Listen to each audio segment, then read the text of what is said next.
There's a gang war in LA. The first gang to get to 100 kills gets to take over that part of the city. You need to be careful, Hasan. You could be at high risk because of your high status. Please be safe, everyone in or around LA. And please copy and paste this to get it to the streamers in LA. I just worry about their safety. Stay safe, heart. What? That's pretty funny. That's a 2009 Facebook share chain. Yeah, this is like... This was posted about Markiplier on Tumblr years ago. Yeah. Share this message with 10 other streamers or else the gangs will get you. Type shit. There's an update on this? Oh, no. This is not an update. This is actually the fucking... this is actually the OG post. I thought this was an update. The Salesforce thing. Okay. We'll cover that in a little bit. Here is a friend of the show, Bradley Martin, making a political statement at the Trump rally yesterday, at the Trump protesting his arraignment yesterday. Two genders! Two genders! There's only two genders! Now, I'll just say it like this. There's something pretty funny about a hot dog salesman as dude. You know what I mean? Like, people in New York have one speed, and that's just like you're either selling hot dogs or you're rooting for your fucking sports team. So this guy has no other way. This guy has basically no other way of communicating with like a broader audience out in the real world other than just like copying the mannerisms and you know, basically the speech patterns of a guy who's just selling peanuts at a fucking baseball game. Two genders over here. Get your genders. Two of them. Two genders. Two genders. True. Ice cold slurs. Yeah. Get your genders over here. Sir. You perhaps have another third gender? No. Two genders only.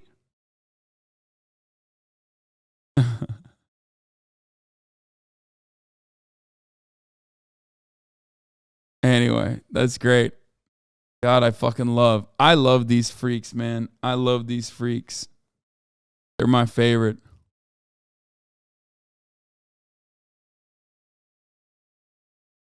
Really important from the same protest. You a lie. Fuck.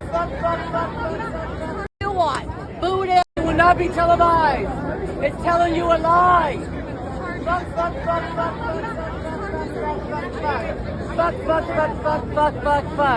Fuck. I love that. I love your nail polish. I really do. Fuck. Fuck.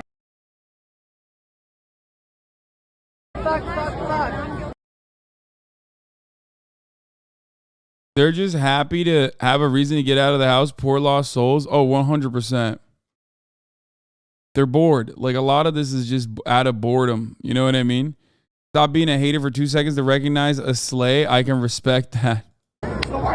Two genders! Two genders! Two genders! Get your two. Funny.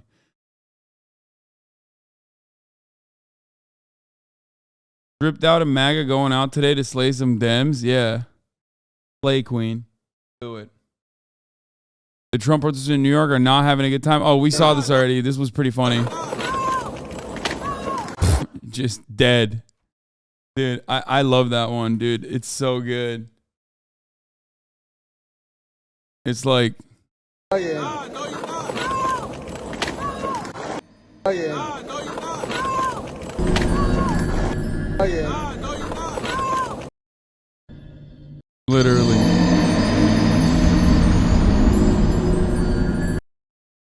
Just fucking absolutely destroyed.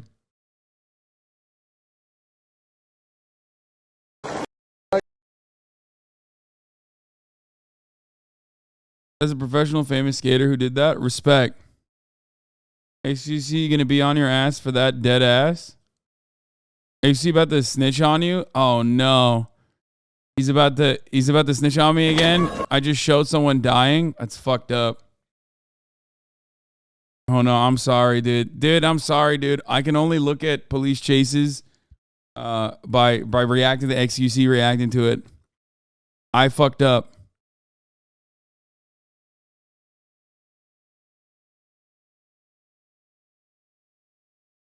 I want a reward, dude.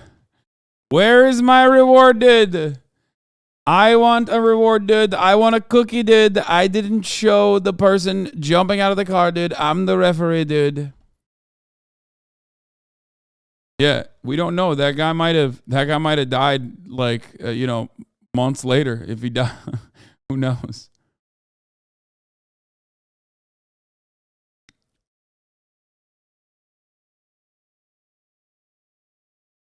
You don't need to worry about XCC. Not sure if you know this, but there are gangs. Yeah, in Los Angeles.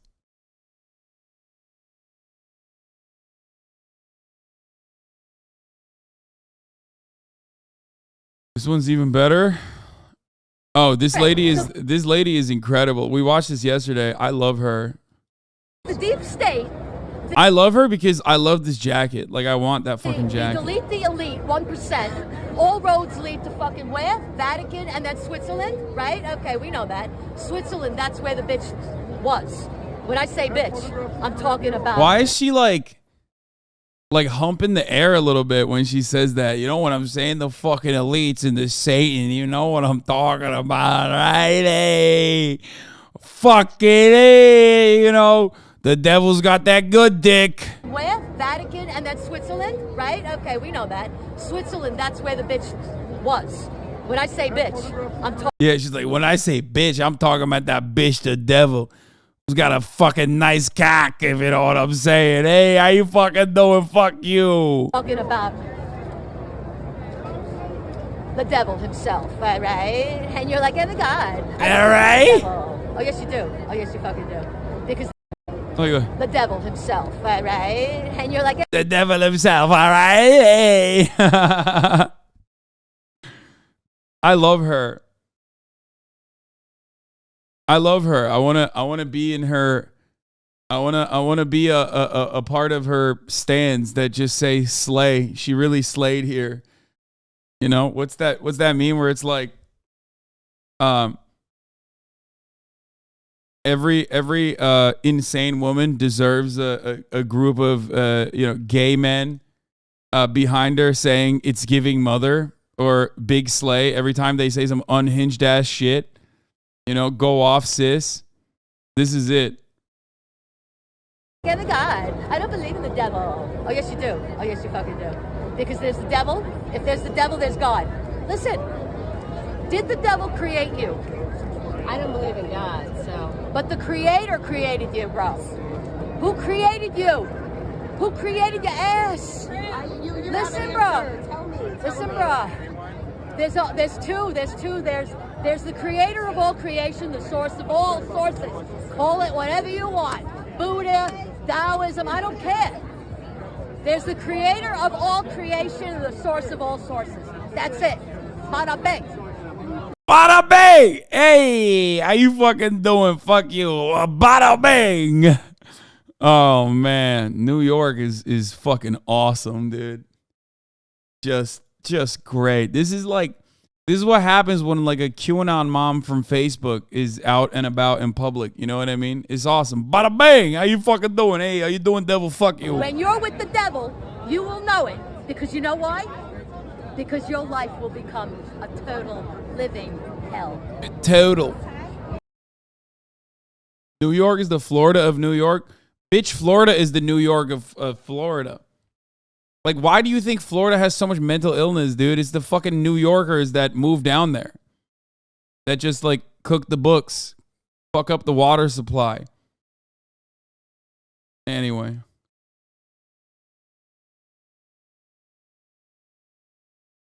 Do you think she's happy with her life, or is that self-descriptive? No, I don't think anyone's really that happy with their lives. Let's be real. Matt Walsh, I'm going to be a single issue voter in the primaries. I will vote for whichever candidate has the best chance of winning the general. That is literally the only thing that matters. You have to win. If you don't win, everything else is irrelevant. Winning is everything right now. Between Trump and DeSantis, both sides aren't focusing enough on this point. Oh my God, he's a lib. What a fucking lib, dude. Dude, look at that.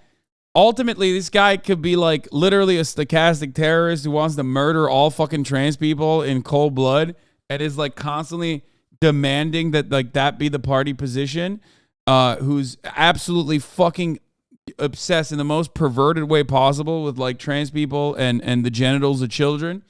But push comes to shove and he fucking turns around and turns into a vote blue no matter who ass liberal, dude. Look at that. Like, oh guys, I only care about who wins, okay? Please. It doesn't matter if you think Trump should get another chance to finish the job. It doesn't matter if you like DeSantis' policies. Explain how either guy will win. Lay out the path to victory. Oh my God. If Matt Walsh does a he's electable because he's electable at ARC, it's going to be so funny.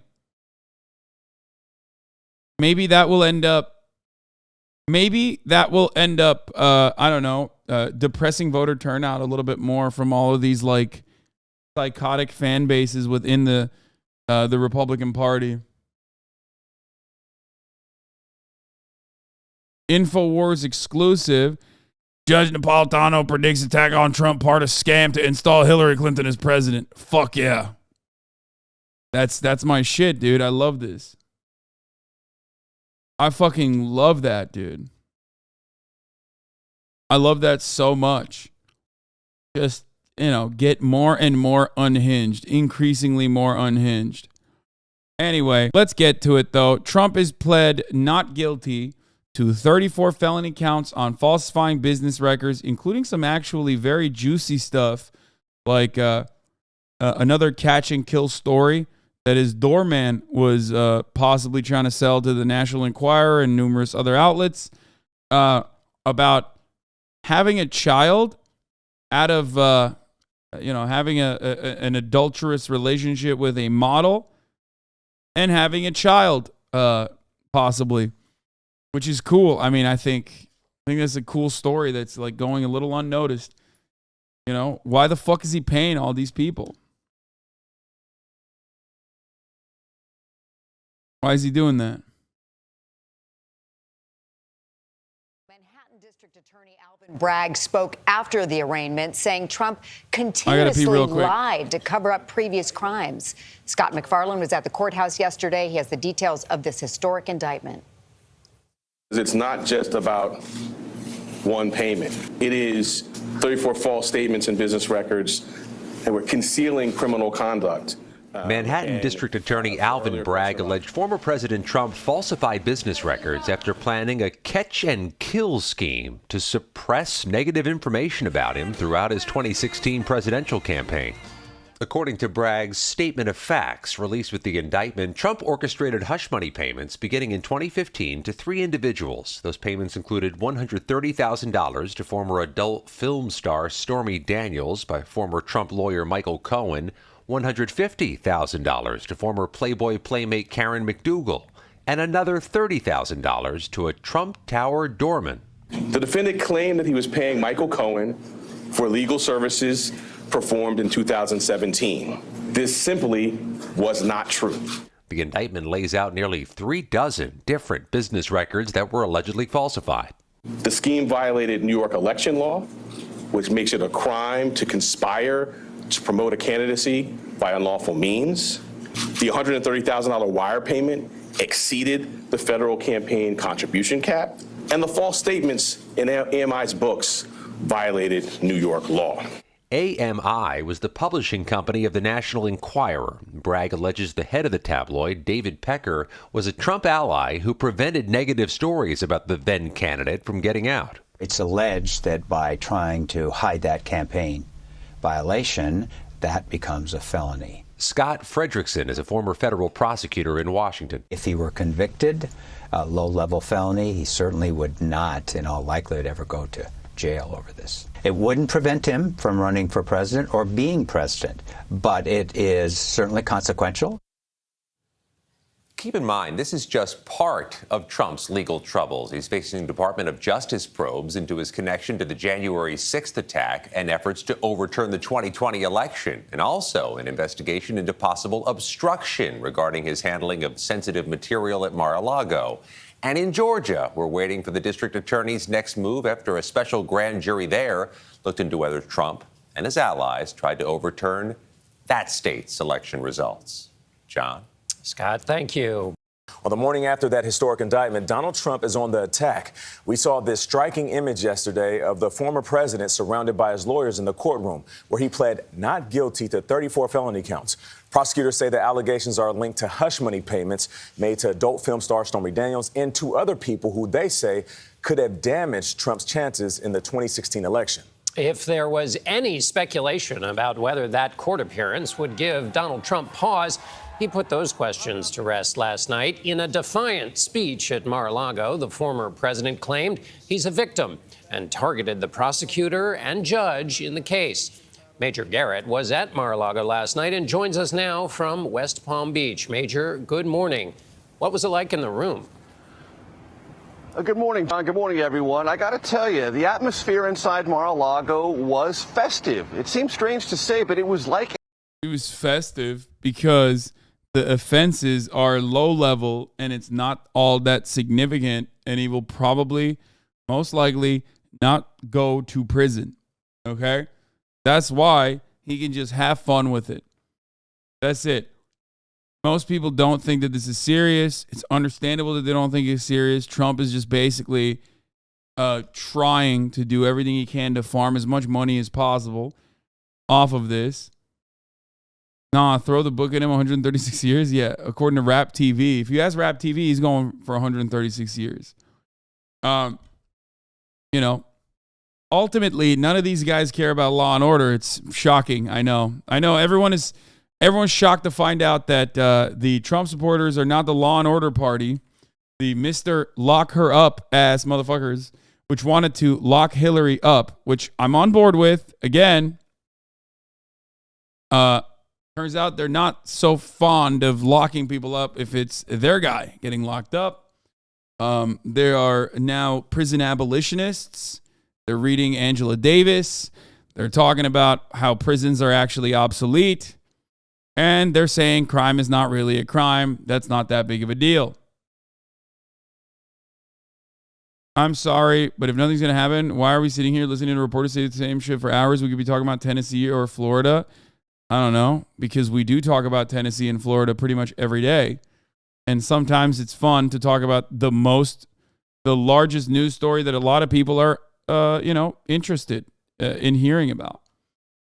Do you think you are a producer for the show? Is that what you think? Do you think that we should be guiding the content around what you personally want to talk about? Tim Pool, also working with Rap TV. Donald Trump faces 136 years in prison over insane BS charges. Hey, Hasanabi, that chatter doesn't want to talk about it. Maybe we should move on. Yeah.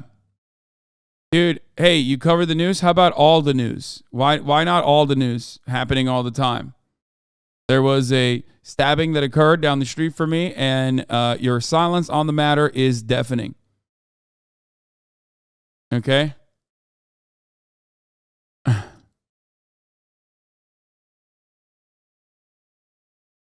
Yeah, RIP Cash App. That's not what I was even talking about, but that did happen.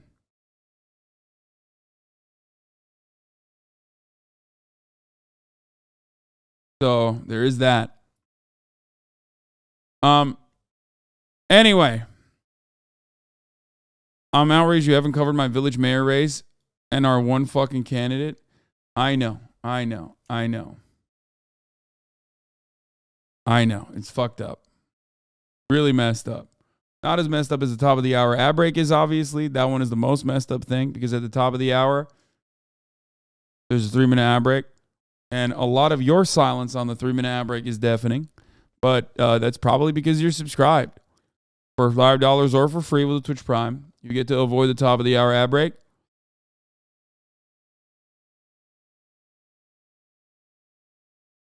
Hassan the Hunt is officially a Balkan now for repping the Dua Lipa Balkan t-shirt when he came on the Deprogram pod. Yeah, another victory against the Ottomans.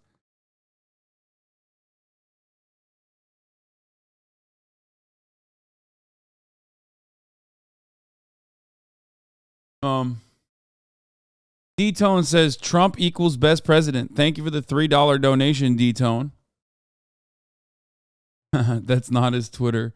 Yeah, that's not you, Gopnik. It's someone else. Anyway, Sakura Gore, thank you for the 5 get the subs, allowing 5 people to no longer see the ads at the top of the hour. Here's a 3-minute ad break now. Adelaide Fair. Thank you, Adelaide Fair, for the 5 gifted subs. Fucking 5 gifted subs from this nutter.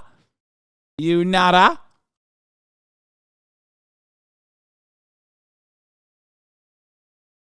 Yeah, but what about the NC State rep that flipped? Like, bro, look at the fucking screen. Look. Look. Look. Look. I'm mad. You're not talking about the NC State representative flip. Here, I'll put your name right on top of it because some of you motherfuckers just want to see yourself on the broadcast the most. Look at what's right on top of that. Do you see that tab? What do you think is in that tab? Do you think I am going to talk about the North Carolina lawmakers switching parties? Look.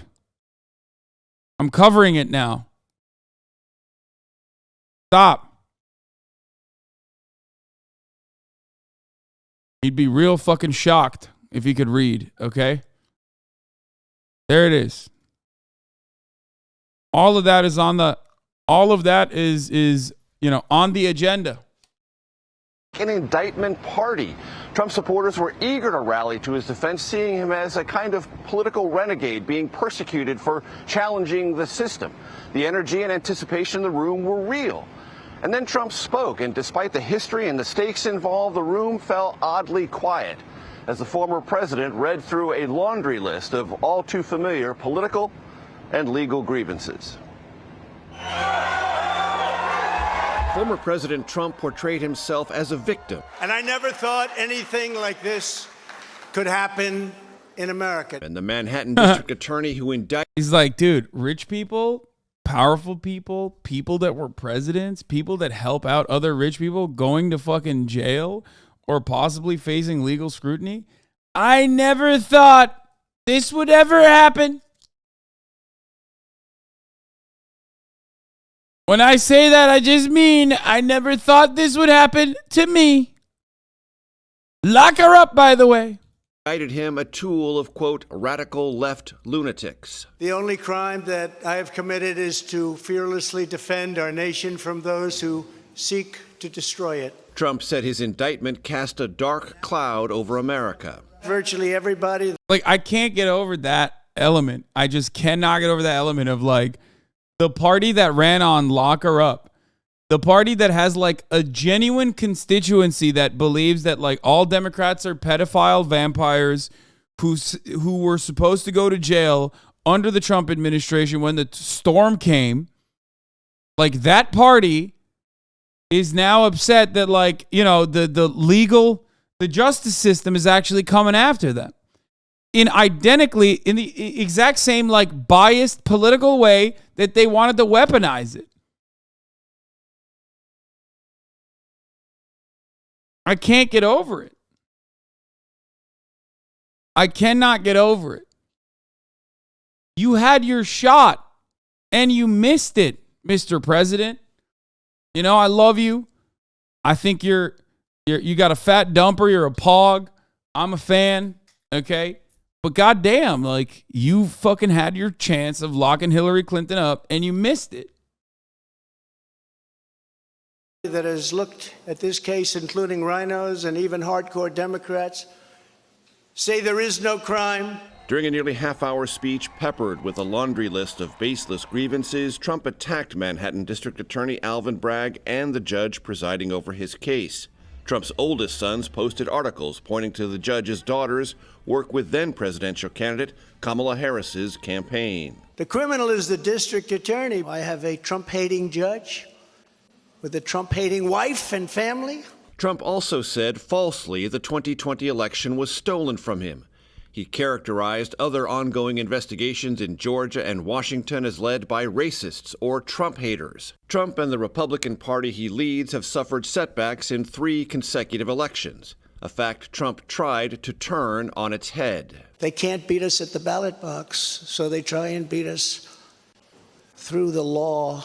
I'm here to protest. On the historic day in Manhattan, more reporters than protesters observed Trump's arrival. Multiple layers of security enveloped Trump's every movement, inside the courtroom, during an hour-long arraignment, and for his departure. Trump, speaking for himself, entered a plea of not guilty to all 34 felony counts of falsifying business records. The charges, prosecutors said, arose from a series of hush money payments designed to suppress bad press that might have influenced the 2016. My favorite is when he says, no other president has gotten as many votes as I have. Like, whenever Trump says no other president has gotten as many votes as I have, I got 75 million votes. I'm like, bro, you're not the president. So clearly somebody got more votes than you. You know what I mean? It's such a weird thing to say when you're running for president. You're currently running for president because you didn't win. You lost to a guy that is now the president. Now, it's funny, it's stupid, but remember, if the audience that's receiving your information is just as stupid or even dumber than you are, then it works. So that's how it's working for him. Presidential campaign. Manhattan District Attorney Bragg.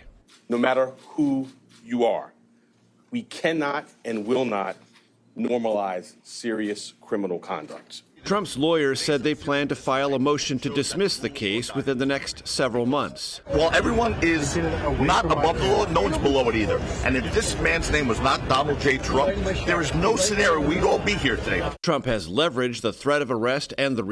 Also, yeah. I mean, that's true. That's true because, like, it's one of those instances where the crime is, like, very Trumpian. Right? Other... presidential hopefuls have done similar things and gotten away with it. Part of the reason why Trump hasn't been able to is because he is Trump. Like, the way that this conversation is always centered around Trump is so funny because, like, it is a uniquely Trumpian crime. You know what I mean?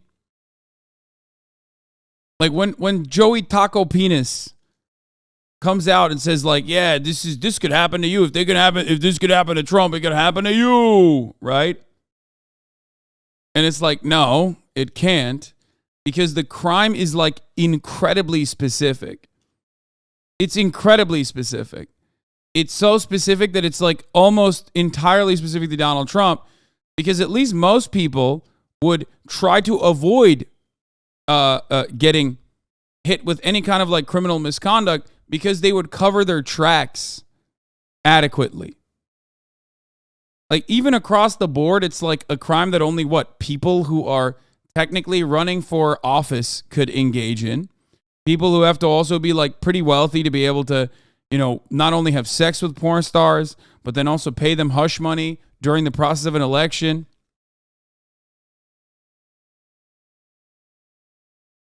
And so you've already cut down like 99.9% of the planet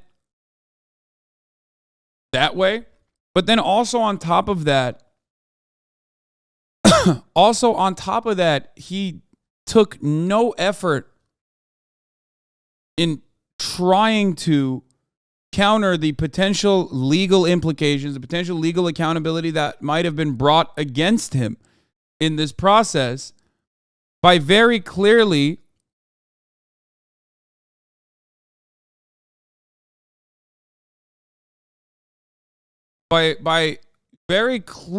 saying, like, pretty much as openly as you can, I am doing this for the election. I want to cover this hush money payment up after the election. It doesn't matter because it's only for the election. I don't even care if my wife or children know about the porn star thing. I only care about the election. Please make no mistake.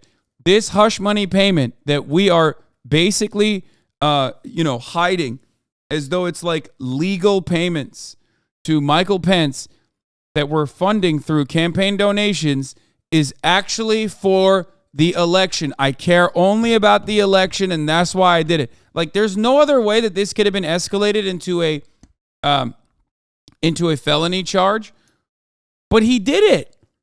He found a way. There is enough evidence to trump these otherwise misdemeanor charges to a felony.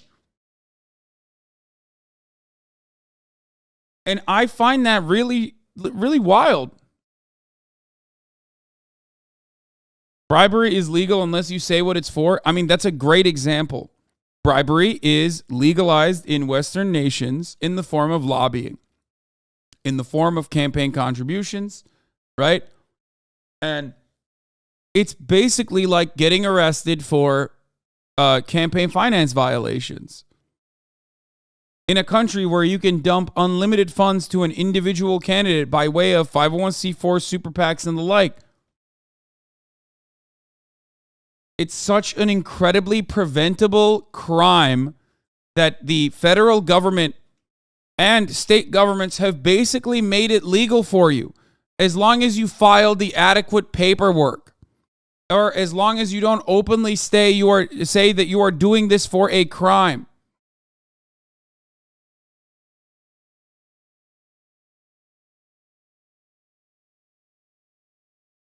Don Lemon's misogyny at CNN exposed malicious texts mocking female coworkers and diva-like behavior. Oh, shit. They're coming after him. Hell hath no fury like a woman scorned. We're going to cover this in a little bit. Don Lemon got in hot water because he said women are no longer viable after the age of 30 or whatever. It was pretty awesome. Anyway, we'll get to that in a little bit. Let's continue with Reality of indictment to raise millions in campaign contributions. His campaign sent out several appeals. One offered a T-shirt with a phony mugshot. The next court hearing is scheduled for December 4th, roughly 2 months before the first Republican Party nominating contest. The Trump campaign said it has raised more than $10 million since the indictment. The former president's next public appearance could be as early as next week when he's scheduled to address the National Rifle Association convention in Indianapolis. Natalie? All right, Major, thank you. Speaking of Don Lemon, whose days might be numbered, at CNN, let's hear what he had to say, talking to the reporter who helped uncover the hush money payments, weighing on the charges. Rothfeld. He is a Pulitzer Prize winning. His work helped to trigger this whole investigation, and so we're so glad to have him. He is also the author of The Fixers, The Bottom Feeders, Crooked Lawyers, Gossip Mongers, and Porn Stars Who Created the 45th President. We're so happy that you're here. Thank you for doing this, because let's start with the counts, right? Sure. There are 34 of these counts of falsifying business records in the first degree. After working on this story for years, did you think that this day would ever come? Actually, no, because the federal authorities were investigating this. They charged Michael Cohen. Donald Trump was president. He couldn't be charged. And then, after he left office, it did not seem like it was going to happen. And then Alvin Bragg resuscitated the case. So I didn't think it was going to happen. And in the context that we have now, related to the invoices, relates to the checks that Cohen, relates to the ledger entries, did you know specifically or have some idea where this might go? Well, as my colleagues at the Times were reporting on what the grand jury was going to indict him for and what the DA was going to charge him with, we did know that it was going to be falsifying business records. And all of this scheme to repay Cohen and disguise the repayments for the Stormy Daniels payment as legal fees, that was known from the beginning. So well, let's go to the hush money. There it is right there. 3 hush money cases in the Trump indictment that Sarah McDougal. But this is the checks that you were referencing there. These are, that's right. This is the evidence here, right? Right, and you can see that, Donald Trump signs these checks. Whoa. Don't touch the fucking TV. What is this?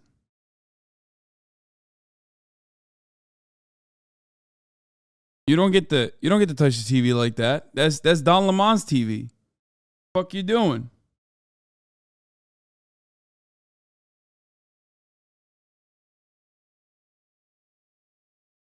Only Don Lemon and what's the other one? Is it John King or Don King? Only they get to touch the TV. Himself, I mean, his signature is illegible. Some of the checks were signed by other people. I believe Alan Weisselberg, his CFO, may have signed some of them, or Donald Trump Jr. Right. But some of these, Michael Cohen says, were signed when Trump was in the White House. Yeah. The people who are saying, well, even with this, the case isn't strong or what have you. Does that matter at this point? Because it does show that the former president was involved, that Weisselberg was involved, and there were others who were involved in this. Yeah, I mean, falsifying business records is a pretty common charge in New York State, and clearly Michael Cohen did not perform legal fees. He paid Stormy Daniels off, and he was repaid with these sort of phony checks for legal fees. So that seems like a pretty straightforward case. The question is to elevate this to a felony in New York State, you have to show that he had the intent to conceal another crime. And that crime, Alvin Bragg yesterday suggested it could be a state or federal election law violation, some kind of a tax charge. But he didn't specify that. And I think he just has to show that he had the intent to do that. Let's talk about what's in the indictment, because the indictment does not name the alleged crimes Trump was trying to conceal. But Bragg at his press conference referred to violating state election law. Did this surprise you? No, because, the state or federal election law, we don't really know exactly what might be said at the trial, but the whole purpose of this alleged scheme was to influence the 2016 election for Donald Trump and to silence these women, Karen McDougal and Stormy Daniels. The indictment itself only deals with the Stormy Daniels repayment, but in this accompanying statement of facts, Alvin Bragg lays out this larger scheme of hush money payments to help Donald Trump during the 2016 election. Yeah, and these are all the three people who were believed to be involved in that. That's right. We understand what happened with Stormy Daniels. That was the $130,000. This was $150,000. Right. But go on and explain some of this, because the doorman thing, people are a bit confused about that. Right. Well, so Trump is alleged to have conspired with David Pecker, who ran the National Enquirer, and the doorman, his name is Dino Sajudin. He doxed. Came to the Enquirer with a story of Trump having a love child, which he apparently did not have. But in order to prevent the doorman, he used to work at Trump Tower, from talking about this during the election, the Enquirer paid him $30,000, and he had to remain quiet. Wait, what the fuck? Wait, so he didn't have the love child, but like what? Just the fact, so he had an abortion? Does that mean that Trump paid for an abortion with a love child potentially? Like, because it doesn't make sense that like someone who is like close in someone who interacts with Trump personally, coming out with like an outright lie, getting 30 grand is actually a terrifying precedent to set for Donald Trump. That would mean that every single person, from his security to people that the people that hold the fucking door for him, literally stand to make money by just lying about shit. So it means that there has got to be more to that story. You don't pay hush money to someone for completely fake news.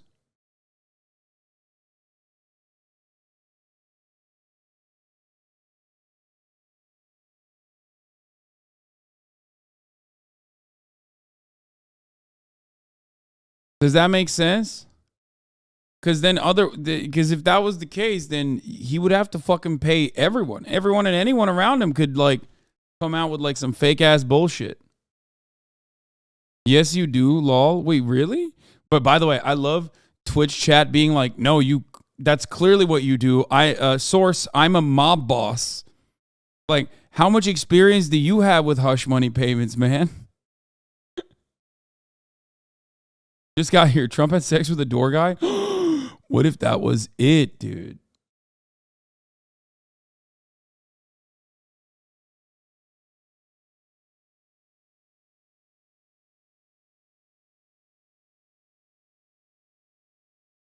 I just don't believe, especially when you are a famous person, I do not believe that you would be in the business of just like dumping funds to random people that make shit up about you to shut them the fuck up, especially because then you're basically saying, hey, look, it's open season. Make shit up about me and I'll give you money.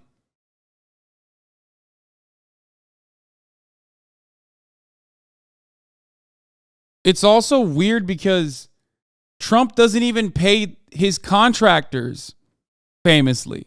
Remember, Trump is notorious for not paying his contractors, and he's even notoriously tried to not pay Stormy Daniels the hush money, which is part of the reason why that was used as evidence against him to escalate his charges, to elevate his charges into a felony, because you can say that it's a felony if you're doing it for the purposes of hiding a crime in the during the election.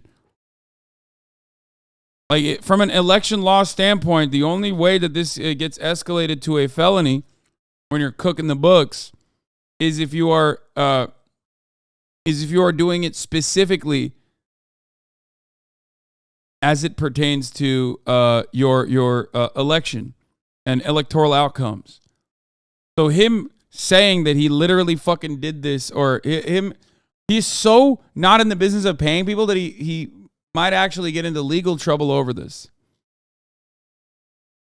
We know that Trump is asexual. He had the doorman fuck Stormy and he watched.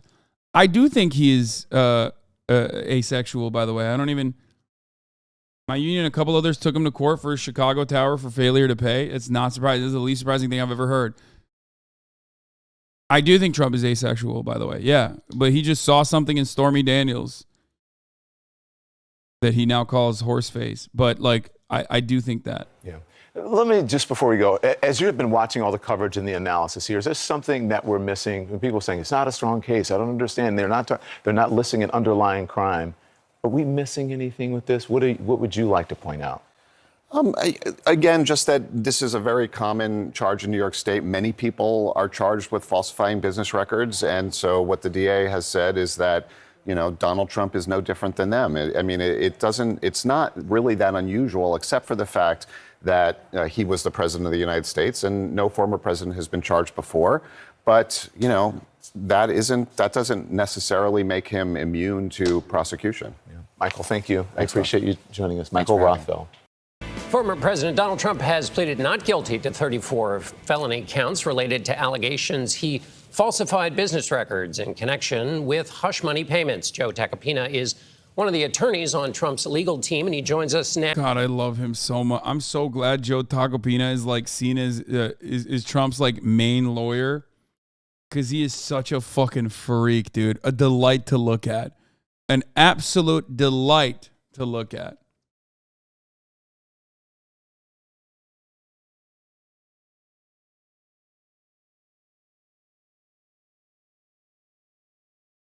Now, Mr. Tacopina, I'm just going to jump right in. At its most basic level, it looks like what the district attorney has done here is charge your client with essentially creating a public relations plan that took bad stories and found a way to get rid of them. And instead of paying for that plan with his own money, he falsely claimed it as a business expense. Former President Trump says there was no crime. Is your defense that there was no crime at all, or that he just wasn't involved in this scheme? There's no crime at all. It's not exactly accurate to say he claimed it as a business expense. He did not. There was no tax deduction taken here. I'm seeing a lot of stuff out there. This indictment was very vanilla. It did not list the underlying crimes he's allegedly intended to cover up with those false business records, because the DA that's says what makes it a felony. To. So the DA says it doesn't have to what? It doesn't have to list the crimes, that's not required by law. No. And among right. those he listed, he said taxes were one of the crimes, but normally it doesn't have to list the crimes, but normally it does. Wait, what does that mean? Normally it doesn't have to, dude, that's awesome. One quick counter from the TV man immediately destroys the entire argument that the Republican Party has brought forward about how this is a fraudulent case that does not need to be discussed. He said, no, he doesn't have to legally list the crime.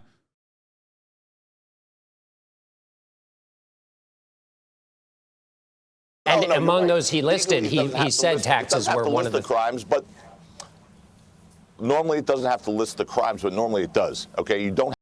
What does that mean? He said normally it doesn't have to list the crimes, but normally it does. Okay. That's why you should pay your lawyers. Brother, I think at this point, if Trump even paid his lawyers, he still would have a hard time because he's burned so many of the lawyers up until this moment. You know what I mean?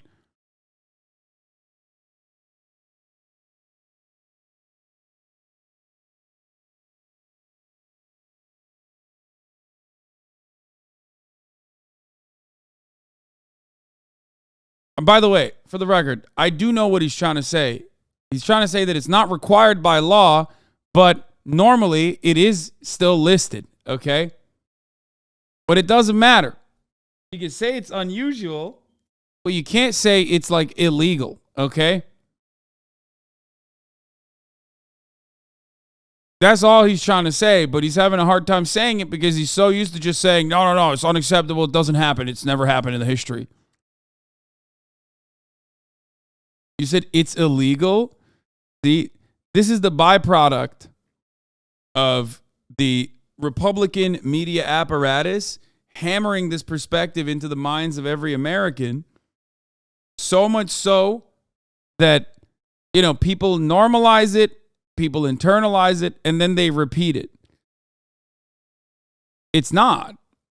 But it doesn't matter. I mean, it is unusual.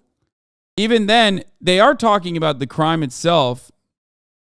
Have by law to list the crimes in an indictment, but what's to hide?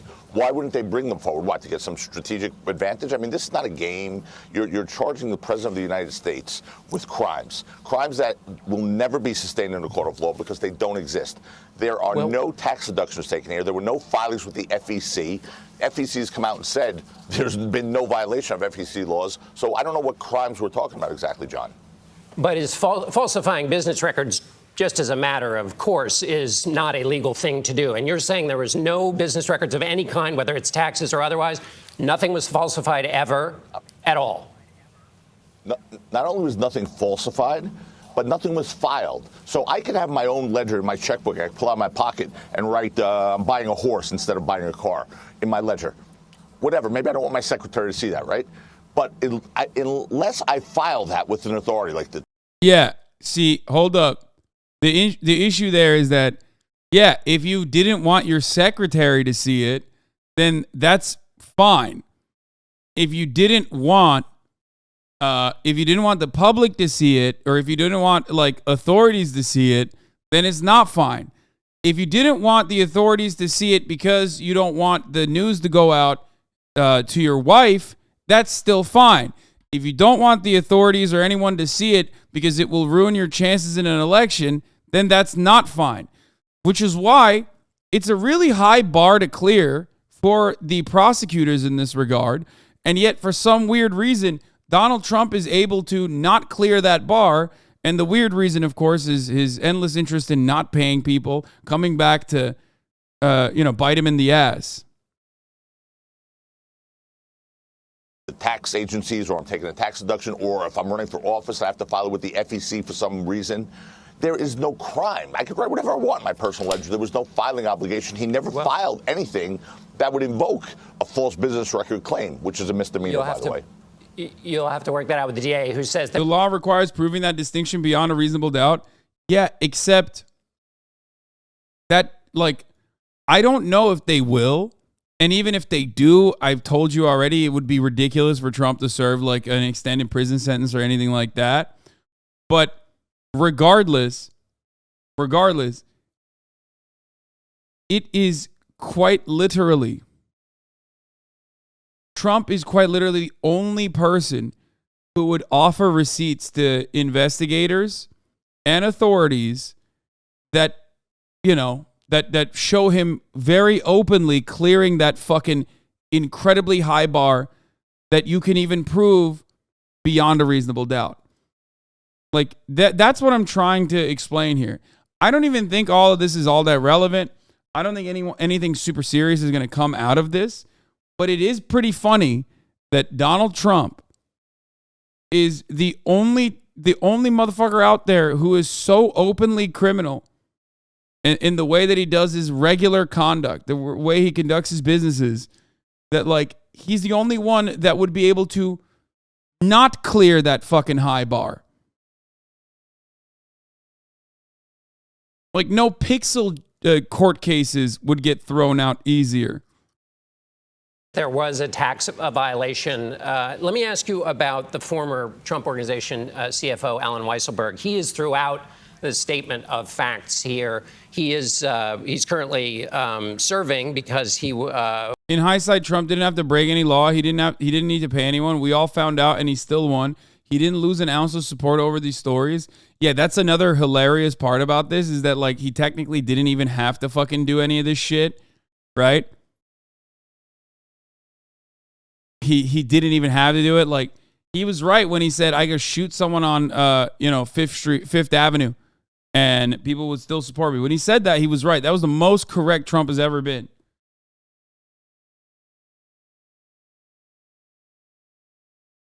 It's awesome. Was convicted on 15 felonies, including falsifying business records. He's obviously somebody who can corroborate the claims of the DA. Will he appear, do you think, as a witness for the prosecution or the defense? In no scenario will he appear as a witness for the prosecution. I mean, if you listen to his trial testimony, he all but exonerated Donald Trump in any knowledge of anything. He pled guilty to committing his own personal tax crimes. And that's a whole different case with a whole different set of facts. Wait. He all but exonerated Donald Trump in any knowledge of anything. He pled guilty to committing his own personal tax crimes. And that's a whole different case with a whole different set of facts and a whole different set of scenarios that happened there that, quite frankly, to me were unfair, where this guy was pressured, this 70-something-year-old guy was pressured to go forth and take pleas on minuscule things that would never have been prosecuted except for the fact that he was Donald Trump's CFO. But so in this case, you have his handwriting. Wait, no, part of that is campaign finance violations. Like, Michael Cohen wasn't simply sentenced to 3 years in prison for just tax evasion or making false statements to a federally insured bank. Campaign finance violations was part of the reason why he was sentenced.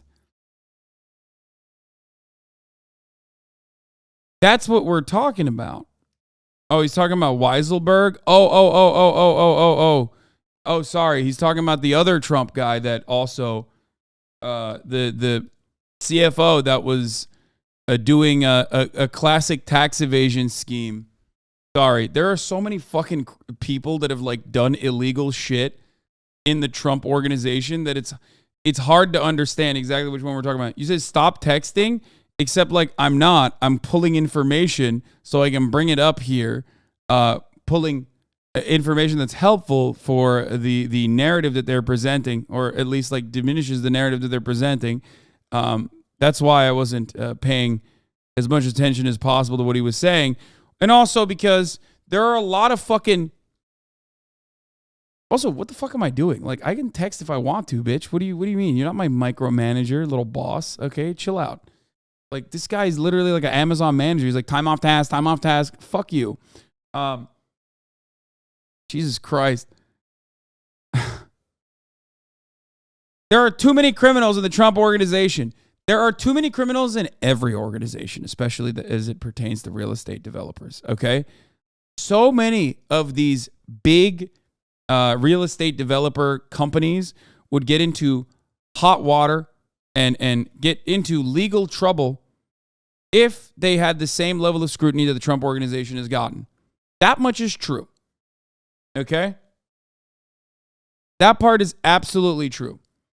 Now, having said that, however, the one organization that is under this level of legal scrutiny is the one that the former president was the owner of. That's part of the reason why I have a hard time remembering exactly which fucking criminal we're talking about. But as far as Weisselberg, pretty cut and dry. a tax evasion scheme to basically write off things for the Trump Corporation, things that he basically substitute for a payment. Instead of getting like straight cash, straight income, he would buy things as an expense for the Trump Corporation, which is not something you can do.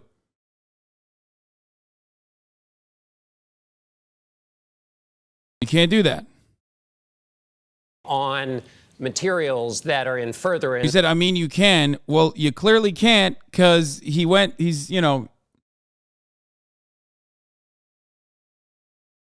Alan Weiselberg pled guilty to his role in the tax fraud scheme and then also agreed to testify against the company. Pled guilty to 15 felonies and admitted he failed to pay taxes on $1.7 million in income, including luxury perks such as rent and utilities for a Manhattan apartment, leases for a pair of Mercedes-Benz cars, and private school tuition for his grandchildren. He admitted to concealing those benefits from his accountant to underreport his income and knowingly omitting the income from his personal tax returns. They're being a semantic dipshit. I can do it. I just go to jail. I mean, yeah, you can do it, but then you can also, if you are facing legal pressure, legal scrutiny, you can go to jail for doing such a thing. Yeah, the IRS doesn't want you to know this one cool trick, which is withholding income from the IRS. It's a super cool trick. Is Ludwig still in the chat? He was talking about how he's European and he doesn't understand this process. He said he's European. Can someone translate what's going on to me? Well, guess what, Euro boy? I think you understand that process better than anybody else here, don't you?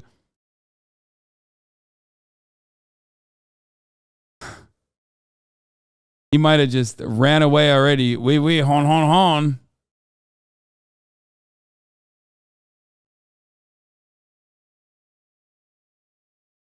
Also, one of the funniest aspects of this particular matter, especially as it pertains to like paying sex workers hush money, is that it is probably the most European politician scandal out there. Look no further than Berlusconi, for example. You know what I mean? This is very European. This is a very European scandal. Sex scandals for politicians in Europe is like, part and parcel. You gotta have some sex scandals.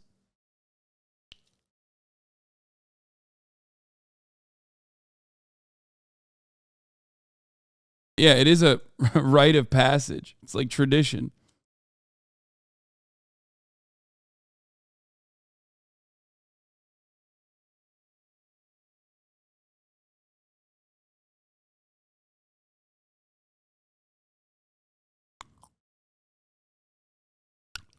It's the equivalent of a Florida DUI? Yeah. Of this deception.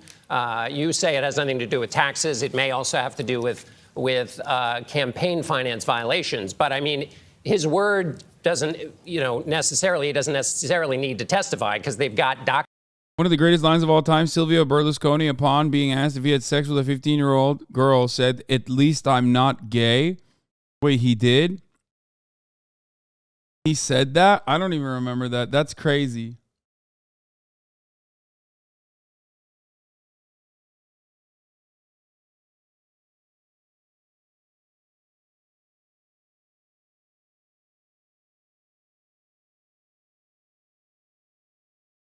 Documents showing him in furtherance of this scheme. So he's not exactly helpful to your client in that regard. Yeah. No, he's exactly helpful to our client in that regard because there is no scheme and there is no crime. Let me try and break this down very simply. There's two key elements here. The girl was 17, by the way. Not 15.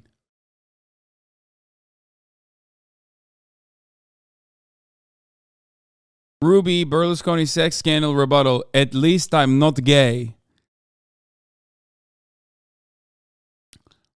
Italian Prime Minister Silvio Berlusconi has been racked by scandal over a week centered around the then 17-year-old Moroccan girl, Karima Kayek. Allegations have surfaced that after the girl was arrested in May for theft, the Prime Minister may have pressured the Milanese police for her release, including telling them that the girl was an Egyptian President Hosni Mubarak's daughter. While no stranger to scandal involving young girls, this episode may cost the Prime Minister politically. And that is right. At first, Berlusconi, speaking out on this scandal, defended himself by saying, "I love life. I love women and girls." He's now taken a different tack, adding, "It's better to be passionate about a beautiful girl than a gay."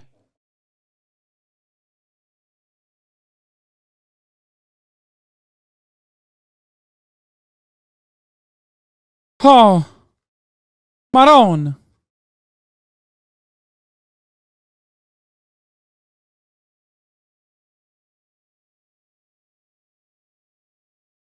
Anyway, let's continue. Was campaign money used or was personal funds used? First of all, it was personal funds. There was no campaign money used because it wasn't a campaign issue.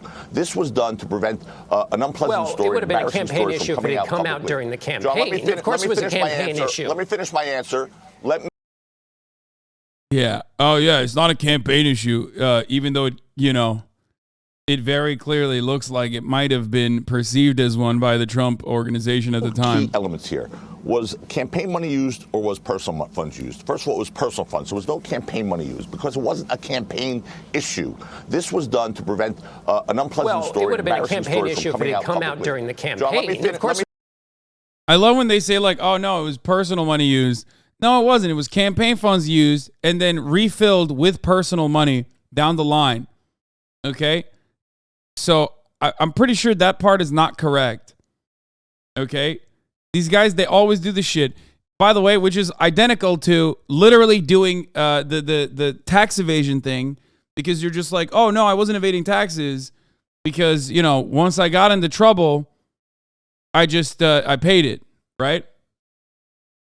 Now, obviously, with tax evasion, there's a little bit more to it. Like, you literally might not have known or something like that. As long as you pay your taxes, it's fine. But in this regard, it's just like in a lot of instances, and the reason why this is considered just like a simple misdemeanor or a fine that you pay, in a lot of instances, they do this. The Clinton campaign did this. The Obama campaign did this. They'll take funds from the campaign, pay off somebody, and then refill the coffers later. Or if they don't do it, they get caught by the Federal Elections Commission, and then they're forced to pay the fine.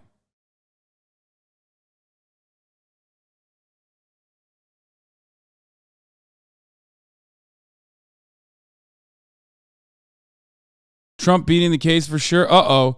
Breaking. Donald Trump's former attorney, Alan Dershowitz, admits that the indictment looks grim for the ex-president and says that he probably will be convicted by a New York jury, and he doesn't think that he could get this case dismissed so easily, and it would be a problem for even the best lawyers in the history of the world. Retweet if you think that Trump is convicted. Yeah, if the Dersh...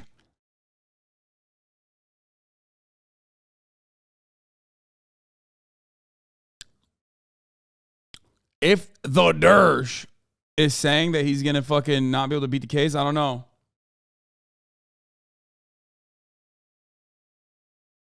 The only time the Dersh can get people off is if they're doing pedophilia.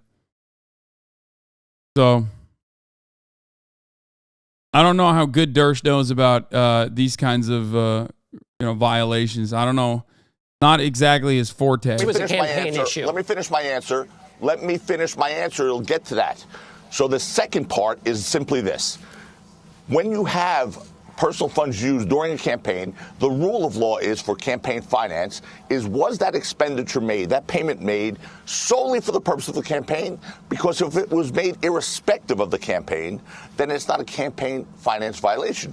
Clearly here, even Michael Cohen, when he pled guilty, said this was done in part to prevent embarrassment for the president and his family. That takes it out of the realm of FEC, campaign finance law violations. That's why the Justice Department didn't charge him. That's why the FEC didn't charge him. So you have to understand the...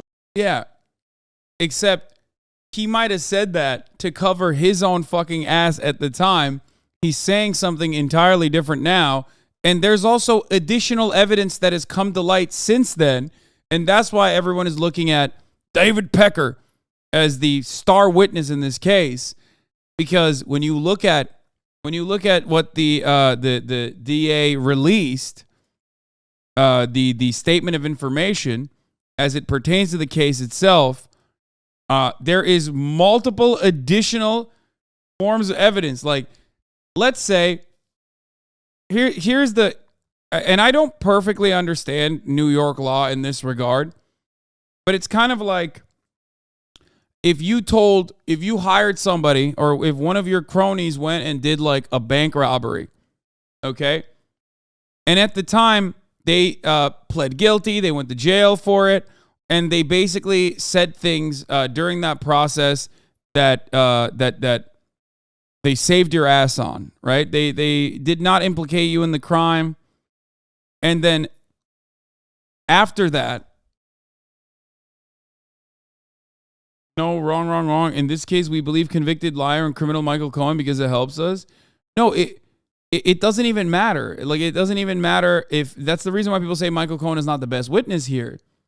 Okay? Because let's say he fucking lied originally, okay? And now he did the time. After that, he's saying, actually, I was wrong. I am now, I'm now telling you the truth. That in and of itself may not be enough for any jury to convict anyone beyond a reasonable doubt, because you'll get ripped apart. Okay? You'll literally get ripped apart. You'll get fucking owned in that situation. Right? Except if additional information comes out that links you to the bank robbery itself, and there is a RICO case that is announced after the fact, then it doesn't fucking matter what Michael Cohen originally said. If it's not a crime because it was to prevent embarrassment, then it can never be a crime because realizing an affair is always an embarrassment.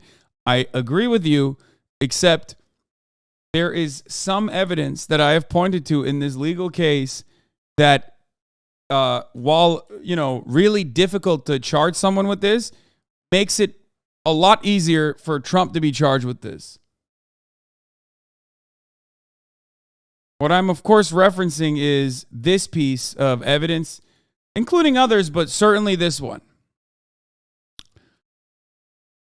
The Trump case being elevated to a felony is hard to prove unless you're such a dumbass who famously refused to pay people that you openly admit that you're trying to do this specifically for the election. Here it is. Evidence this was election driven, contra the Melania/John Edwards defense. Paragraph 19. Trump tried to avoid paying Stormy Daniels until after the election because at that point it would not matter if the story became public. Documents, emails, and texts that corroborate Cohen tried to delay payment. Paragraph 9. August 2015 meeting, 2 months after Trump announced his presidential run to plan and catch and kill election operation. Cohen instructs Pecker not to release a story until after the presidential election. Trump invites Pecker to dinner to thank for helping during the campaign. The defendant directed Michael Cohen to delay making a payment to Woman 2 as long as possible. He instructed Michael Cohen that if they could delay the payment until after the election, they could avoid paying altogether because at that point, it would not matter if the story became public.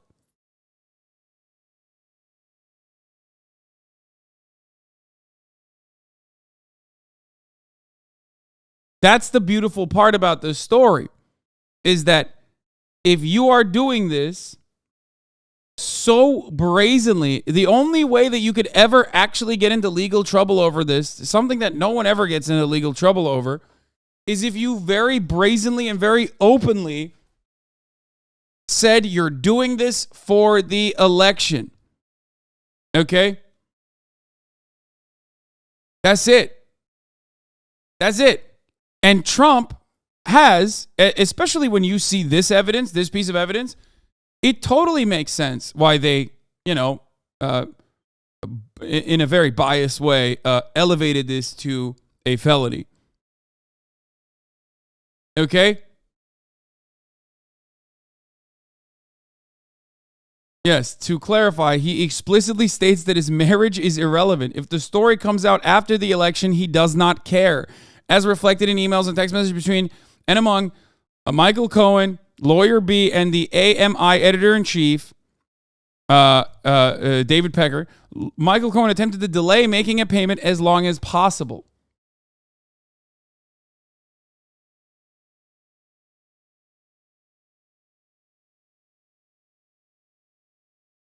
That's it. That is the only. It's so funny, dude. I'm sorry. It's just like so stupid of a story, but it's again so incredibly funny to me, at least, that like the only way for someone to get these trumped up charges stick is if they are so openly and so brazenly engaging in criminal misconduct without a care in the fucking world. Like they're running around telling everybody that they're fucking doing crimes. And Donald Trump literally did that. I love that. I love that shit. Thank you, Donald Trump, for this incredible opportunity. So that's why him saying like, oh, it's not for the election, it's because of personal matters or whatever. That's him being a lawyer. It's like when I tell you at the top of the hour, there's a 3-minute ad break. Okay? When I turn around and debate you and blammo hit you in the face at the top of the hour ad break, I'm being a streamer. You know what I mean?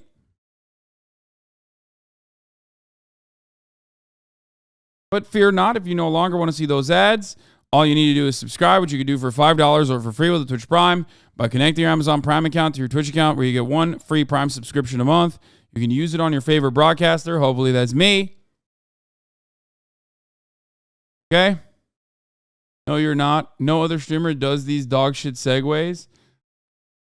26-month subscriber. Your words are hurtful.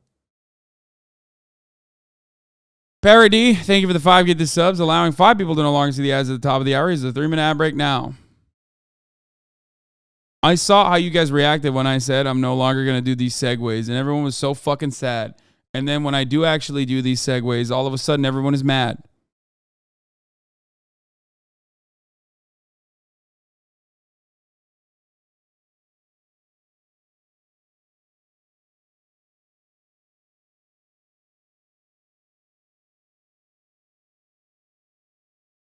Anyway, let's continue. Law here, the campaign finance law.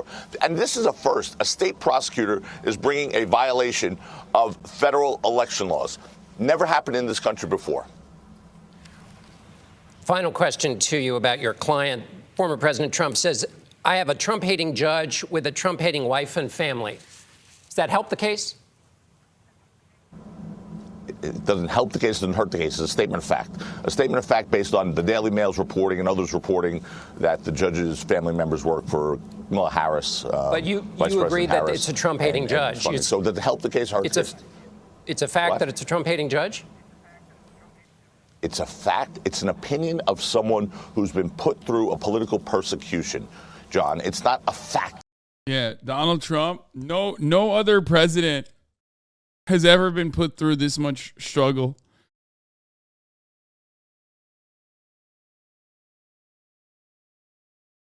It's someone. Hold on, let's hear it again. It's a Trump-hating. The judge is a statement of fact. A judge with a question to you about. Never happened in this country. Former President Trump says, I have a Trump-hating judge with a Trump-hating wife and family. Your client has said that you have a Trump-hating judge and a Trump-hating family. Does that help the case? It doesn't help the case, it doesn't hurt the case. It's a statement of fact. A statement. Oh, yeah, just facts. No, totally. Totally. It's also pretty funny that Tacopina himself has like given money to a Trump-hating politician.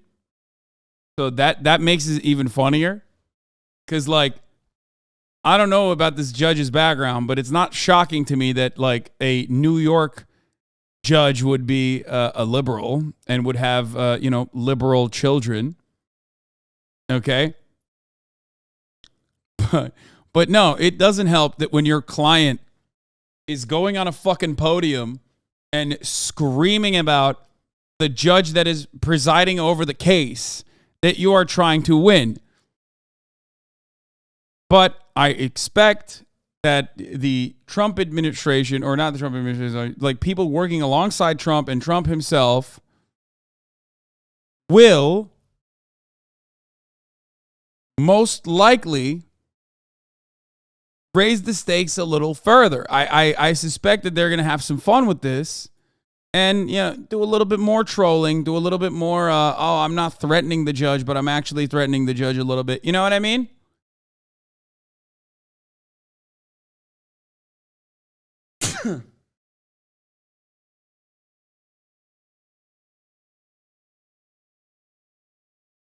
What?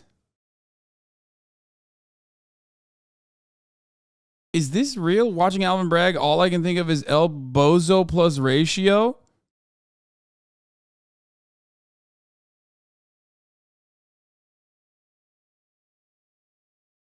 El Bozo plus ratio.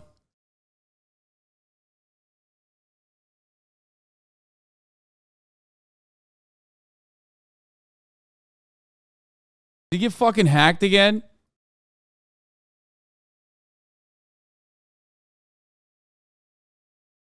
Is Ted Cruz a Hasanabi head? Is going to be an investigation that will finally lead to a conclusion eventually. In fact, based on the Daily Mail's reporting and others reporting that the judge's family members work for Kamala Harris. But you agree that it's a Trump-hating judge. So to help the case, it's a fact that it's a Trump-hating judge? It's a fact. It's an opinion of someone who's been put through a political persecution, John. It's not a fact. It's an opinion of someone who has the right to feel aggrieved. He was in this was the same judge from the last trial, the Trump Organization trial. So there were some issues there. A recusal motion was made there. So it's his opinion. But you act like this is a normal. Yeah, his opinion is a fact, actually.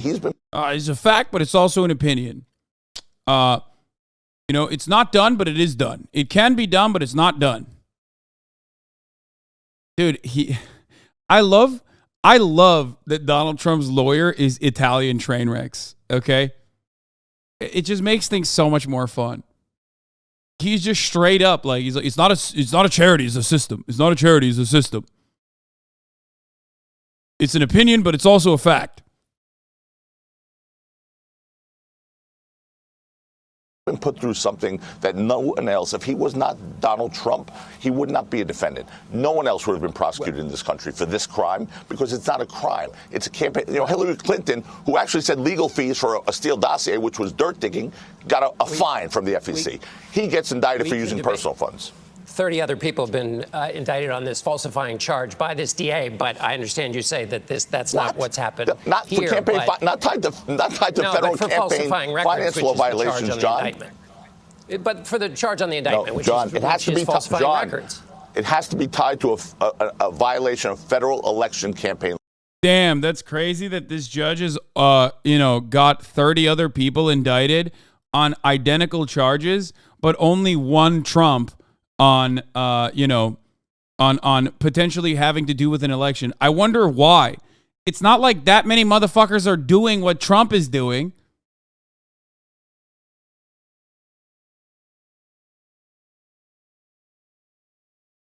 Like that's probably the reason why the only time you can get a Trump style case is because Trump is the only one doing shit like this.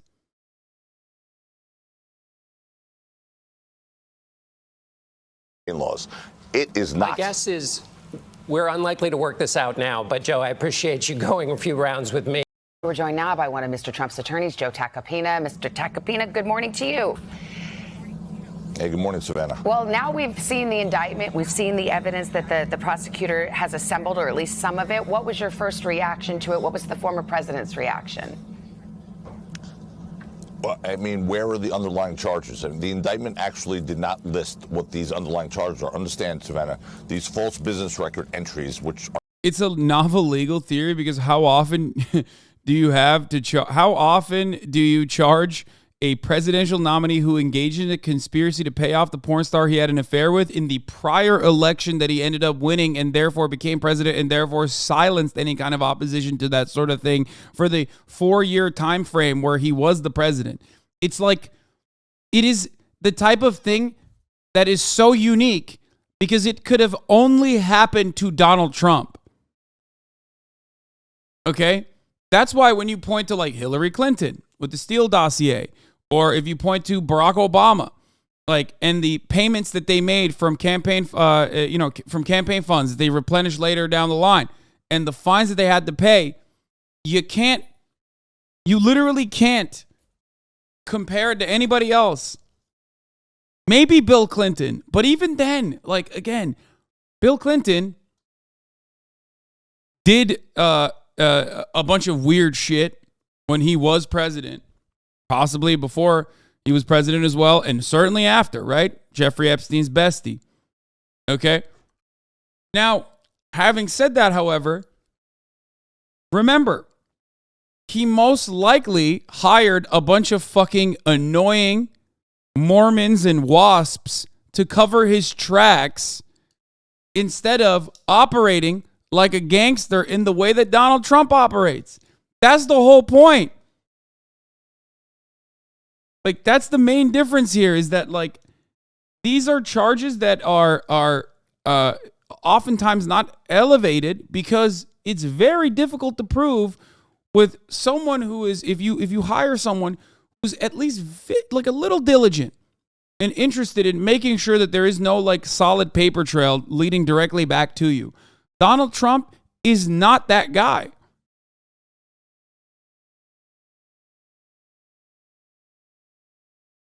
Bill Clinton has done way worse shit. You said cocaine trafficking out of the men's Arkansas prison or Arkansas airport when Clinton was governor. But you bet your fucking ass when they do shit like that, especially liberals and Republicans, like these guys, when they do criminal misconduct, they at least like try to cover their tracks a little bit. Plus a bunch of convenient suicides. Exactly. But that's, again, covering up your fucking tracks.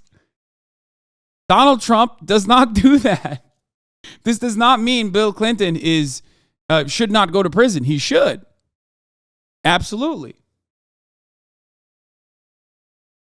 But Donald Trump is an explosively stingy, explosively petty, and incredibly careless person.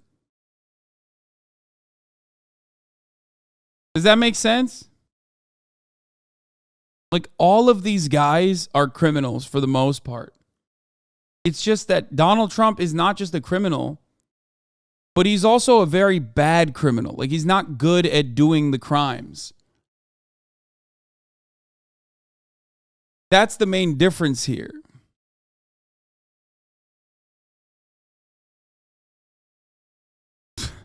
Okay, chatter?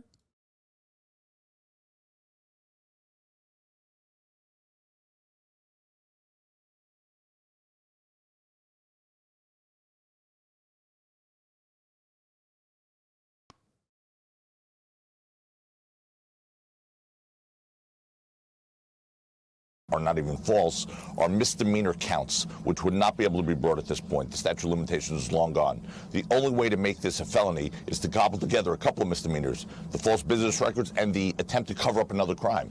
But the indictment doesn't even list what the other crime is. So it was a little disappointing, a little bit of a relief, quite frankly, to see that indictment. But, we're ready to move. The DA said, we have had available to this office additional evidence that was not in the office's possession prior to my time here. So he's talking about some new evidence. Are you aware of what that might be? There's no new evidence. That's spin. I'd like to hear him articulate what that is, but there is no new evidence. I've read the statement of facts. It's exactly what we talked about. It's exactly what the United States Department of Justice, the federal prosecutors in Manhattan turned down years ago. It's exactly what the FEC, the Federal Election Committee, had said. There is no FEC violation here. It's exactly what Cy Vance, the former prosecutor in that office, turned down 3 years ago. There's no new evidence. This is just rehashing a zombie case. The FEC, by the way, just to be fair, took no action because it was paralyzed, essentially. Two Democratic commissioners wanted to move forward. Two Republicans didn't. Well, they were at an... Bro, if you're getting cooked by, like, dude, if you're getting cooked by morning show hosts, okay, you are, like, they are going to make mincemeat out of you in the New York courts, okay? Like, that's crazy. This is two in a fucking row. We're watching daytime news anchors rip into his, like, solid case.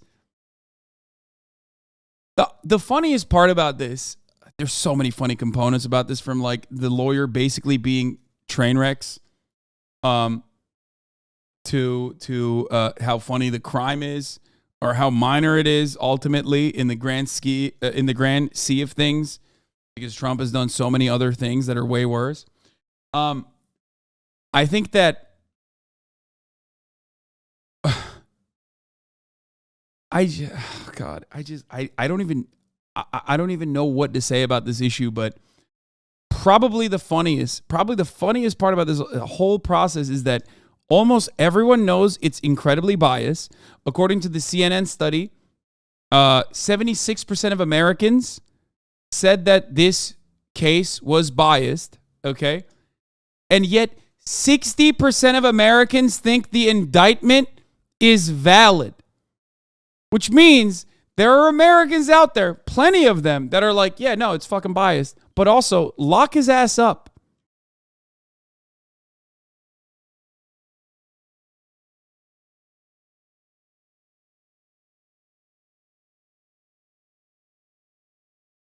Like 76% of Americans think the court, this entire case is biased. It's motivated by politics. 60% of Americans on the same poll say it's good that it's happening. That is the most important piece of information that you need to know about everything that's going on right now.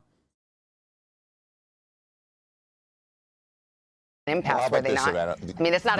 They didn't weigh in on the merits. No, they were not. Well, no, they actually did. The chairman, Bradley Smith, has been on every news outlet saying there is no FEC violation. Let me say this to you. The FEC, for this to be a federal election law violation, what has to happen is the payment had to be made because it was done with personal funds, not like John Edwards or Hillary Clinton's campaign issue. This was done with personal funds. For it to be a violation of federal campaign law, it had to be done irrespective. The payment would have had to be made irrespective of the campaign. If the payment was made irrespective of the campaign, there's no FEC violation. Well, let me ask you about that. This is not done exclusively for the campaign. Yeah, because you're saying, I understand the argument. You're saying, look, this can't be essentially a campaign contribution because he wanted to make this payment to make this story go away for his own reasons, right? Maybe so Melania doesn't find out or something like that. Nope. If that's the case, here's the thing that I've always wondered about this case. If this is all on the up and up, why did he pay Michael Cohen back in installments pursuant to a retainer agreement for legal services that prosecutors say did not exist? Michael Cohen invoiced him in installments. He invoiced him. He upped it from $130,000 to $400,000+. Yeah, so but with the knowledge of like the Trump organization and the CFO, and I mean, it's like if it's all up and up, why doesn't he just write a check and be done with it? He did write a check. He wrote several checks. That's how payments are made. It was a massive amount of money for a lawyer, $410,000, especially a lawyer who doesn't really. Savannah has a JD degree, by the way. She knows what she's talking about, and it's obvious. Yeah, but it doesn't matter what your background is. When you get to the position of daytime anchor, your goal, quite literally, is to never rock the boat. My statement about her performance here is more about like where. My statement about her performance here, and she is cooking him, is that daytime anchors, regardless of what their fucking background is, regardless of how intelligent they may be, are not there to eat their guests alive. Right now, she's cooking, which implies that, when you get cooked by the daytime anchors, it's like there's only one group of people that you could be cooked by that's even worse. That means you have no fucking cases, like The View. You know what I mean? Their job is not to do that. Yeah. This isn't even like Don Lemon, you know what I mean? Really do anything. And he wound up making those payments in installments. Savannah, that is not even alleged to be a crime or a problem. If he wanted to cover this up, he could have paid in cash, as Michael Cohen once suggested on a recording, which Donald Trump said, absolutely not, we need a record of this. Listen, the fact of the matter is... And just to be clear, I'm just curious about this. Donald Trump acknowledges authorizing these payments. That is not a fact in dispute in this case. Of course, he eventually authorized the payments. What he also acknowledged is that he didn't know about the settlement before he found out about it at a later point. Understand this, Michael Cohen. Wait, you can't. Wait. That's so dumb. There's like literally, there's evidence that he fucking knew about it, and these payments were fucking happening. And then he even thanked them after Bro, come on, dude. Oh, dude, this guy is so fucking owned. Oh my God. He's the type of lawyer to lose a jaywalking case. Dude, oh my God, this is my lawyer, dog. I'm going to jail, okay?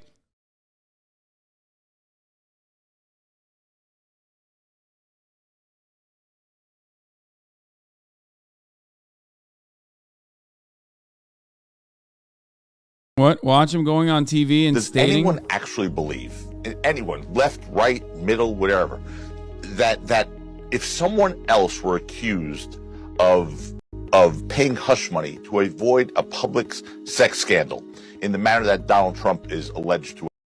Wait, is this defending Trump's lawyer Joe Tacopina's view exactly 5 years apart?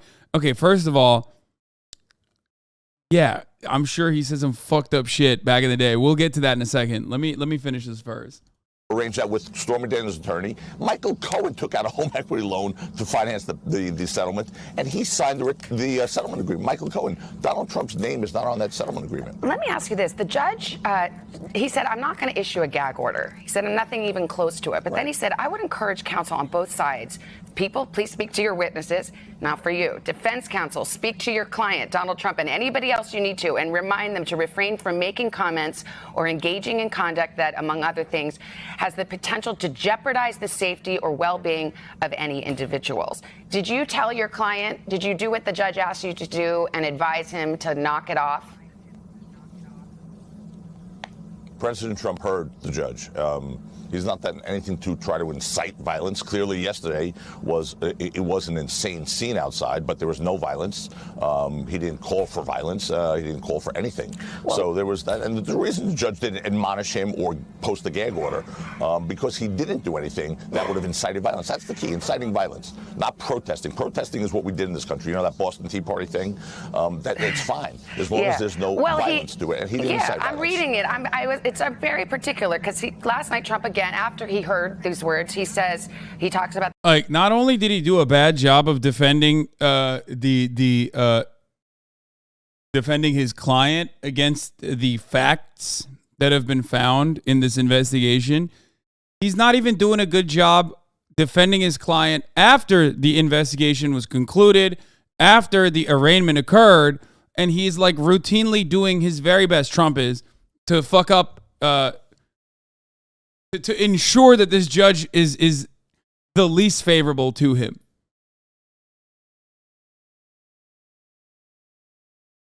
Like, it's so great. It's great. It's great. It's wonderful. I love this. I love this so much. Watching people fuck themselves over this aggressively, always great. the Trump-hating judge, mentions the judge's wife and sister, goes after the prosecutor. The judge said anything that could jeopardize the safety or well-being of any individuals. I mean, Donald Trump knows his followers are devout. Savannah, can you take those words and say that jeopardized the welfare or safety of an individual? He's stating a fact that was written in the Daily Mail, the largest online publication in the world, where they uncovered the fact that some of the judge's family members work for Vice President Harris. I mean, that's a relevant fact here. It's not an attack on the judge or certainly his family. No one is suggesting that anything should happen to the judge or his family. And President Trump's comments did not in any way, shape, or form incite violence against the judge or anyone else. He stated a fact. As a lawyer, I mean, this works for him politically. They've raised boatloads of cash, okay? It's in the short term at least. Yeah. Would it be better for his legal case, you're his lawyer, if he stopped criticizing the judge and the judge's family? Do you wish, like, if you could wave a magic wand, that he wouldn't do that? Savannah, I am laser focused on the case, like you just said, the legal case. I am not his PR consultant. I'm not his social media consultant. And when I took this case on to represent the president, I knew who the president was. He's someone who is vocal. He speaks his mind. Sometimes there's no filter. It's direct. But that's him. That's his methodology and his style. And it got him into the White House. So it's not for me to tell him how to act. Of course, he's going to. No, wait, first of all, no, you literally should. Like, you're his lawyer. What the fuck? Wait, that's so dumb.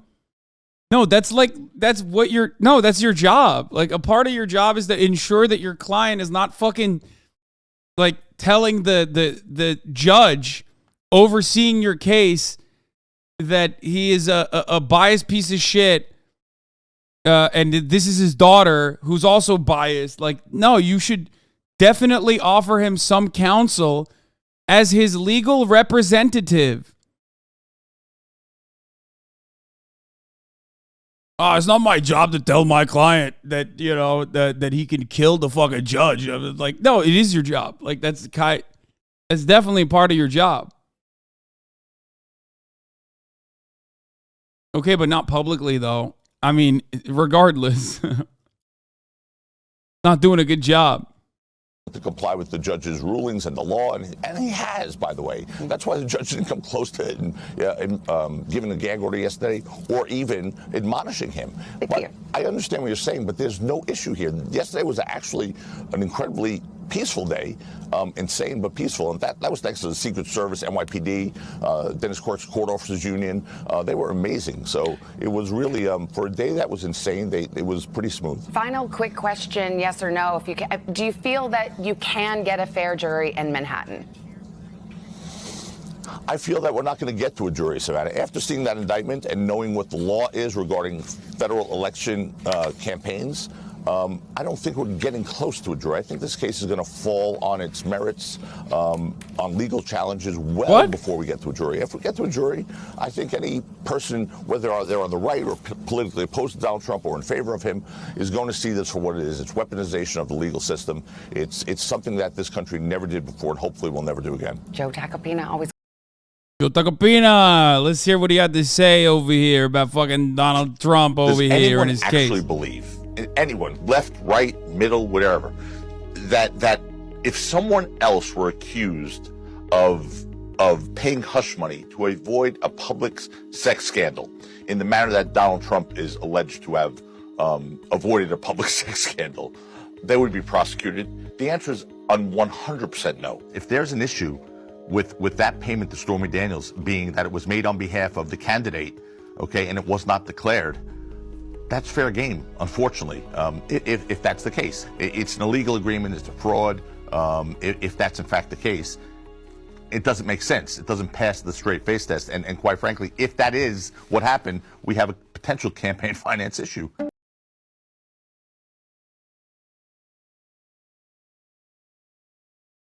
God, lawyers are so awesome. Lawyers are so fucking sick, dude. They're so nice with it. They're so fire. It is what it is. What the fuck is this?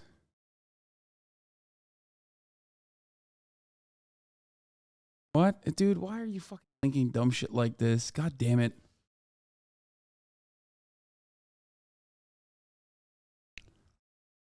I mean, this is why, like, there are so many memes about lawyers. Like, oh, what's the...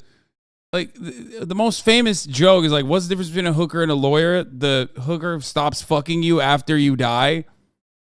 Like, I'm sure you've heard... I mean, these are like boomer jokes and boomer references at this point, but like, there's a reason why they're fucking cliches. You know what I mean?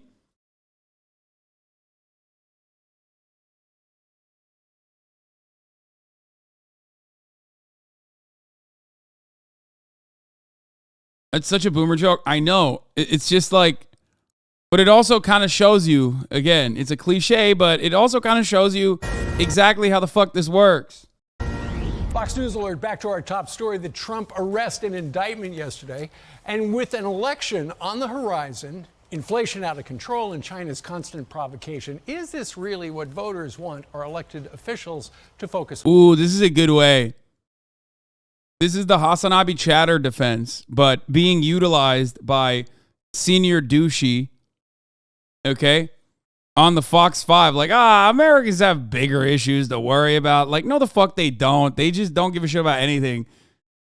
Americans, and we are certainly Americans as well, just like the rest of them, just like the rest of us, we love this shit, okay? Also, constant provocation by China is just like China existing. They're existing, but also existing provocatively, okay? On right now. Our great panel joins us live. You guys have been good sports. You've been here 3 hours. You've been watching us. Thank you very much. I love when they do panels like this because like half of the panel is like American Enterprise Institute lobbyists, you know what I mean?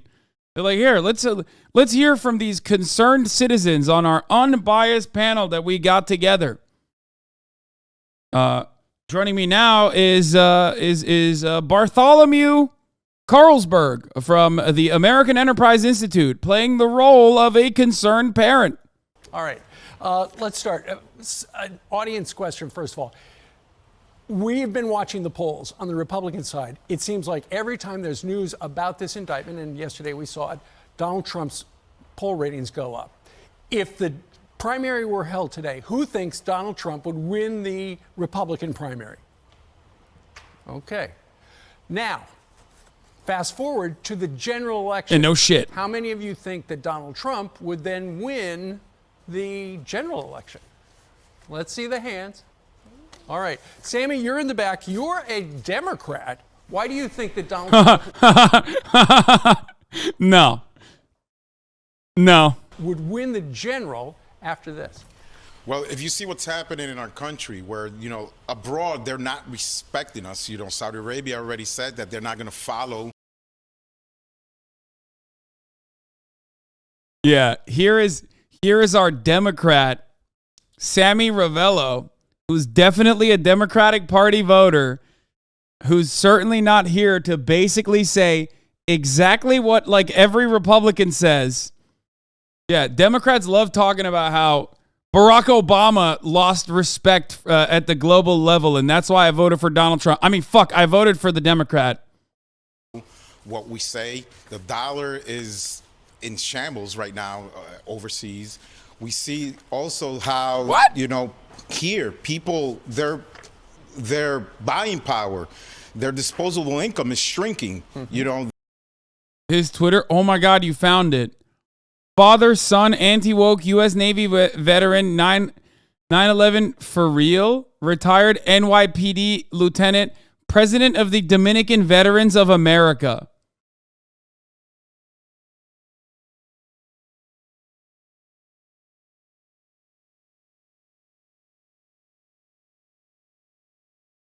Wait, he literally, wait, what?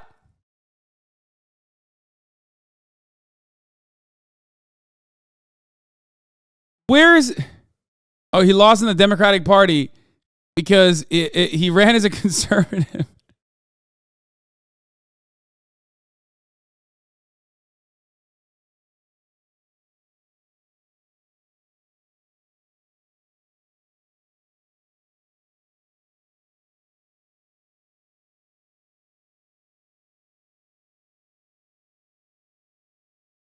"9/11 for real? Oh my fucking God, first responder." Yeah.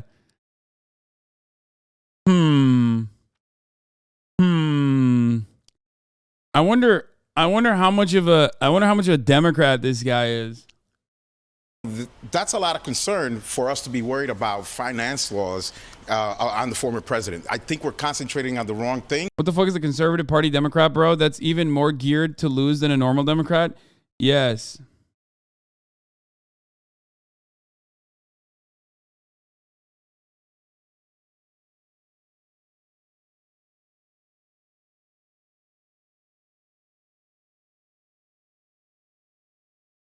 The Conservative Party means that he actually concluded a Ballotpedia survey that openly showed that he was a conservative. He's just running on the Democratic ticket and losing, but he is definitely... He's definitely conservative. I mean, he's anti-woke, bro. What the fuck are you talking about? This may backfire. Okay, speaking of backfire, so yesterday we were assuming there would be more meat on the bone. I love takes like this because it's like Alvin Bragg should be controlling the currency. Like Alvin Bragg is too busy trying to prosecute Donald Trump when he should be making sure that Xi Jinping is stopping Brazil and China from communicating with one another and maybe getting off the dollar. Like, what the fuck? The fuck is Alvin Bragg supposed to do? Like, I don't understand. Campaign ad? Oh my God, you found the Democrats' campaign ad. Oh God, you guys are impossible to stop. I came to the U.S. from the Dominican Republic. Republic when I was 16 years old. My mother settled right here in the Bronx. Hi, I'm Sammy Ravello. My American story began in Walton High School. I studied and worked after school bagging groceries at the corner bodega or pumping gas at the local gas station. When I graduated, I joined the U.S. Navy. In our military, I learned the importance of... Well, you know he's a defender of LGBT rights, at least. Working together for a common cause. I fought in the Gulf War that liberated Kuwait from Saddam Hussein. After he fought in the Gulf War. That's my favorite. That's my favorite of wars. You guys know famously. He fought in the Gulf War, brother. My enlistment, I came home to the Bronx. I enrolled in Bronx Community College and applied to join the police department. For me, it was an honor and privilege to serve the NYPD for 25 years until I retired as a lieutenant in 2019. One of the highlights of my service was to be a first responder and survivor to the terrorist attacks of 9/11. What the fuck? Why would you say that's a highlight, dog? He's like, dude, I had so much fun on 9/11. It was crazy. That's weird wording, dude. I swear to God.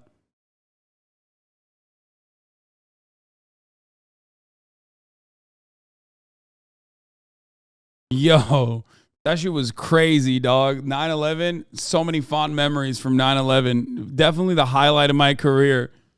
My man's talking about it like it's Muhammad Atta, dude. What the fuck? I was part of a department of thousands of officers and civilians that partnered with local communities to make New York City and the Bronx the safest big city in America. But that has all changed.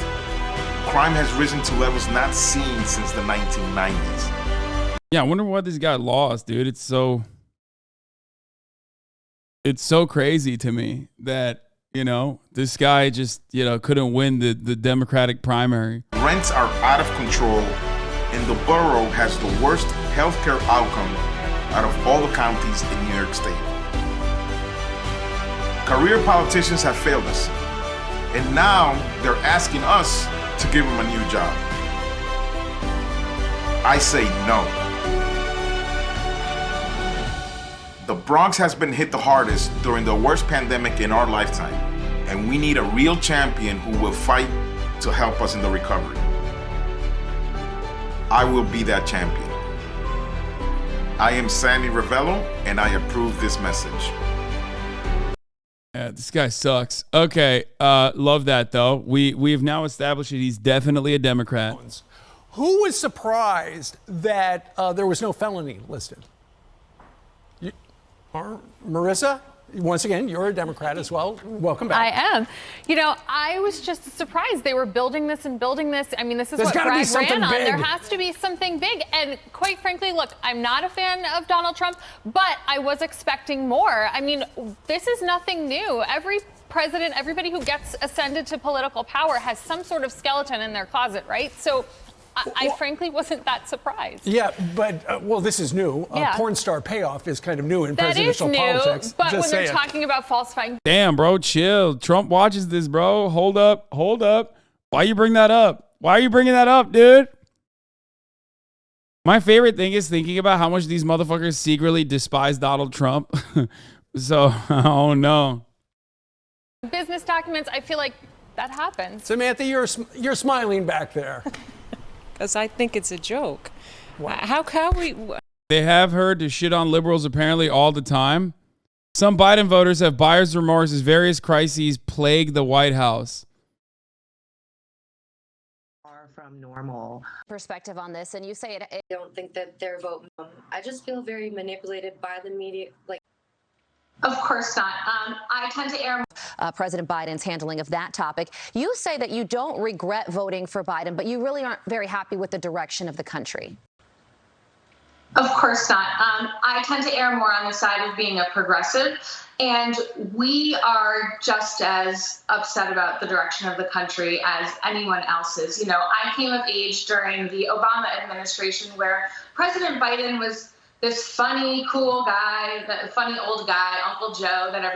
What the fuck? Wait, what? Ew. No. everybody called him. So when he was up for election, we were like, how bad can he possibly be? Sure, he's not really an effective. Dude, this is how you know they just sound like the cartoonish depictions of like Democrats or liberals from the Republican side. Like, she's about to bust out the Democratic plantation talking points. You know what I mean? Like, legislator, if you look back at his track record. But we were told by the DNC, by everybody else, he's going to be fine. He's going to push a progressive agenda. He's going to check all of the boxes that all of you are thinking about. And he's going to be one of the most progressive leaders in history. And none of that has come true, obviously. He has gone back on so many campaign promises. And as a lifelong Democrat, I do not regret voting for him. I just think that he's not going to be able to run again. There's just no way. Well, Natalia. Wait, she guest hosted on Fox? Impact of the mom vote in this year's midterms? What the fuck?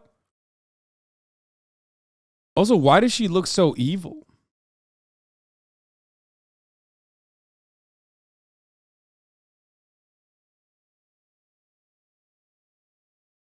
Dare to Run leadership cohort. Dare to Run virtual women's leadership cohort.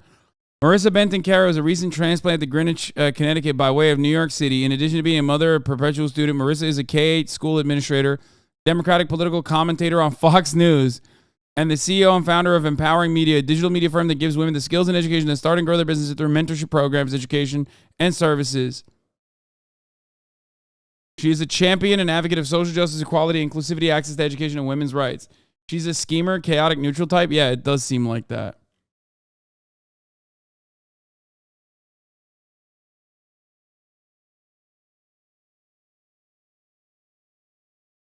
Most people that you're going to see on stuff like this is that they're going to be very what do you call it? I don't know what that website is, by the way. I don't fucking know if that like voting records or whatever, but most people that they get for situations like this that go online and talk about their political positions like this, they're going to be grifting a little bit. You know what I mean? They're going to be grifting for sure. She could be a little progressive, but I think in this regard, she's just like, in this regard, she's most likely just playing off of, she's most likely just like playing off of what the expectations are in that situation. Her job is to, play the role of a progressive Democrat who doesn't like who doesn't like Joe Biden, but for like idiotic reasons. How are we in our country, the greatest country in the world, in this position? And we're going after Trump when we had Hillary that deleted 33,000 emails and broke servers, and there was no indictment on that. And we had Bill Clinton, what he did with Paula Jones, and there was no indictment on that. And we have Biden with his, classified documents. And what's going on with that? Oh, it's just hush, hush, hush. And we're going to focus on things that, sorry, but men, this goes on. Sure. After he was arrested yesterday, apparently today, Donald Trump has called for America to defund the police, particularly the FBI, the Department of Justice, because the Democrats have weaponized law enforcement. All right, who in this panel, raise your hand, who thinks... If you're a conservative who's like upset about this, you're just a sore loser, okay? You literally voted for a guy who said he was going to weaponize law enforcement against Hillary Clinton, who then refused to do so, okay? Hold this fucking L, bitch. You chanted lock her up. I was on board. I was chanting lock her up alongside of you. Okay? You kept saying you want to weaponize law enforcement against Hillary Clinton. And then when your fucking dumbass president didn't do that, you turn around and you go, well, I don't really like this. I don't like that this is like turning on me.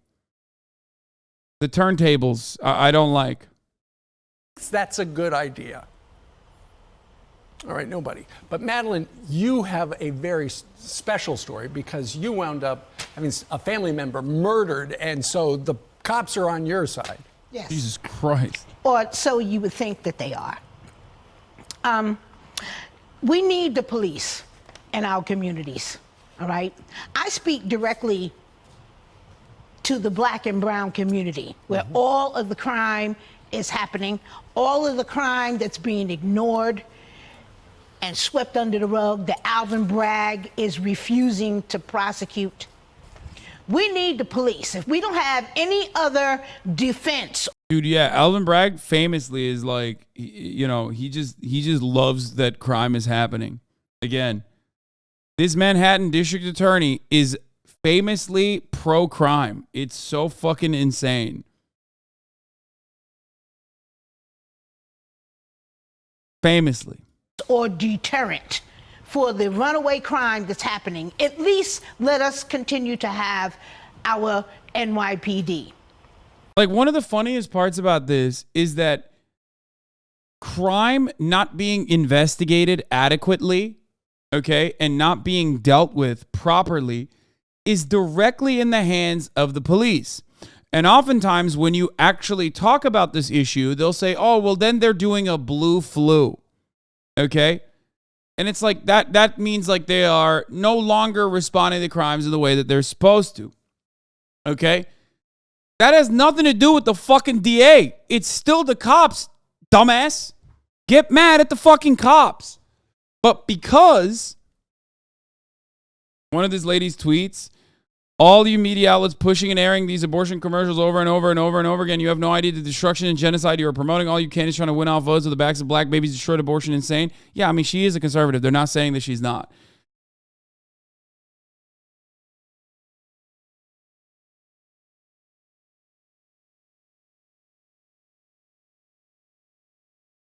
She's not a Democrat. This one is a conservative.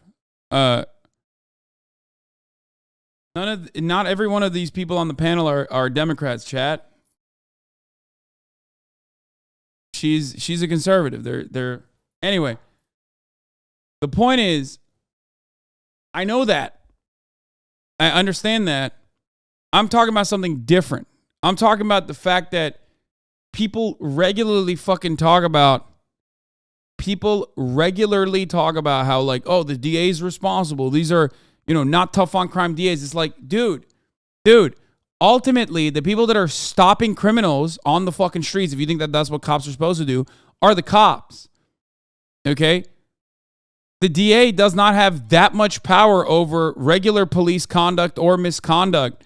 You can claim that the DAs are letting criminals go after cops arrest them, but that should still not stop cops from continuing to jail people if you think that that's what they're supposed to be doing. The idea that, like, the pro-crime left-wing DAs are stopping police from doing their jobs is a silly notion, because, like, then you're ultimately saying that the police are capitulating and caving to these woke DAs. Oh, they're not arresting criminals now because they know that the criminals will be out regardless. Okay? It's like, all right, well then still do it.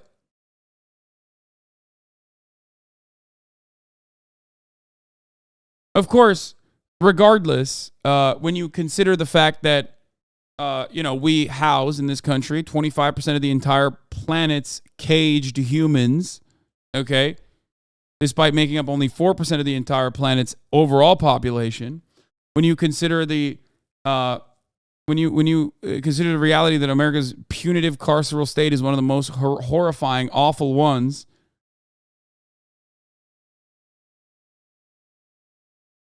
and then on top of that, when you consider the fact that crime overall is down historically from historic levels,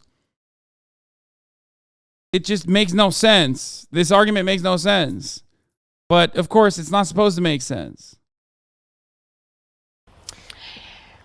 When they are arrested, they're immediately released right from the precinct to a community-based organization that they never show up at. Yeah. What he apparently posted was Republicans in Congress should defund the DOJ and FBI until they come to their senses. He wrote, Democrats have totally weaponized law enforcement, as I just said, in our country, and are viciously using this abuse. This guy's saying Trump advocating to defund the police is also hilarious. But anyway, the power to interfere with our already under siege elections. Dominic, we haven't heard from you yet. What do you make of what happened? So I think it's clearly a political stunt. I think there are much bigger cases to chase after, or we still haven't heard of the Jeffrey Epstein case. No arrests have been made about that.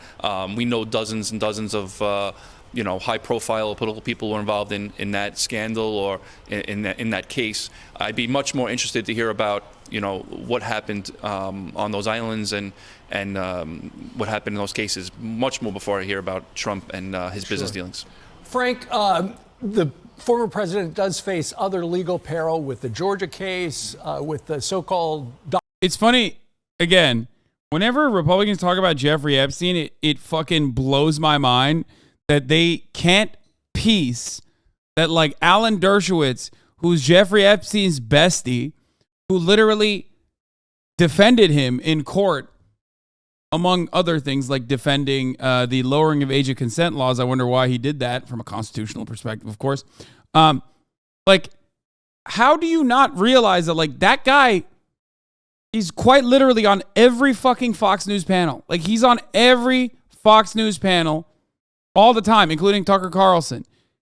When you do that, you cannot make an argument that you care about sex trafficking of children. You cannot make an argument that you care about, like, Jeffrey Epstein and the pedophile Democrats or whatever the fuck. It's such a weird form of cognitive dissonance that blows my mind. Docalago, the documents down at Mar-a-Lago and stuff like that. Are you worried about that stuff, or do you think that will be much like this was? I think, am I worried about it? No one wants to see crime committed in the country. So do I mind it being investigated? No, but investigated fairly. I mean, President Biden has more documents for more years than we can add up all of Trump's documents. So let's at least have the appearance that the investigations are nonpartisan. That's the problem. To Dominic's point, it's not. It's the most partisan. Defund the police? No. But de-weaponize the DOJ? 100%. And I should point out, Dominic's an independent. Frank is a Republican. Can I see the hands of people who think that yesterday's indictment was political? Okay. Unanimous. We're out. Thank you very much for joining us. I mean, that one tracks with the rest of the country. This is democracy. All right, let's get to Brandon Johnson, who is a union organizer, a teacher, and now the next mayor of Chicago. Here is Amy Goodman of Democracy Now! Talking about Brandon Johnson's victory Now, in the Chicago race. democracynow.org. As we go from Wisconsin to Chicago, another closely watched race. Brandon Johnson was elected mayor of Chicago in a major victory for progressives. Johnson, a black teachers union organizer, defeated conservative Democrat Paul Vallas, a champion of charter schools who ran on a law and order platform. Johnson won even though Vallas had outspent him 2-1. Brandon Johnson spoke last night to supporters. So Chicago, I'll say it this day. Today, we take big steps towards figuring it out here. So I believe since we are taking steps to figure it out here, let's take this bold progressive movement around these United States of America. So, Juan, that's Brandon Johnson. You're in Chicago. Talk about the significance of this victory. Yes, Amy. All the polls have been predicting a dead heat. It was a close race, the narrowest margin since Harold Washington won election as Chicago mayor back in 1983. But Brandon Johnson did succeed in rebuilding a progressive coalition to be able to capture the mayoralty. He won in impressive majorities in various groups across the city. In the African-American community, he did far better than the polls were showing. So basically, the undecided African-American voters broke in the last week almost completely for him. He did win a majority of the Latino wards of the city. But at the same time, Paul Vallis did do very well in some other Latino wards in this city, in the areas of Humboldt Park, West Town, Logan Square, Avondale, the historically Puerto Rican neighborhoods of the north side of Chicago. Brandon Johnson racked up in the almost 70% of the vote. But in some of the more middle class Latino neighborhoods of the Southwest Chicago, actually Paul Vallis had the majority of the vote. So Brandon Johnson did win a significant majority among the Latino community, which of course has been the fastest growing. But Vallis did have significant support, obviously, in the white community and in some sections of the Latino community as well. Now comes the difficult part of governance, because Brandon Johnson is going to be facing a police department, police office. Didn't the fucking police union say that if Brandon Johnson is elected, that they'll quit? Which is pretty funny because they are the biggest crybabies on the fucking entire planet. But they, of course, probably personally thought it would never happen, much like many people in Chicago with proximity to power thought that a person who is fond of socialism, a person who is like been very critical and spoken out on behalf of unions and striking, you know, they said that they would fucking they thought that it would never happen, and they said that they would quit 800 to 1,000, right?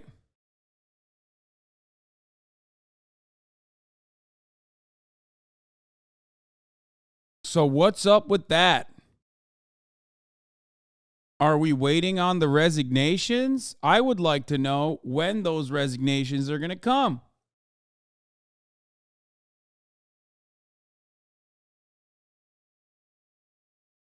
Fuck do I?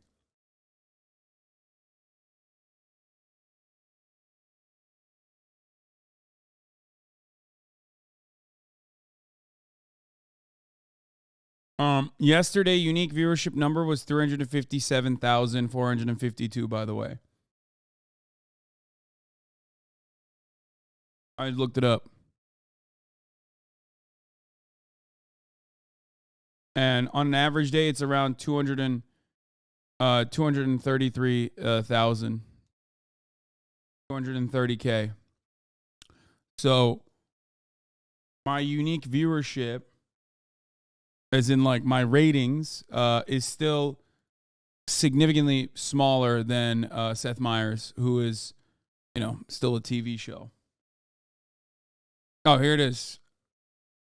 I just wanted to get to the bottom of that, so now we know.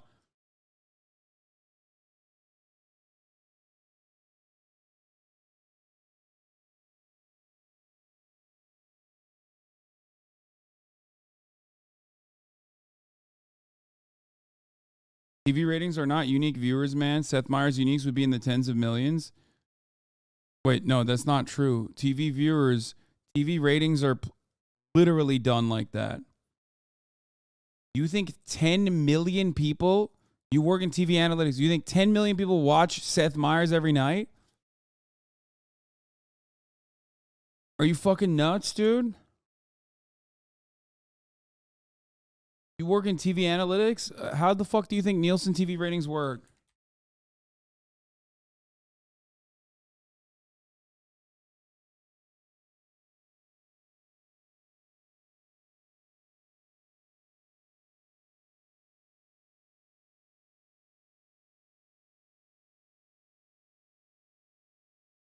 No wonder TV's failing. They got this motherfucker doing analytics. No. Seth Meyers' ratings imply that he's getting 700,000 people, 780,000 people watching him concurrently. Okay? That's what that means.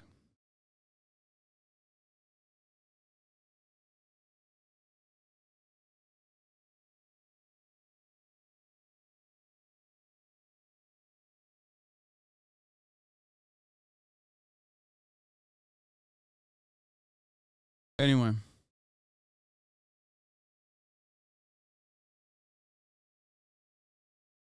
This would be cool if this would happen, honestly. Here is the new mayor of Convincing our Chicago. members to wear a red t-shirt on Friday was a task. It took us a year to convince CTU members that it's okay to associate yourself with labor. The baby socialists would just wear the buttons, right? We gotta, start them off, gently. And so eventually they started putting on red t-shirts. And so building that sense of consciousness.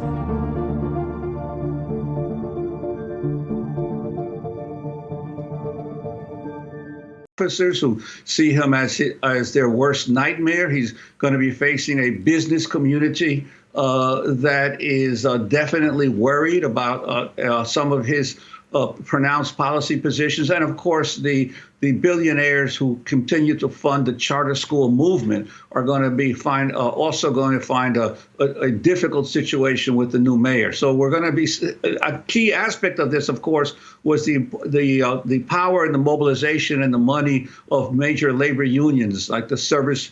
They're going to try to do a business plot on Brandon Johnson. The Illinois Chamber of Commerce has decided that there's a new mayor in Chicago.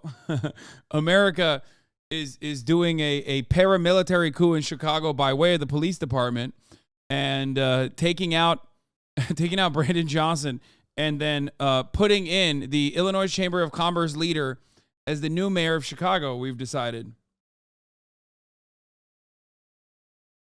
Stop giving them ideas. I mean, it's just like they won't do that, but they'll fucking undermine him at every step of the way unless he gets like actual support from JB Pritzker. Yes, the business leaders in Chicago will unironically do everything in their fucking power to fuck this entire process up, as they have done time and time again to any fucking DA that's like, hey, maybe the police shouldn't murder 14-year-olds. Like, if you're a DA anywhere in America, and you have said things like, perhaps we should have a little bit more police accountability, it's over for you. Okay? It's fucking Jover. Okay? They will do everything and anything they can to be like, the police unions will unironically do everything in their fucking power to destroy you. On top of that, business leaders will like collaborate with the police unions to say, oh God, these cops are not doing their jobs because of the fucking woke DA. Same shit goes for mayors as well. Same shit goes for anyone in proximity to power that has an opinion that is a little bit outside, maybe a little bit to the left of like the regular neoliberal norms. Think about the prior two mayors of Chicago and you will understand what I'm talking about. You got Lori Lightfoot, and before that you had absolute demon Rahm Emanuel. So, we'll see. SEIU, the Service Employees International Union, the Teachers Union, especially the Chicago Teachers Union, those were the main bulwarks of the ground organization that Brandon Johnson was able to put together, as well as the financing that. One reason I'm not as confident in a Brandon win is that this framing of the race, which is just straight up wrong, has been accepted and promoted as true by much of the political media, and this framing inherently helps Velas.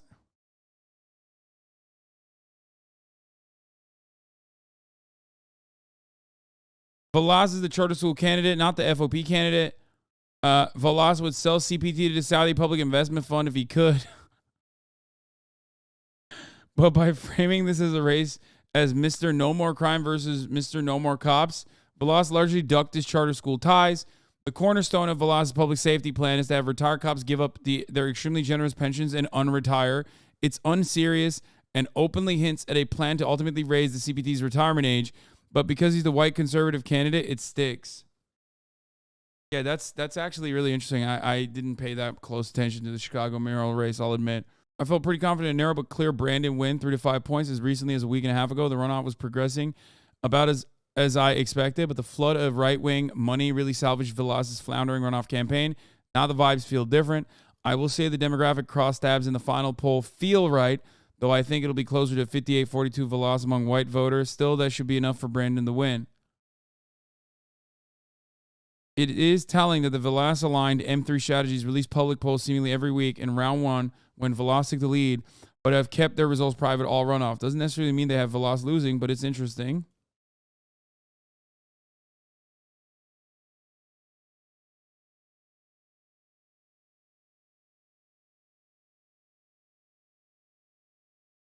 Single-handedly making Valas sound cooler just by mispronouncing his name. Wait, what is it? How do you say his name? Valis? Valis? Is that how you say it? I don't fucking know.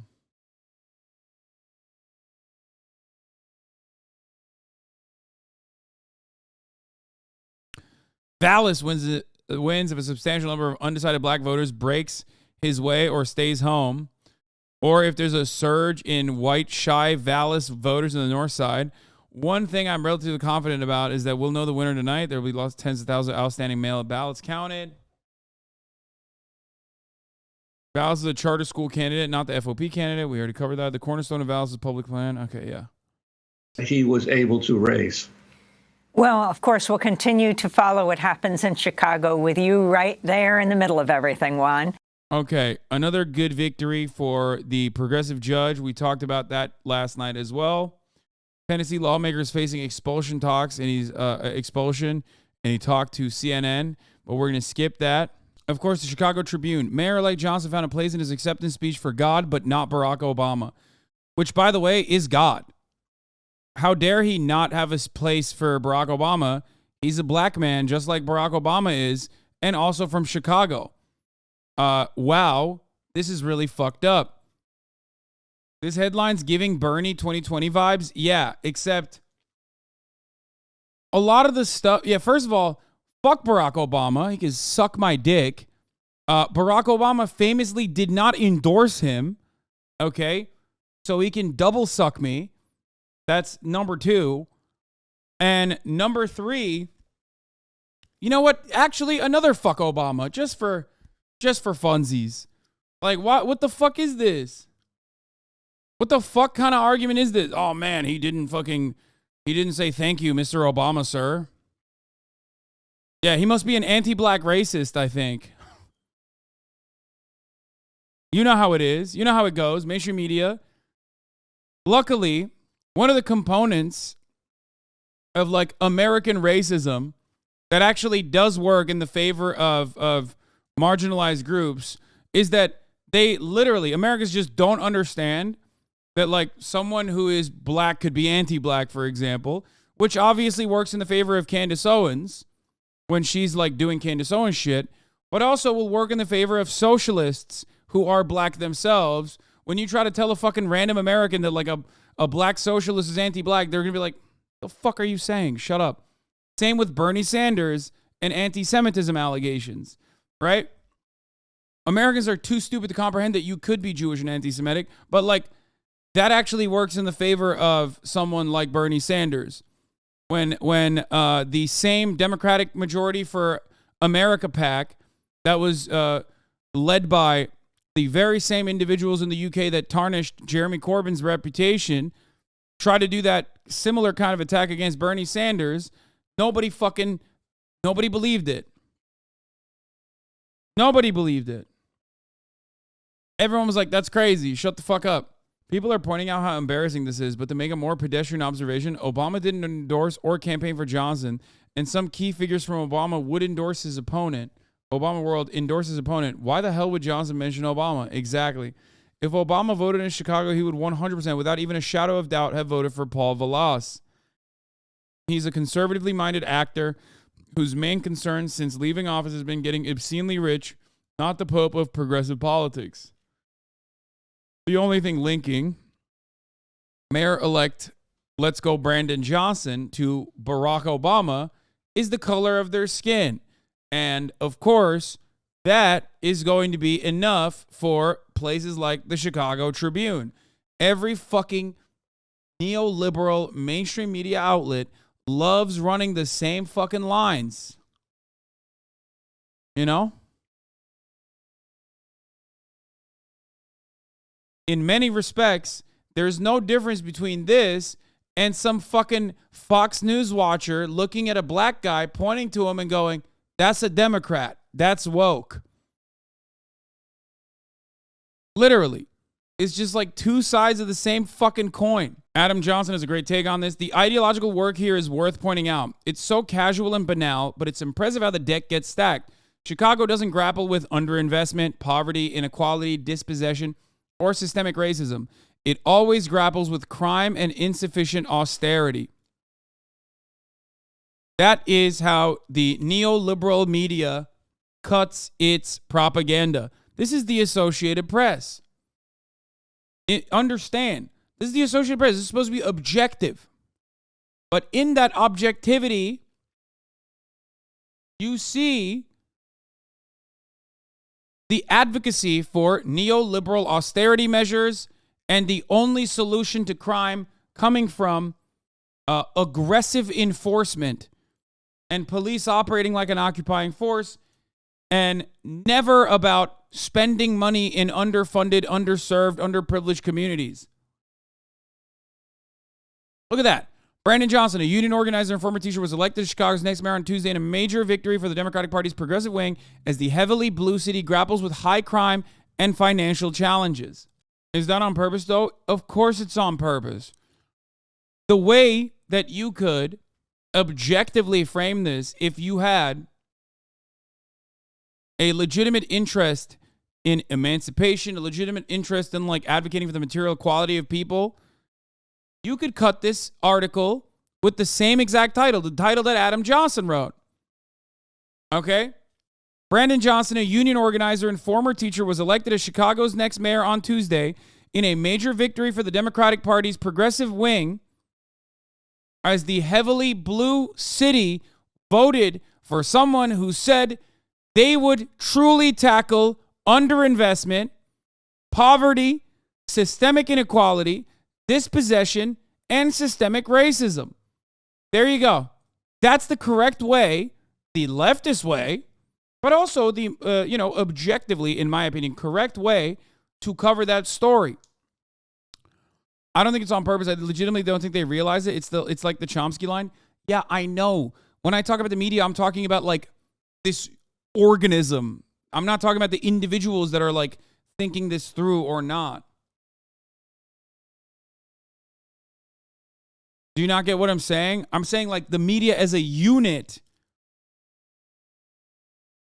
The media as a unit is pumping this commentary out under the auspices of neutrality, objectivity, when there's two ways to cover this issue, and they rarely ever talk about the issue from the perspective of systemic solutions.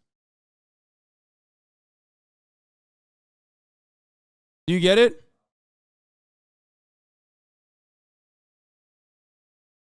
A few days ago, the AP ran an article calling the U.S. abduction of an Iraqi child of war as an adoption. You mean the Afghan child?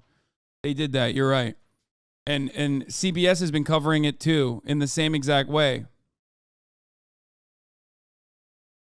This is why I say the media defends capital. The media is a defensive wing of capital.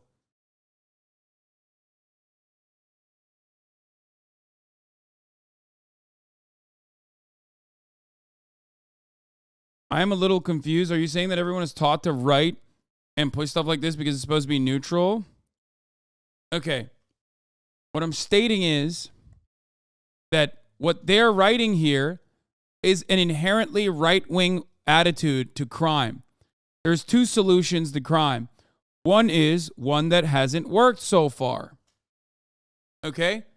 Which is hyper-enforcement, police spending more money on the police, and not trying to tackle the actual reasons as to why crime manifests, violent crime and the like. The AP article is not neutral. No media is neutral. There's no such thing as, objective, unbiased media coverage for the most part. Because neutrality simply implies, in a neoliberal system, neutrality simply implies that you are abiding by the system and making it seem like that is the default. Here, I'll give you an example.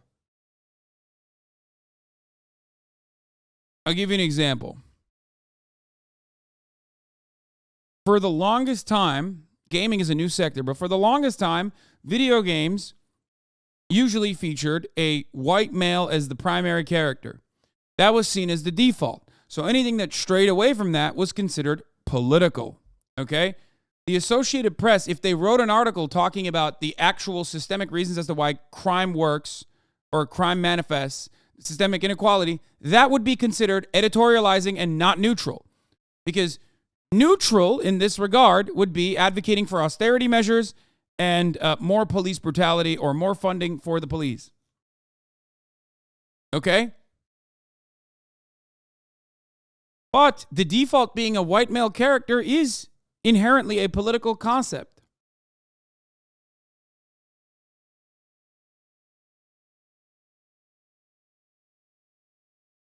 There is no real neutrality in this argument, in this headline, because they are interpreting a city's ongoing political problems. Now, there's two factors here. Even if crime was like grappling with high crime, this would still be an unfair assessment. Okay? But also, it's not true.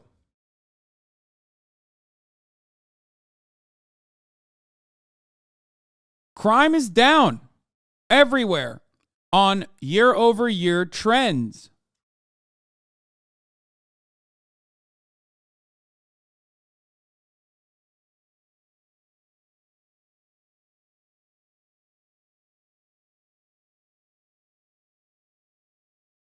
Homicide is down from 2021. Shootings are down from 2021.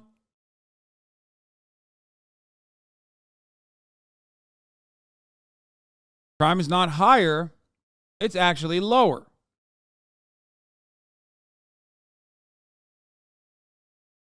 Crime is up year over year within my house. Crime is also down on yearly trends as well.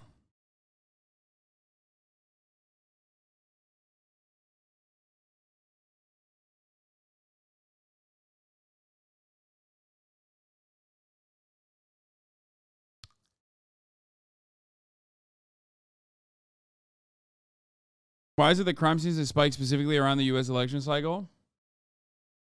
What would you say? What would you, Uncle, say about this? Specific areas of increases, huh? Yes.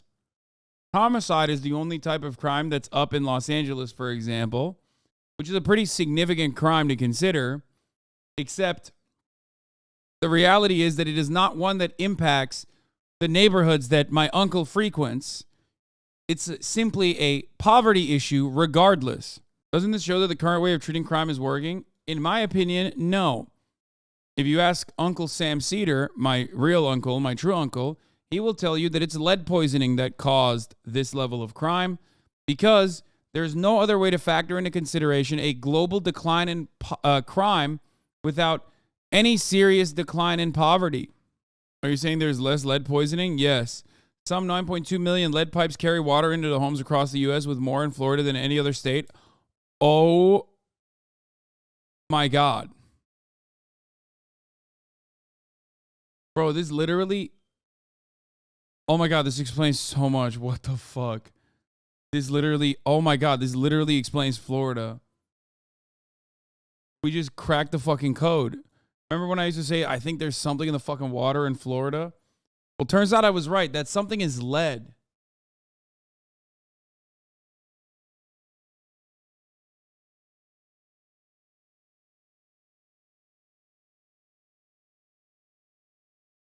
This sounds like a crazy conspiracy theory, but it makes so much sense. So the lead take is not a unique one to Sam Cedar.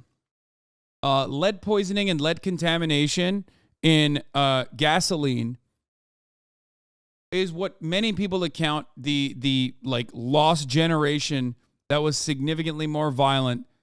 Like an unprecedented amount of violence was seen in one particular generation. All of those fucking crazy Trump kooks that you see, it's not really a conspiracy theory. All of the crazy Trump kooks that you see that are in like a certain age range, they all are from that lead generation.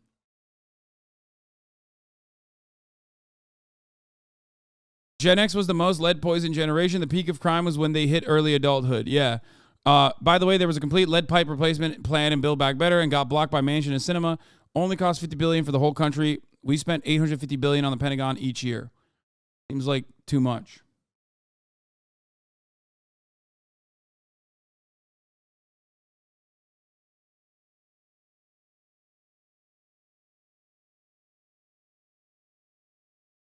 More lead data lines up with your take. Oh yeah, this is my favorite.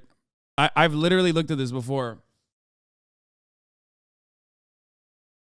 Yeah, here, look. Although looking at this lead chart, you can see why even being a few years older, I graduated in 1998, meant much shittier people. My birth year is 1980 circled, but by 81, look at that drop. This is distributing childhood blood lead levels by age in the United States.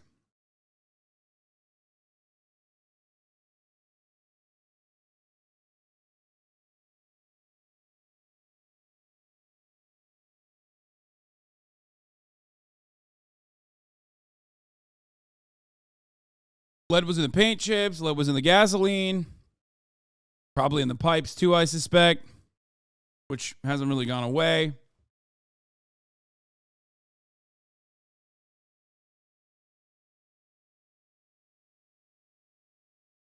Yeah.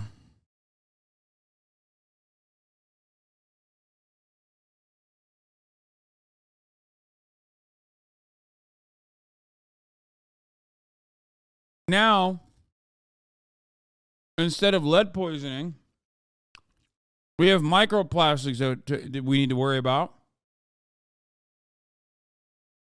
which is also fucking up our hormones. But this generation will be known, the Zoomers will be known as the microplastic generation, or the PFAS generation, forever chemicals. Just like Gen X was noticeably lead poisoned, we will be noticeably microplastics poisoned. Stupid question. What does lead poisoning do? It's not a stupid question. That's actually a very good question. Lead poisoning leads to aggressive, uncontrollable, and oftentimes violent behavior.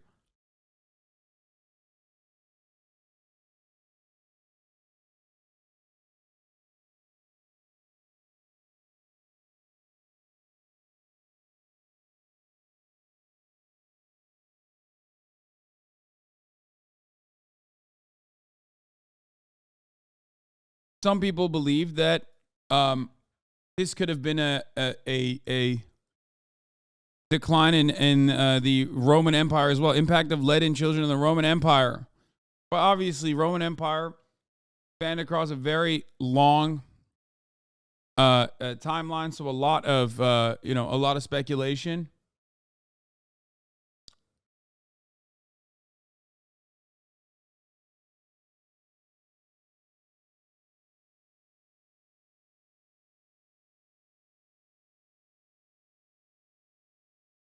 Has been made on this issue.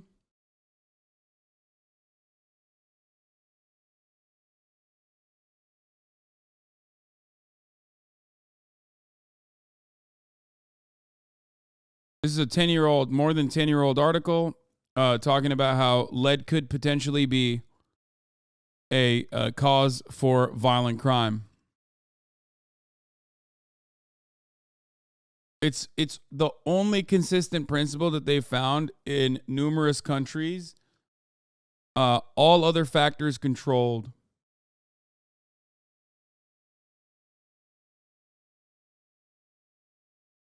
Still, the new latest meta-analysis shows lead poisoning could have only contributed to 28% drop in violent crime rate. The rest of it is still unexplained. I mean, that's an insane number, dude. What the fuck?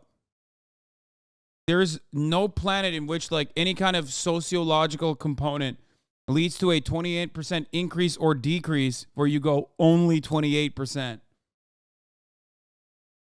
That is literally the most considerable factor that you will ever conclusively point to. If a meta-analysis shows it leads to a 28% decrease in anything, then that is the sole contributor. 28% drop can be explained by lead poisoning. That's what I'm saying. That's a gigantic fucking drop.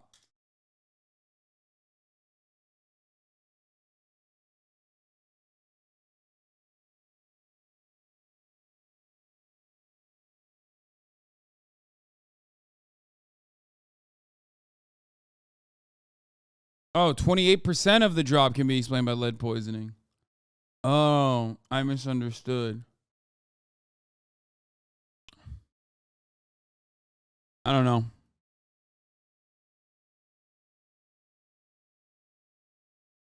Still significant. But regardless.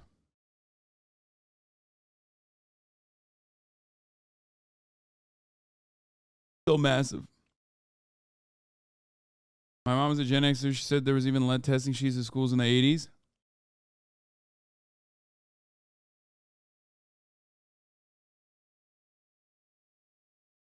Lead from gasoline blunted the IQ about half the U.S. population. Study says leaded gas was banned in 1996, but exposure to poison cost people born before then several IQ points on average, researchers estimated. I mean, this is like a super... This is something that has been studied. It's a super common theory. It's the reason why I brought it up now is because... Sorry. It's a super common theory, and the reason why I brought it up now in this circumstance is because at the top of the hour there's a 3-minute ad break, and if you no longer want to be poisoned by that, all you need to do is subscribe, which you could do for $5 or for free with a Twitch Prime by connecting your Amazon Prime account to your Twitch account, where you get one free Prime subscription a month. Use it on your favorite broadcaster. Hopefully that's me. I don't want to poison your experience with the top of the hour ad break contaminants, but like I said, you can avoid the top of the hour ad break contaminants by subscribing for $5 or for free. The effect on Baltimore. Here's the 3-minute ad break now.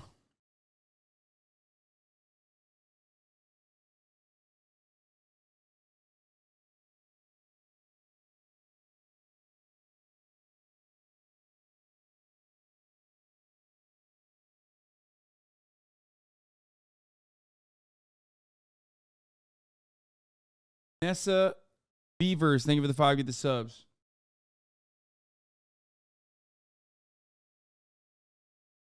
Studies between cities, states, and nations show that the rise and fall in crime follows with a roughly 20-year lag.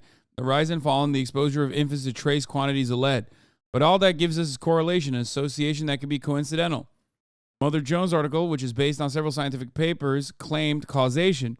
I began by reading the papers. Do they say what the article claims? They do. Then I looked up the citations, discussions of those papers in the scientific literature. The 3 whose citations I checked have been mentioned between them 301 times. To my astonishment, I could find just one study attacking the thesis, and this was sponsored by the Ethyl Corporation, which happens to be a major manufacturer of the petrol additive tetraethyl lead. I found many more supporting it. Crazy as this seems, it really does look as if lead poisoning could be the major cause of rise and fall of violent crime. If I were to speculate out of my ass totally in the least educated way possible, but my educated guess on the nonviolent crime rate dropping, alongside the violent crime rate dropping, if lead is not the only factor of consideration, in spite of the fact that extreme poverty across the board has not been eviscerated in the way that, like, capitalist countries love to claim they did, with the exception of China. What I would speculate is that technological advancements create the semblance of like, not an actual eradication of poverty, but technological advancements growing and exponential growth has created a system in which you feel as though there is a little bit more that you can do with less. It's the idea that you think you are more free because you can fucking purchase a cheap television or you have a phone in your hand. And technically, you are a more productive laborer in that regard. So, in a way, technological achievements improve your conditions, improve even life expectancy, for example, even if you don't fucking have full-blown access to all the amenities of every single bit of technological achievement. It basically improves your life living conditions, even if you are not a direct beneficiary of said technological improvements. So that's what I think. That is what my suspicion is, rather.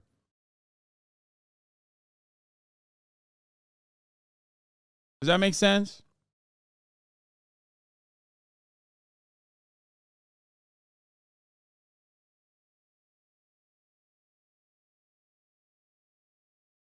No? It doesn't make sense to you?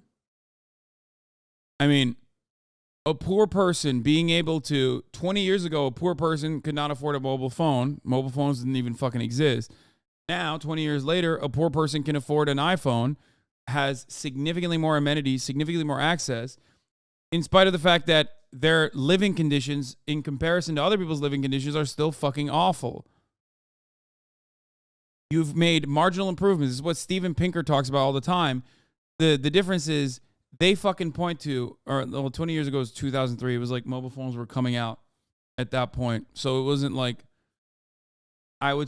dude, I'm so old. I said mobile phones didn't exist 20 years ago. I apologize. Mobile phones existed 20 years ago, obviously, because it was only 2003. And I'm 30 years old and not 20 years old anymore. I'm a fucking idiot. Yes, I said the wrong thing. My point is, you didn't have fucking smartphones that were readily available, okay? Smartphones were not immediately and readily available 20 years ago to every single person in the same way that they are now, okay? Obviously, mobile phones existed, but not like smartphones with some level of internet plan, okay? It was a major luxury, I would say.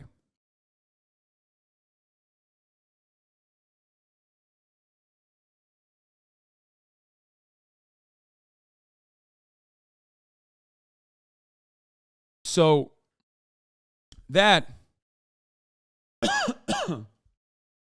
although your overall opportunities for growth, opportunities for prosperity have diminished over the course of the past 20 years, the amenities that you get living in a society where technological advancements are happening around you are tremendous. So you experience some of those benefits and you see like you think you have marginal improvements in your life when overall you're just simply making more work with less.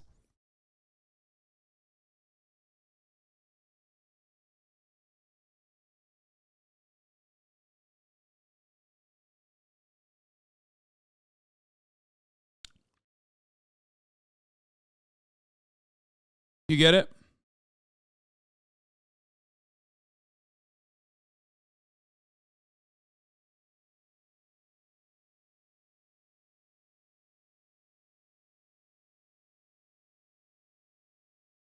Here, I mean, we've looked at this data before as well. Change in price for U.S. consumer goods and services since 2008.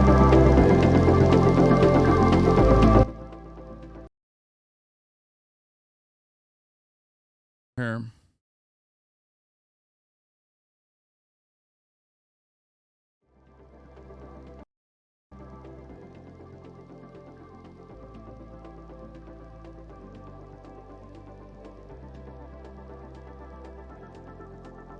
The cumulative price change since the financial crisis.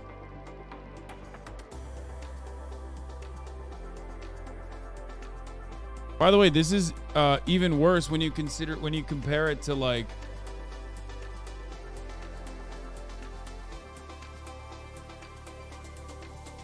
even before 2008.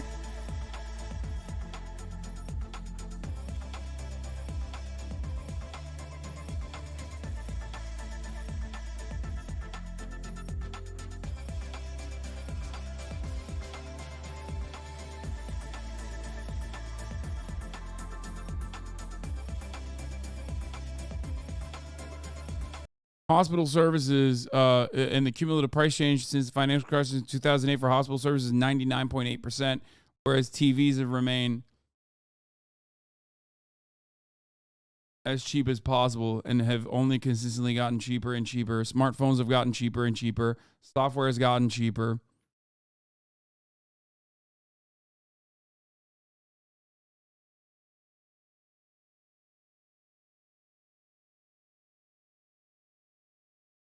Some of those amenities are truly life-changing. Software, I would say that software and mobile phone services are life-changing amenities.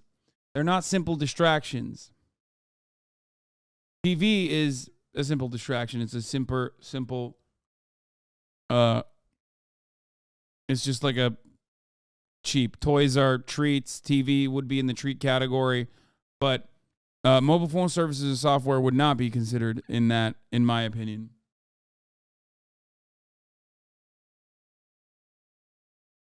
Aren't the new iPhones like $1,200 new? How are they cheaper? Oh my God, I'm going to fucking lose my mind. Okay. Yes, the newest iPhones are very expensive. Every time we have a conversation about fucking iPhones or mobile phones, everybody goes, aren't newer iPhones like $1,200? Yes, but in comparison to a fucking iPhone that you can get that is an older generation that's infinitely more accessible now, 20 fucking years ago, no such technology even existed. Please understand that that is what I'm talking about. You don't need the marginally better product. Like, I could be buying a new iPhone every fucking year, and I don't do that. Why? Because you don't need to do that, okay?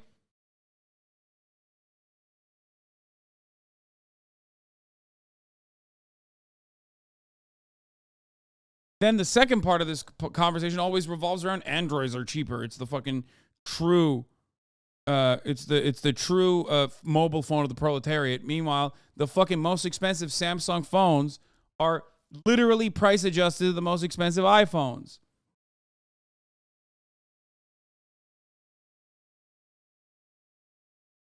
Technological improvements make people feel as though their lives are better. And in some ways, they do truly make your lives better, right? That's it. I think that that is the reason why, in spite of like,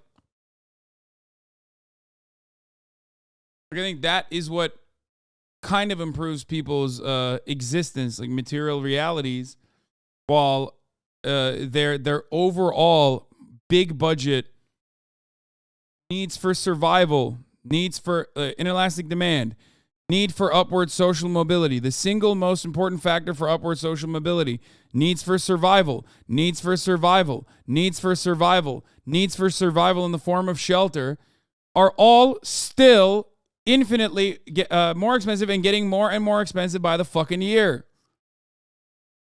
Okay? CPI is a consumer price index.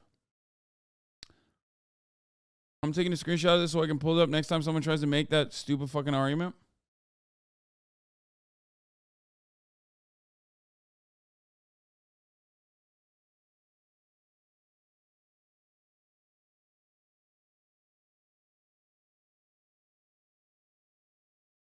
No, I just ate, bro.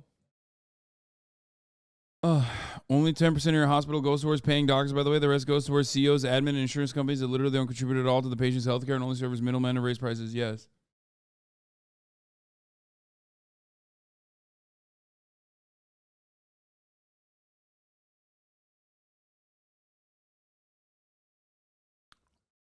Anyway, the entire video shows that globalization has pushed the price of consumer goods down, especially those which are truly global industries. Even car prices have stayed more or less stable. Also, electronics are cheaper only because of the existence of the electronic industry in Asia. The phone would be way more expensive if it was manufactured in the U.S. and Europe. I mean, that's true too. But what you're describing is exploitation of the global south, exploitation of the third world in general, exploitation of the third world labor in general that has led to cheap consumer goods that are easily affordable, commodities such as TVs.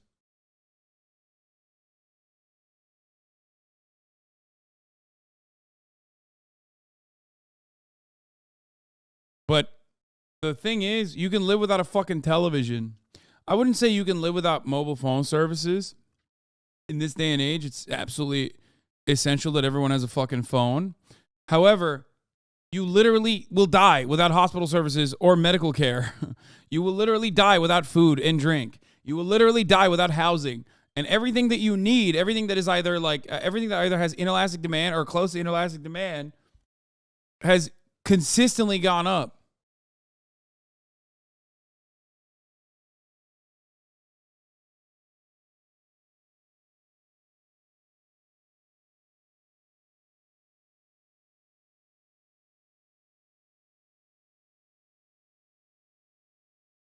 So my point is, as much as I am a hedonist who advocates for cheap consumer goods to a certain degree, and believes that like that kind of thing has a sedative effect on the overall attitudes that people have. It definitely curbs revolutionary potential,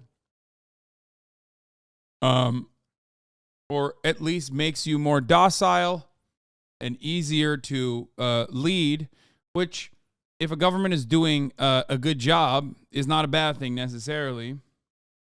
When a government is doing a bad job and there is capitalism, it's weaponized in a very insidious and fucked up way.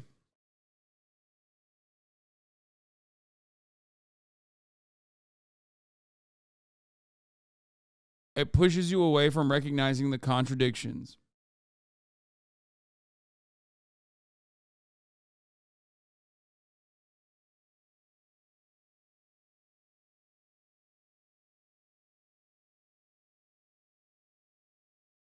Anyway,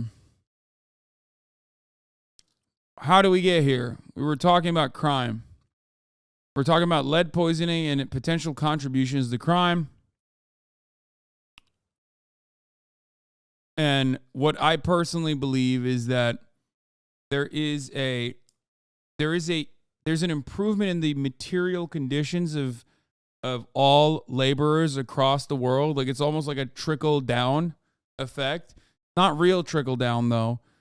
It's simply that technology is expansive. It's constantly growing. It's constantly getting better. And that technological development makes you basically feel as though you have better material conditions. Not exactly thrilled with JB sitting this race out, but he gets it.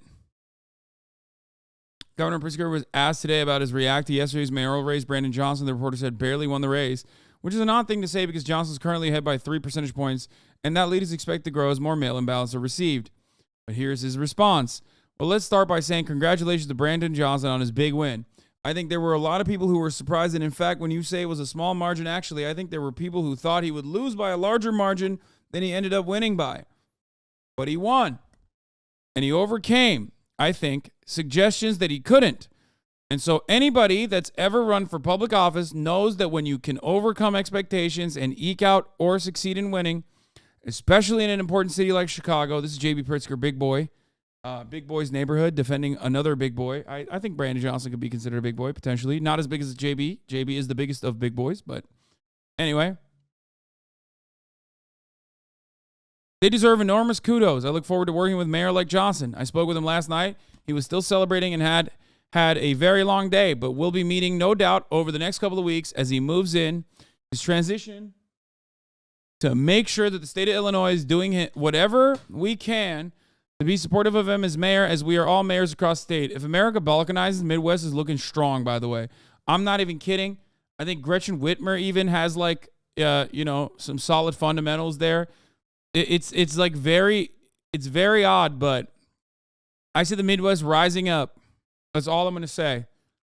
Its bona fides are looking really good. Ohio, on the other hand, more dog shit than ever. Oh my fucking Lord. Ohio, shame on you. Poo-poo caca, okay? That's all I'm going to say about Ohio. I'll leave it at that.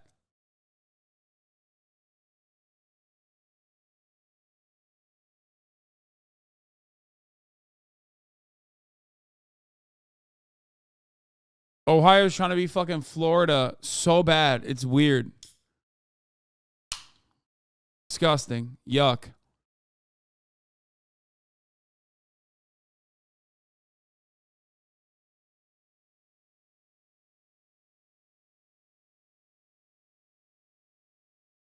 Anyway. Yeah, someone should look at the lead poisoning in Ohio, honestly. Look, he's younger than most of the mayors that have gotten elected. He's somebody who comes out of an activist background. I think there's a lot to admire about him. He's a teacher, and I believe that he will bring a certain vibrancy to the city, so I'm excited about that.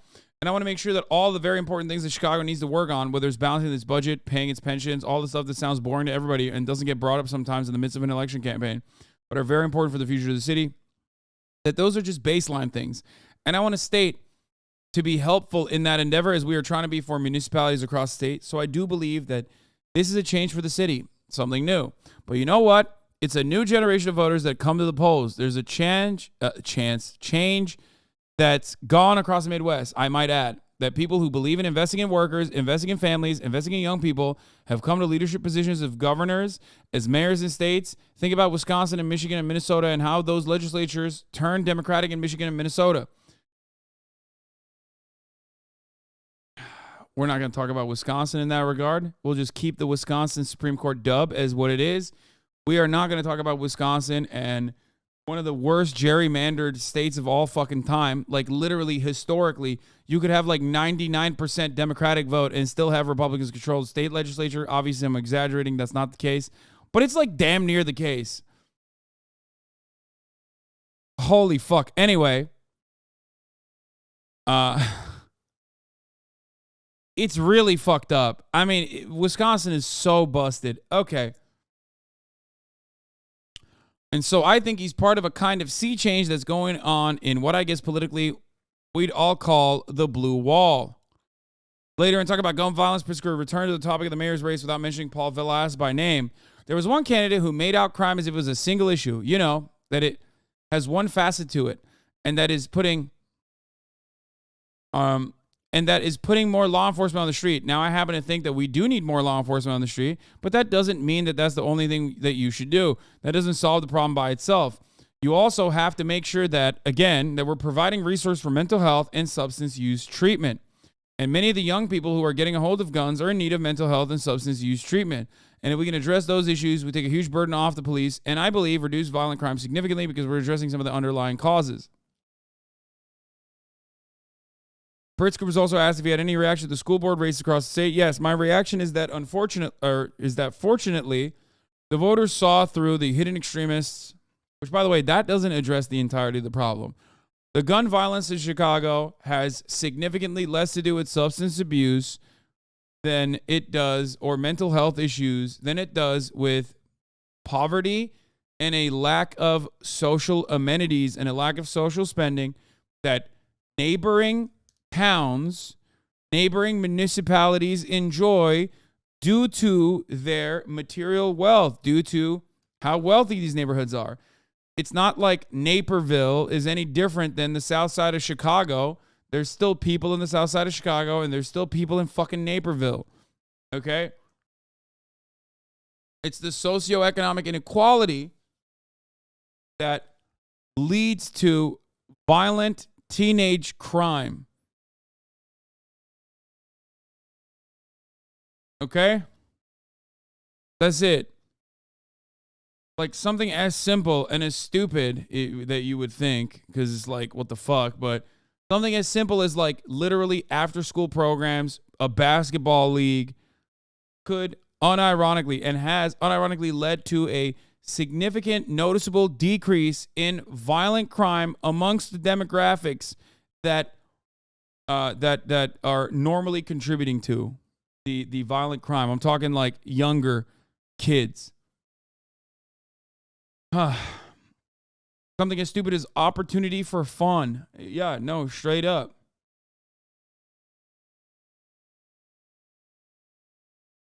Is Naperville like a real place you mention all the time? It sounds like a fake place where rich people live. I'm not from the U.S. Yes. I love utilizing Naperville because it's a fucking, would it be considered an exurb? It's a suburb. And that's where all the like rich white kids who claim Chicago, who claim like they're from Chicago, will always act like, I mean, that's Naperville.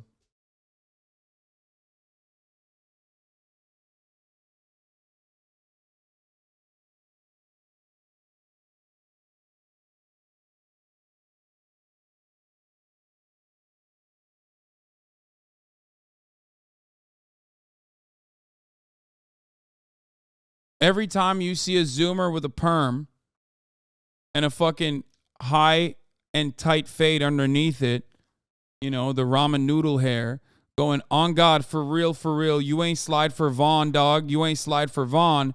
Know that they are most likely from Naperville, okay?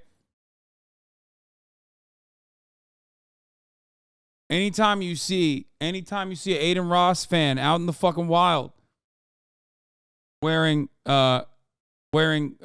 crew socks with the new Nike sliders, or are they Adidas sliders? Like the ones that Yeezy, like the Yeezy lookalike sliders. Those are the guys from Naperville.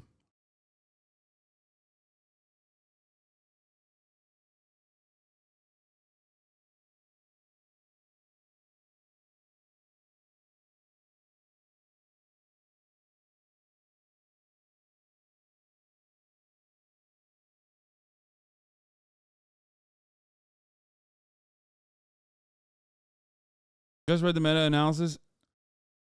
Exacerbation of crime through deterioration of the social environment was not factored in. Partial correlation was but 0.16, but they took out socioeconomic factors, so that's notable with the context above in mind. Also, 500 is a pretty small sample size. Can you explain how you know this about Naperville? You're 100% correct, but you're not supposed to know this is a Chicago-lander. Is it Felix? No. I was, I guess, very fortunate or unfortunate. I don't know which way you would cut it. But when I first moved to Los Angeles, I met a bunch of dudes that all came from Naperville. And then I met a bunch of their friends from back home. And immediately I clocked it as motherfuckers who love saying they're from Chicago, but are not from Chicago. And as someone who is unfamiliar with Chicago, I thought, that's so odd that these guys are talking about like being from Chicago, but don't resemble the type of person that would have grown up in a city, let alone a black, brown, or poorer part of a city. As someone who grew up in cities my whole life, I know when someone is from a city in general.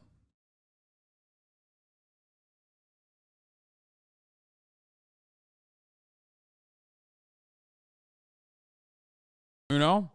And these guys definitely did not give I grew up in the city vibes.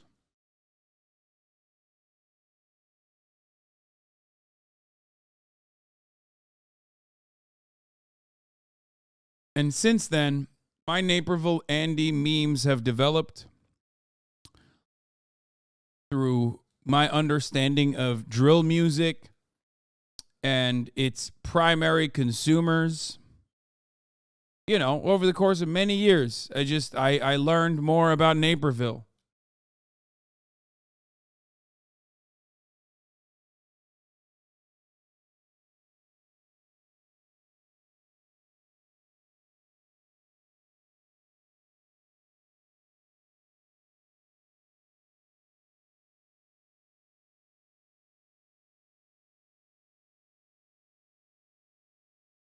Can you go to Naperville?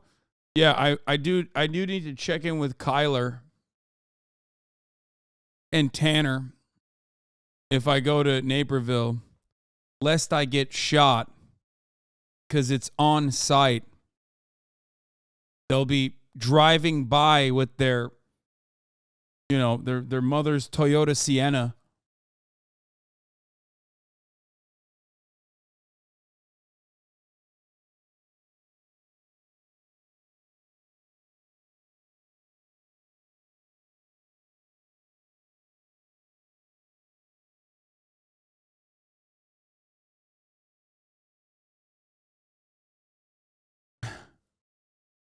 I'm basically directly calling out like a big chunk of this audience too.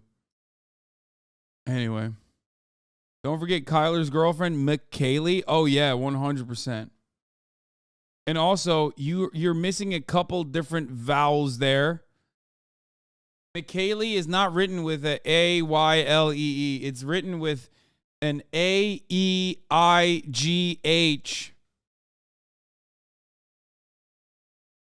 Yeah, like that. Where you're like, what the fuck just happened? Like, how did you write it like that? We're unpacking a lot about white culture here today.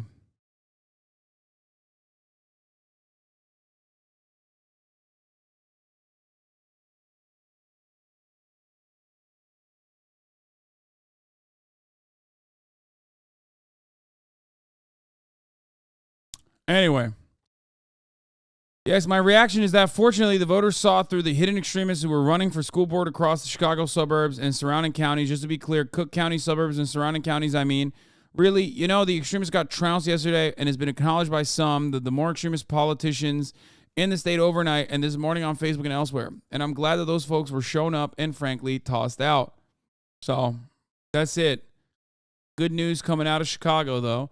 Oh, breaking news. Baltimore Catholic officials engaged in a cover-up of sexual abuse of at least 600 victims over a span of 60 years. Maryland Attorney General accuses in a new report. This is breaking news, but also the least surprising news, but also some of the most fucked up news that you could read, I guess. Attorney General Anthony Brown names priests and describes their alleged wrongdoing in a 463-page report. The report documents depraved systemic failure of the archdiocese to protect the most vulnerable, the children it was charged to keep safe. Yeah, it's always the people you suspect the most. I forgot to cover this as well. This is a really interesting story that is also not interesting. I'm just kidding. It's just cruel, unusual, but of course, certainly expected. Barry Weiss wrote an article. I felt bullied. Mother of child treated at transgender center speaks out. Caroline was told that a puberty blocker would relieve her child's psychological distress. That's not what happened. Emily Yoffe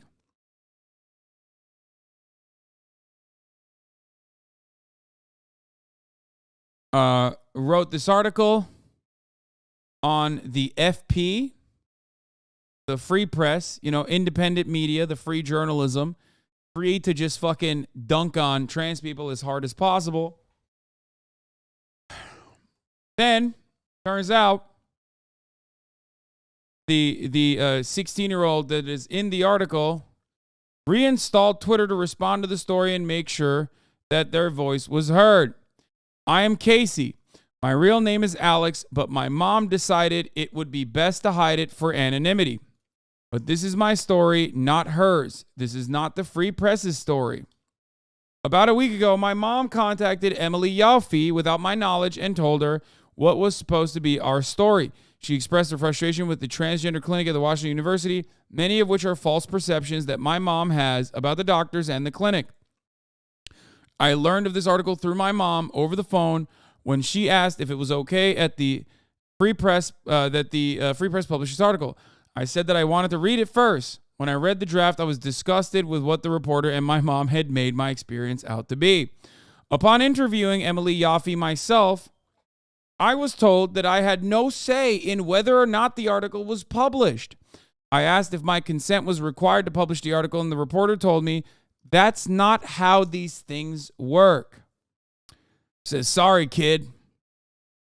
You're going to be a part of the anti-trans propaganda machine. After she had edited the article and published it, I had not found this out until 20 hours later. I was extremely frustrated. The article makes it out that my mother had no say in the implant of the Supprelin. This is completely false. My mother claims that she was pressured into saying yes by the doctors. A big issue they point out is that the doctors quoted suicide statistics in transgender adolescents. I do not deny that these statistics were quoted, but I also sustain that the doctors didn't say that I was at substantial risk for this. The article mentions that my grades dropped from A's to B's to D's and F's in a semester. This is a completely exaggerated statement. Imagine dunking on a child, dunking on a trans child's grades. My grades were on a steady decline since 2020 due to unrelated mental health concerns. Speaking of mental health, the article claims that my mental health issues can be attributed to the Supprelin implant. However, my personal experience shows that this is not the case. Since COVID-19, my mental health has been declining, and it was already an issue. I was in counseling with the Washington University Transgender Care Center, in which I was treated amazingly by my counselor. She was a friend to me and offered a great amount of support. This was taken away when my mom revoked consent for the Supprelin. After she revoked consent, my father and I, along with the university, attempted to set up a meeting with my mom. She did not attend this meeting, claiming that she was not contacted. Later, she admitted that she was. When you talked to the reporter, did you give her permission to use your medical records for information? I think that may have been a violation. Talk to your dad about it. You can go to a lawyer and ask questions for free. It sounds like the clinic didn't hand over records, but the reporter took the word of your mother. Not okay. Your medical information should not be public because it would make a good story.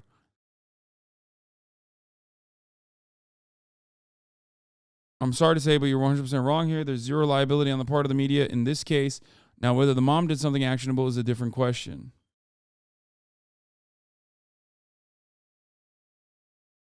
Flip this freak. No kid want to be treason is just brainwashing. No kid want to be treason. I don't think anyone wants to be trans. I think people are just, they are. You know what I mean?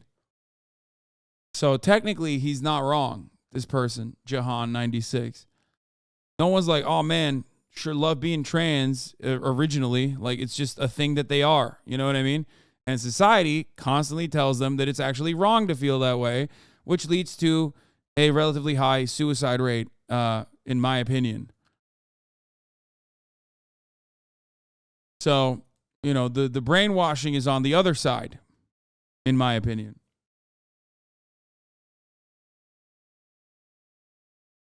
The treason. The mom responded in the most narcissistic way possible. Here is realtor mama entrepreneur Caroline Miller says, actually, babe, they gave me 2 days notice and sent an email confirmation that only found last week. They were supposed to call me on speaker and never did. Also, I was not going to get that meeting without an attorney. Let's get it all out there. Parent of a queer child, the only reason your child needs to speak out now is because you felt the need to speak out and misrepresent their story. This is actually my story about how I was treated as a parent at the center. Alex has a story too, but this article wasn't it. Don't confuse the two. Holy fuck, dude. Some parents are just so dog shit.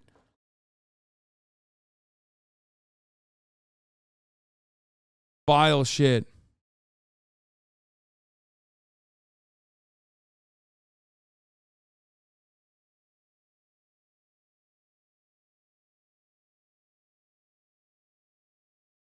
Poor people pile on the mom on Twitter. Just want to share this explicitly that that's not what the kid wants. Do not under any circumstance contact my mother.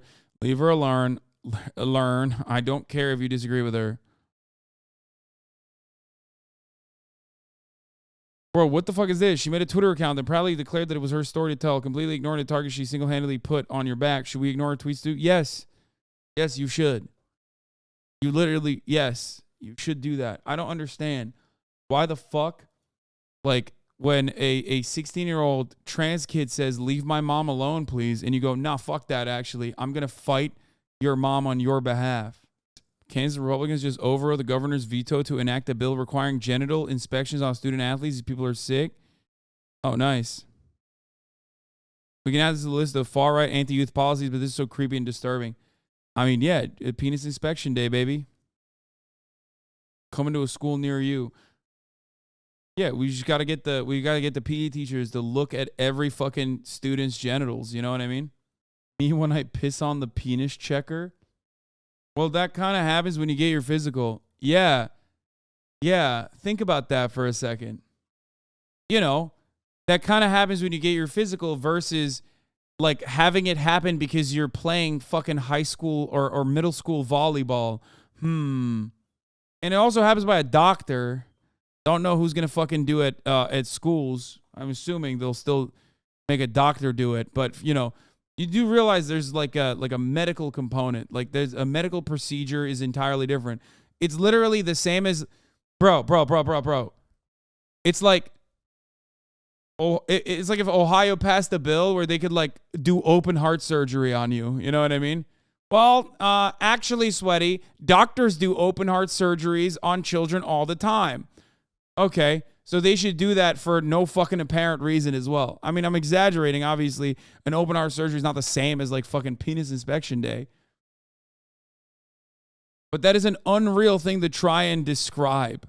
Kansas Republicans just overrode the Democratic governor's veto, enacting a new law that allows for forced genital inspection on children to make sure they're not transgender.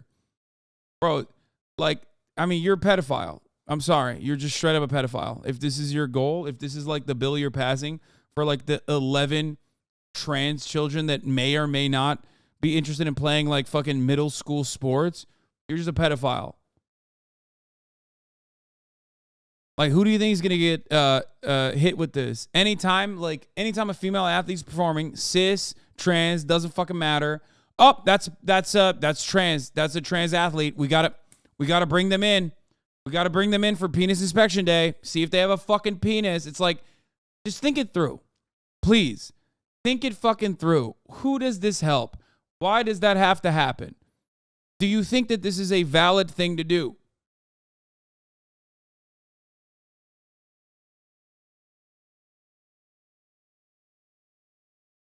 Both chambers barely met the 2/3 threshold to override the governor's March veto, the third year in a row, and Kelly rejected the legislation.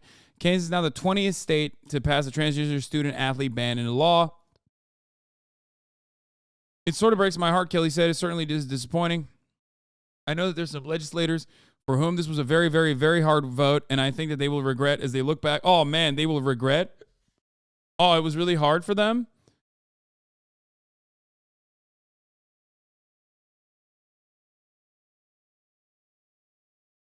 Following the House vote, Representative Susan Ruiz, a Shawnee Democrat, stood up and addressed some of the Republican lawmakers who voted for the ban, telling them they were full of shit. The legislation requires children to participate in school activities based on the gender they were assigned at birth from elementary school to college. Challenges could require them to undergo genital inspections or require a birth certificate for the proof of child's gender. Nice.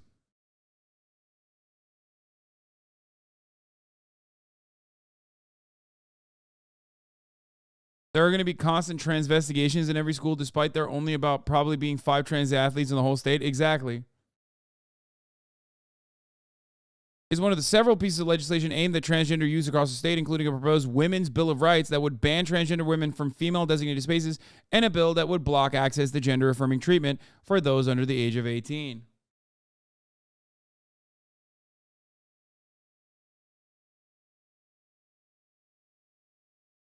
Yeah, this will impact more cis people than it impacts trans people. Do you want to know why?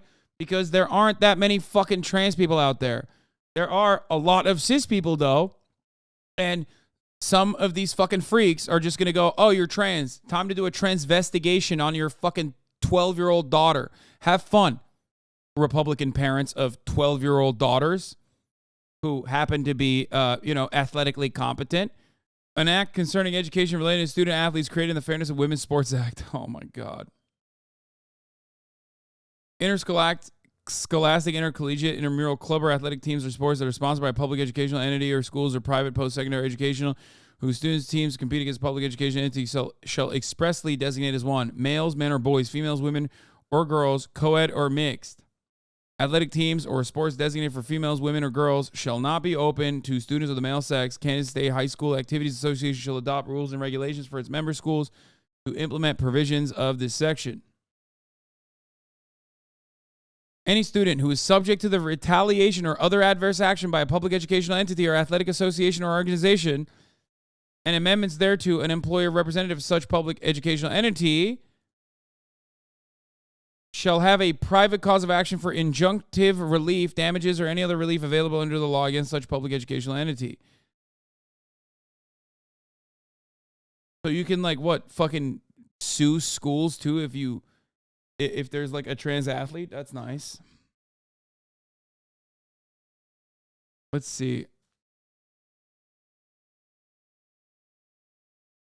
Any student, all civil actions must be initiated within 2 years after the harm occurred. The harm of having one of 2 trans athletes in middle school in Kansas participate in an athletic competition alongside cis athletes. When they say the harm, immediately, there's only 3 and 2 are graduating high school. Yeah. No, I'm glad. Jeremy Holiday, spokesman for the Kansas State High School Activities Association, said, of the 106,000 students participating in the organization's sports and activities, only 3 are transgender girls. 2 of those transgender girls are set to graduate this spring. This is yet another instance where they wrote a law specifically owning one trans child.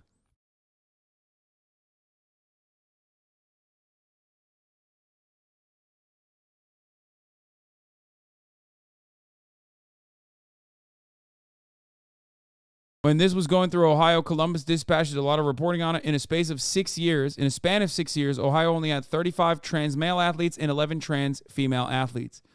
Yeah. 1. This happened in Utah. There was literally one girl in the entire state of Utah that was trans. One.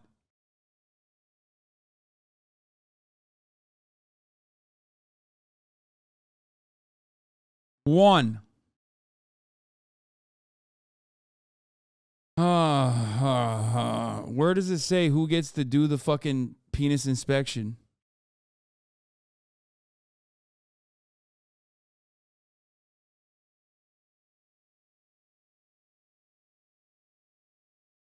I don't see anywhere where it says like medical professionals are doing the examination.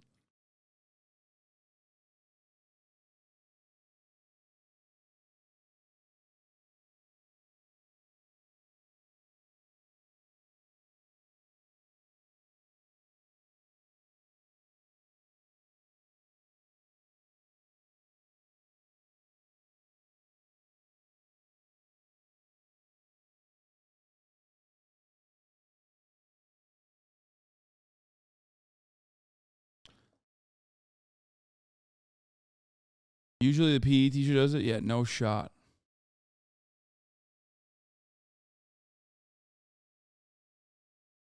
Yeah, it says the nearest white male has to do the inspection. No, the nearest white Republican congressperson. Yeah. And the inspection needs to be overseen by the archdiocese as well. It's so weird that they wrote that in there. I don't know what that's about.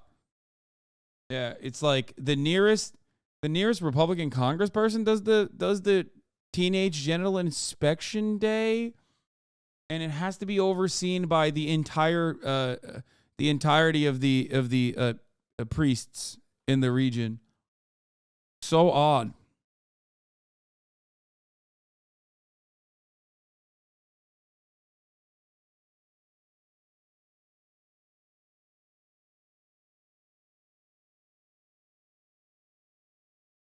Anyway.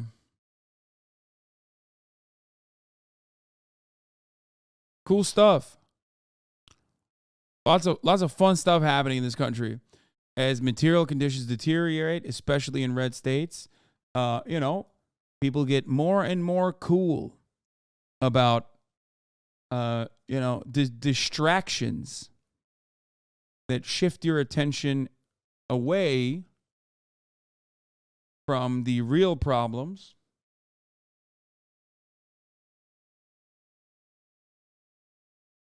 You actually have a 60 hertz monitor? No, my actual monitor is not 60 hertz. The monitor in Studio B, the second studio, is 60 hertz though. Okay. North Carolina lawmaker switches parties and gives Republicans unlimited power. There it is. A Democratic state legislator in North Carolina, this lady, you know what? Let's listen to the article. North Carolina lawmaker switches parties, gives Republicans unlimited power. A Democratic state legislator in North Carolina is switching parties just 3 months after being sworn in, giving North Carolina Republicans the ability to pursue their agenda with a veto-proof majority over Democratic Governor Roy Cooper. Representative Tricia Cotham's decision sparked fears that Republicans would use their new power to pursue legislation such as an abortion ban, in a state that's become an unlikely outpost for abortion access since Roe v. Wade was overturned last year. Cotham's switch was first reported by Axios Raleigh on Tuesday. She did not respond to a request for comment from Vice News Tuesday, but that afternoon, her staff cleared out her desk on the Democratic side of the aisle and she took her place on the Republican side. A press conference with Cotham and North Carolina Republican leaders was scheduled for Wednesday morning at the North Carolina GOP's Raleigh headquarters. Democratic Party leaders forcefully condemned Cotham's move. Representative Robert Reeves, the leader of Cotham's now former caucus, blasted her in a statement Tuesday afternoon, saying she betrayed her Democratic-leaning constituents and the values she campaigned for, and calling for her resignation. That is not the person that was presented to the voters of House District 112. That is not the person those constituents campaigned for in a hard primary, and who they championed in a general election in a 60% Democratic district, Reeves said. those constituents deserve to know what values were most important to their elected representative. State Party Chair Anderson Clayton and Mecklenburg County Chair Jane Whitley called the switch deceit of the highest order in a joint statement, and also called on her to resign. Representative Cotham's decision is a betrayal to the people of HD 112, with repercussions not only for the people of her district, but for the entire state of North Carolina, the statement said. Cotham was elected to represent a district in the Charlotte area in November. It was her second tenure in the legislature. She had previously served for 10 years before declining to run for re-election in 2016. Wake up! During her first tenure in the House, Cotham was a mostly liberal Democrat and vocally opposed Republican efforts to limit access to abortion. In 2015, during a debate over a bill to mandate a 72-hour waiting period to obtain an abortion, Cotham spoke about her own abortion of a non-viable fetus on the floor. Fuck. Uh-oh. Including being called a baby killer by a GOP colleague. I don't think I had emotionally moved on, Cotham told Time in 2015. The real healing came that day on the floor. After the draft of the ruling that overturned Roe was leaked last May, Cotham said in a tweet that North Carolina needed leaders who were unwavering and unapologetic in their support of abortion rights, and that she would fight to codify Roe in the General Assembly, and continue my strong record of defending the right to choose. In January, she co-sponsored a bill, introduced by Democrats, to do just that. Abortion is currently legal in North Carolina up to 20 weeks. Since Roe was overturned, North Carolina has become a refuge for patients seeking abortions in the South, one that's set to become even more important, considering Republicans in Florida will soon likely ban all abortions after 6 weeks. Nice! A group that operates 3 clinics in North Carolina reported in November that more than half of its patients were from out of state, according to NC Policy Watch. It's so far unclear how Cotham's party switch will affect her support for abortion rights.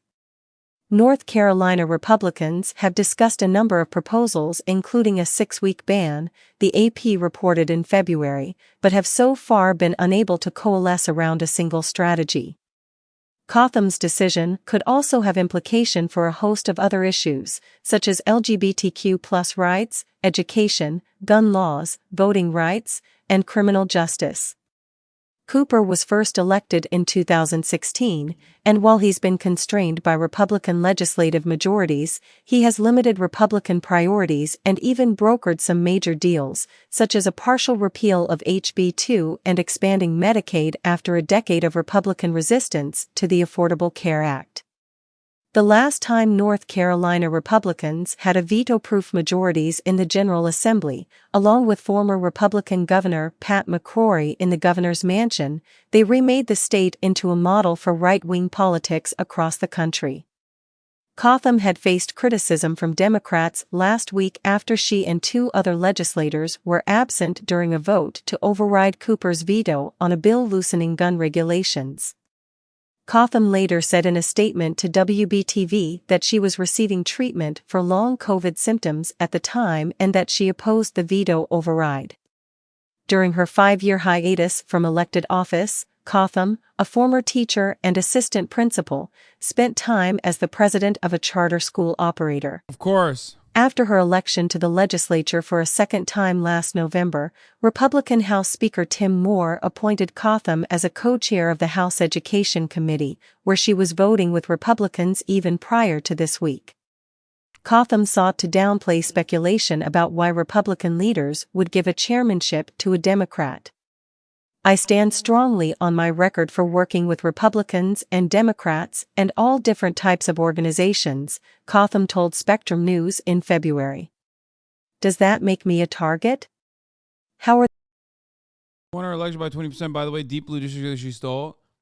Yeah, no, I think that the Democratic Party should keep putting centrists like this as like the only viable candidate in deep blue states. And I think that American democracy is great. It's wonderful. That's so sick.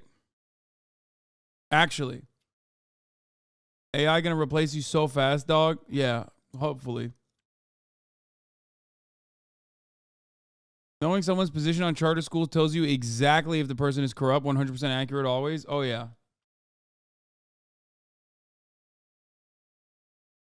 I can't say what I truly feel about what to do with a politician like this. I'm sorry. I wish I could, but I can't on this platform, but I'm thinking it.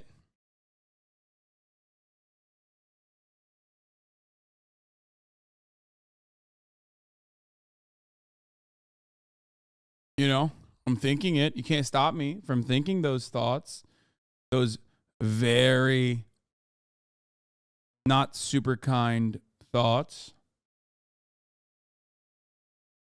They're not kind.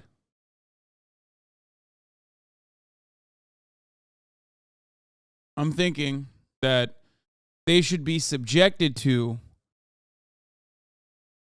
a lifetime of top of the hour ad breaks, let's say, with no way of subscribing to avoid them. Because at the top of the hour, there's a 3-minute ad break. If you no longer want to see those ads, well, all you need to do is subscribe, which you can do for $5 or for free with a Twitch Prime. By connecting your Amazon Prime account to your Twitch account, you get 1 free Prime subscription a month. Use it on your favorite podcaster. Hopefully that's me. You know, you can also get gifted a sub if you're lucky. Don Lemon's misogyny has seen and exposed malicious texts mocking female coworkers and diva-like behavior. I'm not really all that interested in this. I'm kind of bored.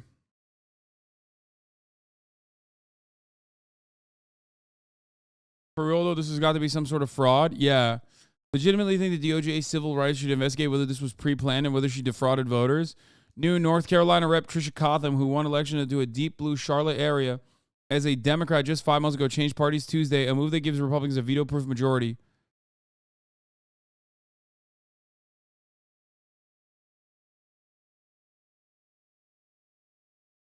Officially, I have no idea. Unofficially, it's been widely rumored for the better part of the year now that she had been in a relationship between, there has been a relationship between the rep and the speaker. She was the first person several people thought when Jim Blaine tweeted on November 8th that one of 3 Ds would switch. Greg, do you know what's going on with the Democrat who just became a Republican in the North Carolina state's legislature? Eggplant emoji.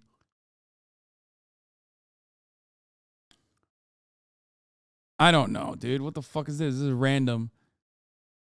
I don't think it's like sex. I don't think it's like a Kevin McCarthy style situation. Did you know the first slaves in America were white? Have you ever heard of the Ottoman slave trade?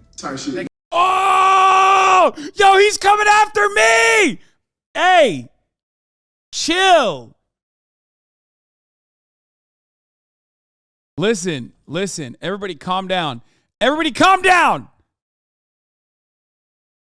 This guy he's hitting all the high notes, dude. He hit the fucking Ottoman slave trade. Dude, white people are so crazy.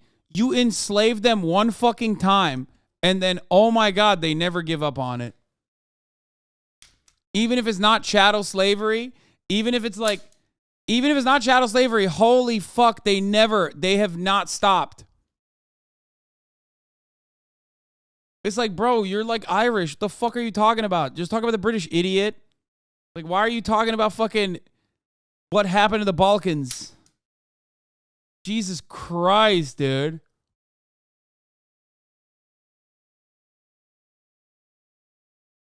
The Irish were enslaved as well. That's what I'm saying. Like, I live with a Greek family, and they literally used to tell me that what the Greeks went through was the same as Black Americans. They were so conservative. Yeah, I know. It's.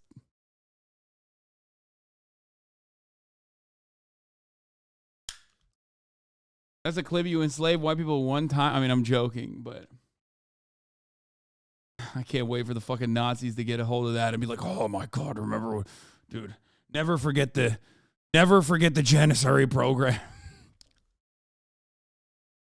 Like, bro, you literally live in Iowa and your ancestral roots go back to Germany.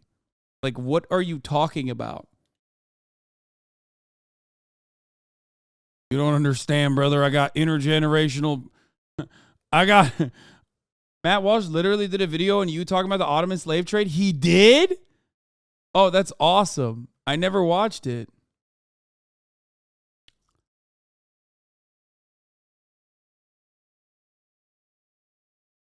When he brought up Ottoman,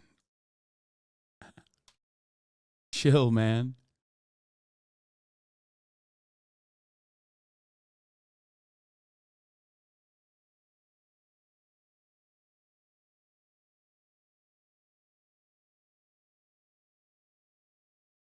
You did the Ifiba file thing, but for slavery? No. You got it all wrong. It's a different kind of slavery. Brother, when we're talking about history and descriptive statements throughout history, there is a difference. No historian would agree with your sentiment. You understand that, right? Like, it's not me being Ottoman or anything like that. Yeah, it is different.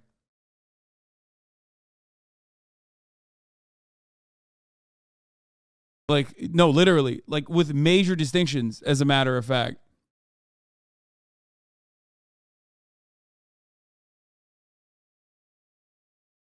For the record, indentured servitude and chattel slavery are very different, even. You know?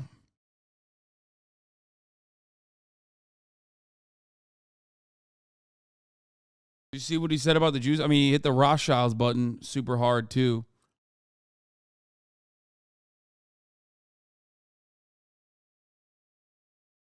Oh, here comes the wise were slaves too. Discourse, get me the hell out of here. I can't take it. I know, dude. It's awesome. It's like, it is the most unimaginably fucking annoying point of contention. And then people will be like, dude, you don't understand. Like, I have intergenerational trauma. Like, you're being, it's literally, it's basically German descendants who have nothing to say or do about it that cannot comprehend contemporary implications being virtually fucking non-existent, unless you're talking about like the Balkans or some shit. Okay?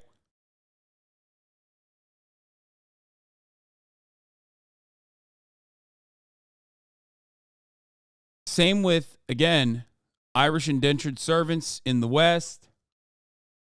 It's just like, it's a way for white people to be like, no, actually, like, we were also enslaved. Like, we were also victimized systematically. And there are still contemporary impacts of such victimization. It's also an unironically white supremacist argument, because like it ultimately comes down to this. We were enslaved as white people, but we overcame it. You were enslaved by white people as black people, but you couldn't. Okay? That's basically the final note on that, which ultimately arrives at the point of like, shut the fuck up about slavery, because like we were enslaved as well, but we were able to overcome it. You couldn't, because there's some other issues involved in it. And it always ties back to race realism, biological essentialism. It always ties back to that. They can say culture all they want. It's literally a way to downplay the consequences of chattel slavery and the African slave trade in general. Okay? It is considered to be one of the only positions that historians have a normative declaration on, alongside Nazi Germany. There's like 2 instances throughout history that you can make normative declarations on. Slavery, chattel slavery specifically, is bad. Nazi Germany is bad. This is like a universal acknowledgement. Making comparisons to that, and turning around and like likening it to anything else is fucking silly and stupid. African slaves did exist in the Ottoman Empire, that was more in the Arab North African areas. Yes. And also the comparison is laughable. Like, they had, in the Ottoman Empire, they had African slaves, but nowhere near the same as like chattel slavery. Nowhere near. There's a reason why there aren't a massive number of Afro-Turks. But yes, of course, most cultures, most imperial, most empires have engaged in some level of slavery. The Ottomans had black eunuch slaves. Slaves were the generals mutilated. Yeah, I know. Yeah. Originally, the Ottomans used black slaves in the harems because they would know if any of the concubines had sex with the harem masters. I don't know what the English word is. Then some of the concubines ended up having half-black children.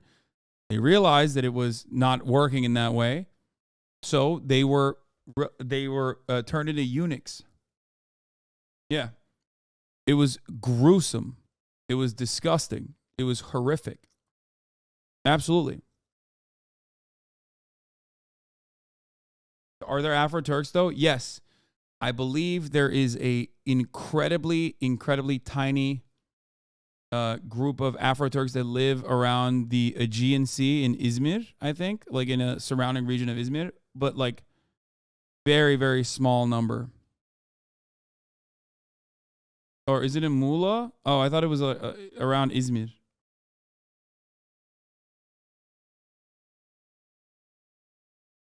Yeah.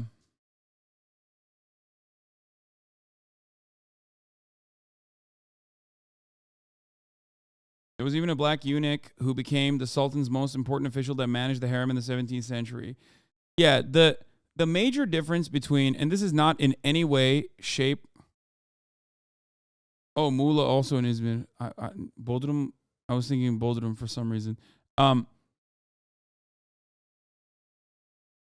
The one major difference between slavery in different cultures, and I'm not like super familiar with slavery in different cultures, but I can make a comparison to the Ottoman Empire, and this is in no way, shape, or form a defense of slavery at all. It's not. Obviously, insane and inhumane. But the major difference in the Ottoman Empire's like Janissary program was that oftentimes the outside of like what we just talked about with respect to eunuchs, they were hyper educated and elevated to the highest rungs of society. Like it was mostly like this is unimaginable in any other program, in any other way. Yeah, it was it's like hard to comprehend from Western standards. And yes, the best way to describe it is that it's not that Ottoman slavery was good, but chattel slavery was by far the fucking worst. Yeah. And this isn't like some indentured servants were able to get liberty later down the line, so it's not as bad or anything like that. I'm saying like the express purpose of you're a Clippers dream streamer. No, this is not whitewashing. It's so frustrating to have this conversation because people will immediately go, oh no, you're whitewashing the legacy of like a horrific practice. Not. Because I'm not describing something as an objective good. I don't think it's good. But there is no other. I don't know, but Ottomans used to chop heads off if you didn't convert to Islam. This is a laughable sentiment, and you know nothing about the history of the Ottoman Empire or anything beyond just Western understandings of history, I think. Notoriously fucking wrong. Like the exact opposite, as a matter of fact. No, there was jizya, a tax for non-Muslims, but the notion that there was like actual fucking head chopping going on outside of war is not correct. Why are you defending it so hard, though? It's what I defend every single fucking time when any kind of conversation comes up where people's false understandings of certain concepts end up playing a fucking role in what they're saying. I'm not defending the Ottoman Empire. I'm defending what actually happened throughout history. There is a This is not a difference in opinion. This is not a personal bias.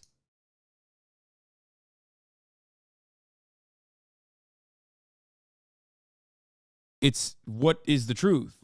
You're trying to describe something to me, or you're trying to you're trying to tell something that is false otherwise. And it's just not true. And now you're being purposely obtuse to make it seem like I'm defending something. Didn't slaves in the Ottoman Empire often rise to be rulers in the ruling class of society, but were still slaves? Yes.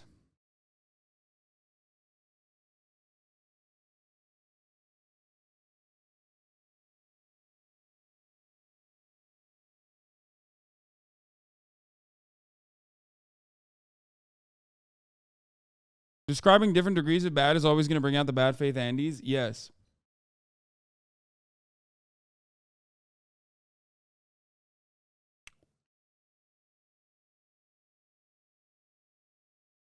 I mean, what the fuck are you supposed to do when people are constantly saying what America did and what the Ottomans did is a distinction without a difference? I know. It's very frustrating.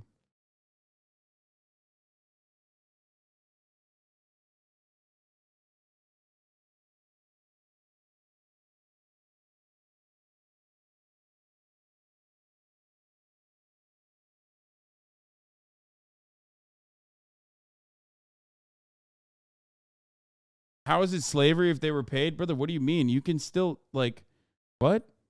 No, you can, yeah, you can still be enslaved. It's like in prison, under coercive conditions, you still engage, you are forced to engage in acts of labor. You get paid a fucking cent, but it doesn't matter. It's still technically slavery. Labor under coercive conditions would technically still be slavery. It's a different degree of slavery, but it's still slavery. You know? The American carceral structure relies on this distinction. But yeah, the Devshirme system is child levy enslavement by which Christian Albanians, Bulgarians, Croats, Greeks, Romanians, and Serbs were taken, levied, subjected to forced circumcision and conversion to Islam, and incorporated into the Ottoman army. It was like the OG child. It was the OG child warlord brigade, I guess, if you want to consider it that. The Janissaries were also considered to be the most elite squadron, as they, you know, there it is, as they were the most elite squadron of warriors. That sounds like Roman slavery. No, it is literally. Yes, it is. It is very, very similar in many respects, but it's the Ottomans doing it, and they're Muslim, so obviously you're not going to get a lot of you're not going to get a lot of like similar mythologizing, because in the Western world, white people can associate with the Roman Empire as like this incredible force of good, despite doing, you know, unimaginable acts of cruelty, just like every other empire has. But you will never fucking you will never see it in the same way, because, you know, this is a Muslim empire, so obviously they're bad.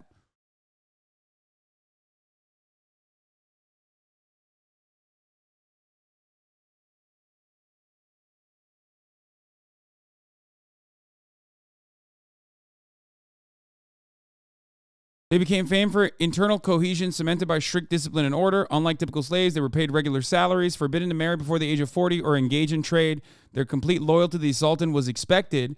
Also, another fun fact from a labor historian perspective, Janissaries were one of the first formations of united labor action and collective bargaining in a process where they would, this was called Kazan Kaldırma, they would eat out of these gigantic fucking cauldrons. This massive military force that is tasked with protecting the empire, the protecting the emperor. Okay, they would eat out of these massive cauldrons. So at times of austerity, when there wasn't enough wealth in the coffers to pay them the regular wages that they were due, they would get together and basically do something similar to a strike, where they would take those massive cauldrons and flipped them. That's what kazan kaldırmak means in Turkish.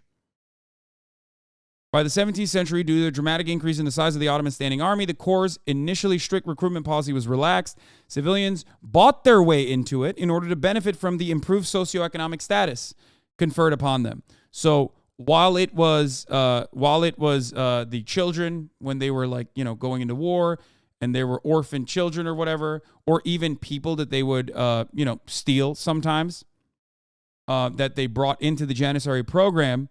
People would literally bribe their way into the Janissary program, specifically because of the upward social mobility that they got from being a part of the Janissary program. People would basically bribe so that their children could get into it in order to benefit from the improved socioeconomic status.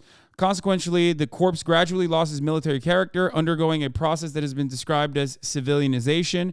The Janissaries were a formidable military unit in the early centuries, but as Western Europe modernized its military organization and technology, the Janissaries became a reactionary force that resisted all change. Steadily, the Ottoman military power became outdated, but when the Janissaries felt their privileges were being threatened, or outsiders wanted to modernize them, or they might be superseded by their cavalry rivals, they rose in rebellion. By the time the Janissaries were suppressed, it was too late for the Ottoman military power to catch up to the West. The corps was abolished by Sultan Mahmud in the auspicious incident, which where 6,000 or more were executed.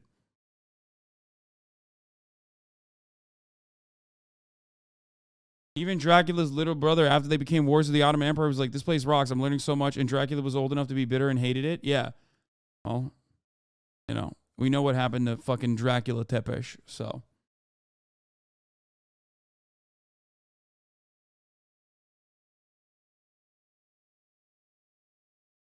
Also, chattel slavery wasn't just horrific because we didn't get paid. It was also because of the dehumanization, the forced westernization, the fact that we were stripped of our heritage. Women were raped regularly in the breeding farms that popped up after the transatlantic slave trade was abolished, so and so forth.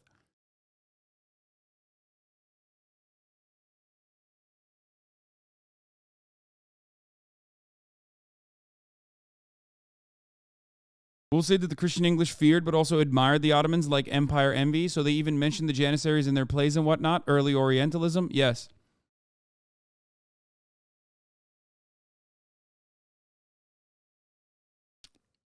From the 1380s to the 1648, the Janissaries were gathered through the devshirme system, which was abolished in 1648. This was the taking, enslaving of non-Muslim boys, notably Anatolian and Balkan Christians.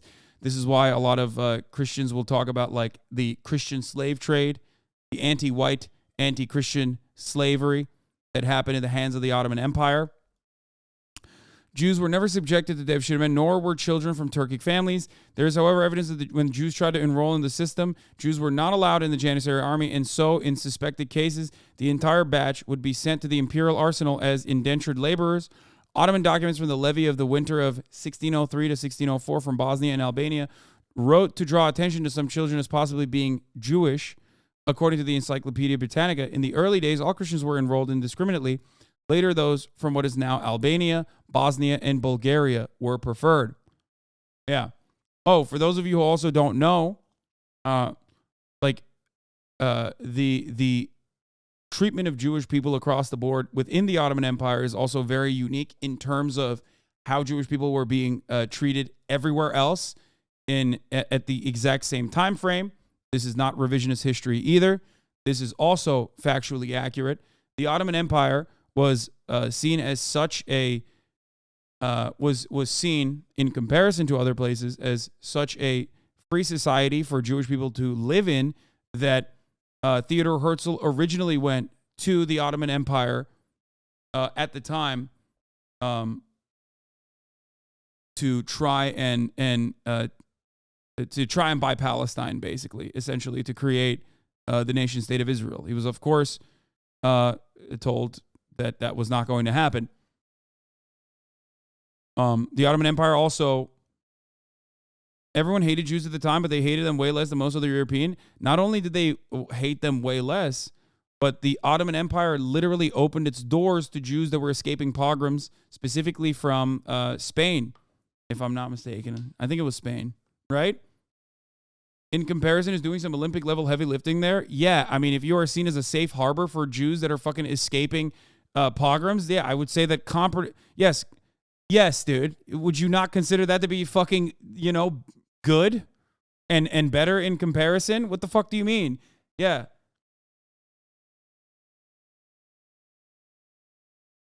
Like, really? You're gonna sit here and be like, wow, this is fucking real bullshit here that you would mention that. Yes.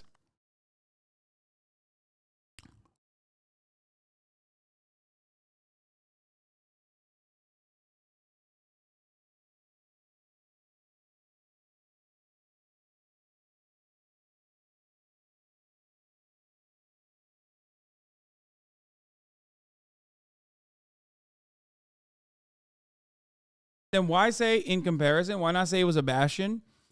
Because it's a different time, and ultimately, obviously, in comparison to like today's conditions, it was still worse overall. So, I'm not like the foremost historian on. Wait, what? Your misunderstanding is not my fault, you fucking dingus. That's insane that you got mad at me for literally grabbing on, latching on, acting like you know better, getting fucking owned in the marketplace of ideas, and then subsequently doubling down by making it my fault. That's an insane problem on your end, not me. What the fuck? This says a lot about you that I was forced to have the most cynical interpretation of everything you're saying. Take a breath and reconsider the way you're, analyzing the things I'm saying.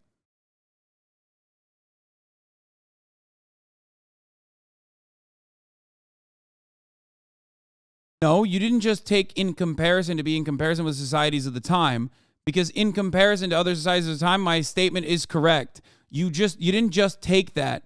In comparison is doing some Olympic heavy lifting here implies that you had a more cynical interpretation of what I was saying. You thought I was actually trying to make the situation out to be better than it actually is, because in your mind, you thought Ottoman Empire must be fucking also doing pogroms on the Jews, clearly, because you're a cynical shit.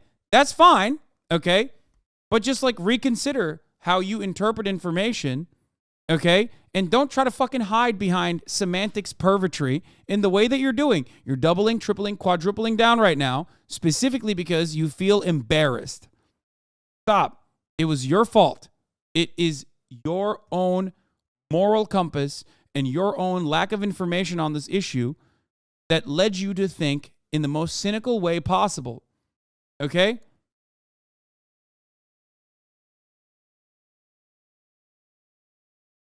Stop it. It's okay to admit that you are wrong. It's okay to admit that you're wrong. Stop. You're doing it. You're still doing it. You're doing it. You're doing it. You're doing it. You're still doing it. You're still saying in comparison to what? Yes, in comparison to pogroms, the Ottoman Empire and its treatment of Jewish people was better. Significantly better. And then I was specific, and you're still doing... Okay, fuck you. Suck my cock, you fucking idiot. God damn it. God, I fucking despise you. You fucking worm. You little fucking wormy shithead. Holy fuck. Still going. Still going. Compare my cock inside of you, okay? You dense weasel. Can't stand it. He just can't fucking be like, okay, I was wrong. Now I learned something. +1 permanent hate watcher. I mean, fuck this guy, dude. Holy shit. What are we debating here? That he misunderstood what I was saying and he's like still going off and on and on? This is one of the worst parts about anonymity. In a normal circumstance, literally, if we were sitting in a fucking auditorium or a stadium where there's 27,000 people and that fucking dickhead got the microphone, it says some dumbass shit and I sent him his way, he would be laughed out of that room. But here, under the guise of anonymity, he thinks he can fucking put on his like Death Note ass music on and do this like anime villain sequence in his mind when he's just being a fucking idiot and then consistently doubling down, tripling down, quadrupling down on his idiocy. That's the issue.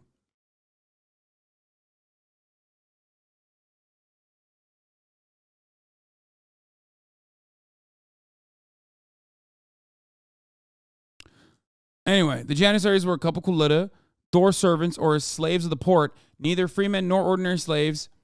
They were subjected to strict discipline, but were paid salaries and pensions upon retirement and formed their own distinctive social class.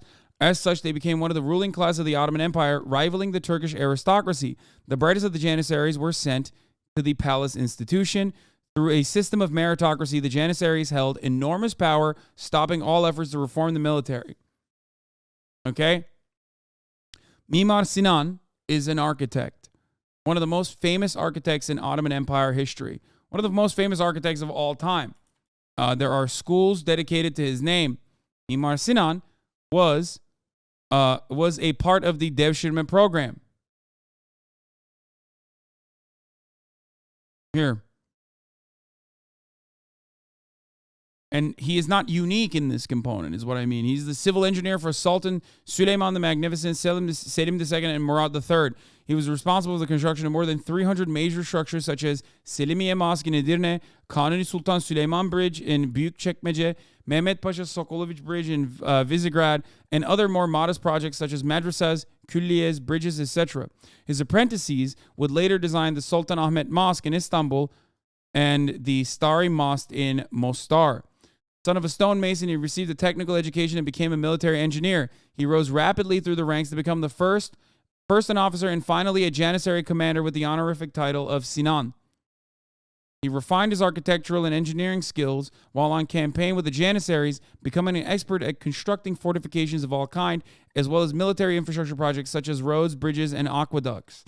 At about the age of 50, he was appointed as the chief royal architect, applying the technical skills he had acquired in the army to the creation of fine religious buildings. So he's a janitor, big whoop. What? A janitor?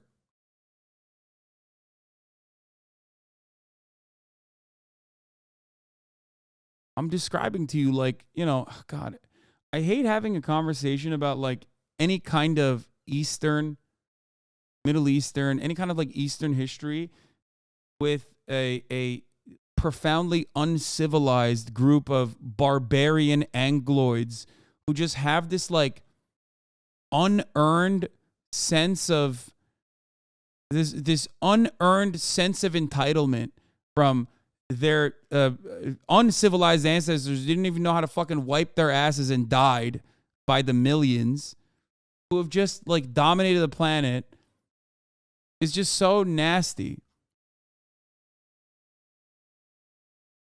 It's just it's so stupid. It's like orientalizing. It's frustrating. Unearned sense of knowing history. You mean unearned sense of knowing history? What the fuck do you mean knowing what history? If you knew history, you wouldn't be fucking talking out of your ass when we're having a conversation about this.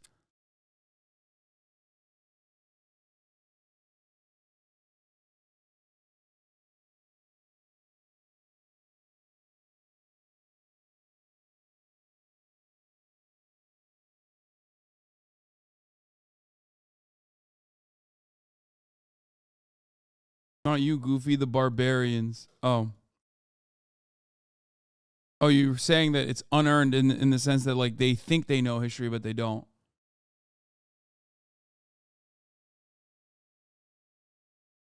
The chatter meant that Western culture, specifically America, is so full of itself that it assumes it knows history when it doesn't. Yeah.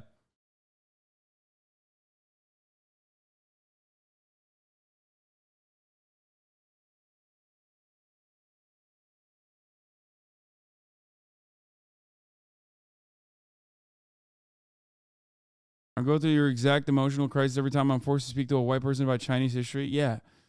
It's like,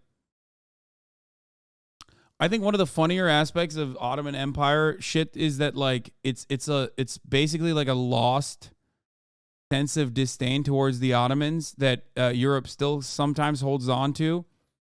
You know what I mean? That's why it's always funny when like European people hold it up.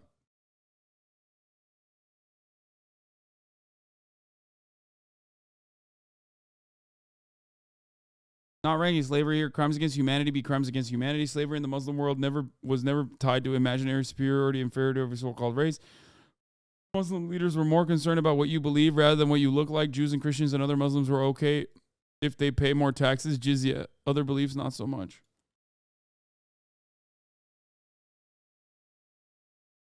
Anyway.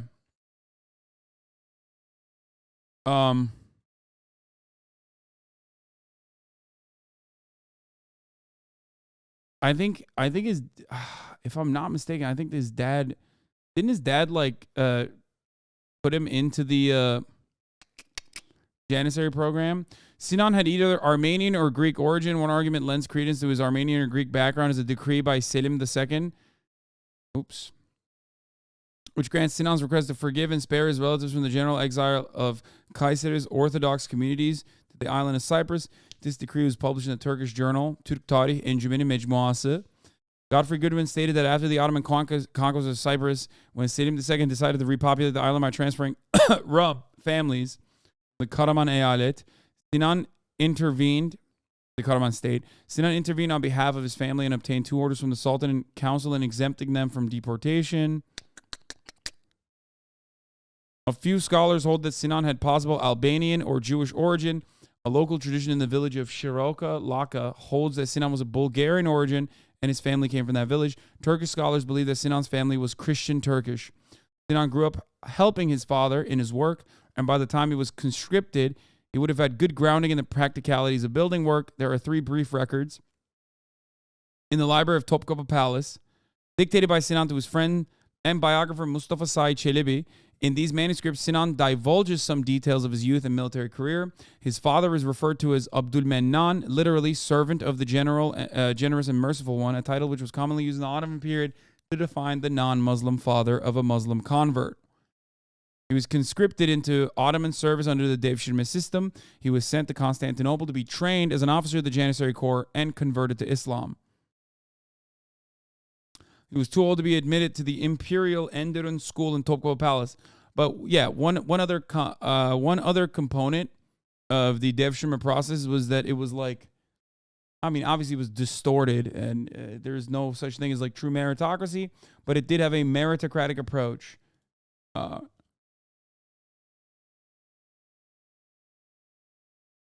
was with you on the ride in awe of a eunuch becoming an architect legend. No. This guy's not a eunuch.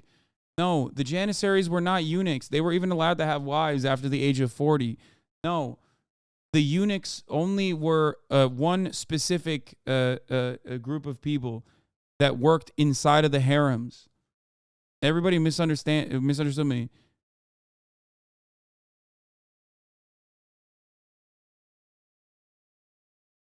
They would take, in the Ottoman Empire, the Devshirme process was one where they would take either orphan children of like Albanians and the like, Bulgarians, orphan children that were non-Muslim from their conquests, and they would bring them into the Devshirme program where they would be converted to Islam, and then they would be a part of this like super disciplined elite military brigade.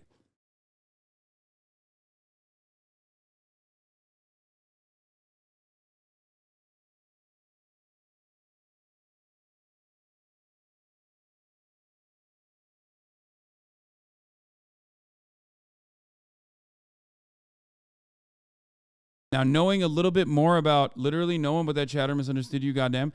Now, like I said, knowing what you know about this process, including like individuals that were paying their way, bribing their way into trying to send their children into the process, not that it was a good one, regardless, you making a comparison between this and chattel slavery is just at best simply a mischaracterization, and at worst, nefarious, cynical, and undermining the true, horrific, and devastating impacts of chattel slavery.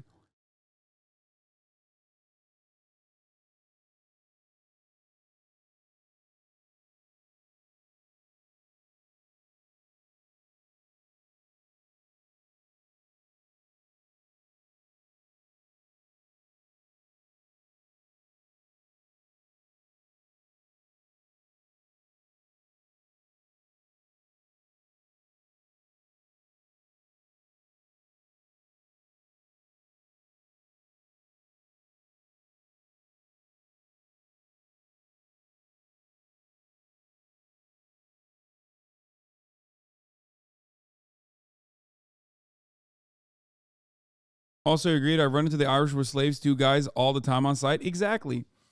That one is a great story as well in comparison to the indentured servitude, where you could technically still work to gain your freedom eventually.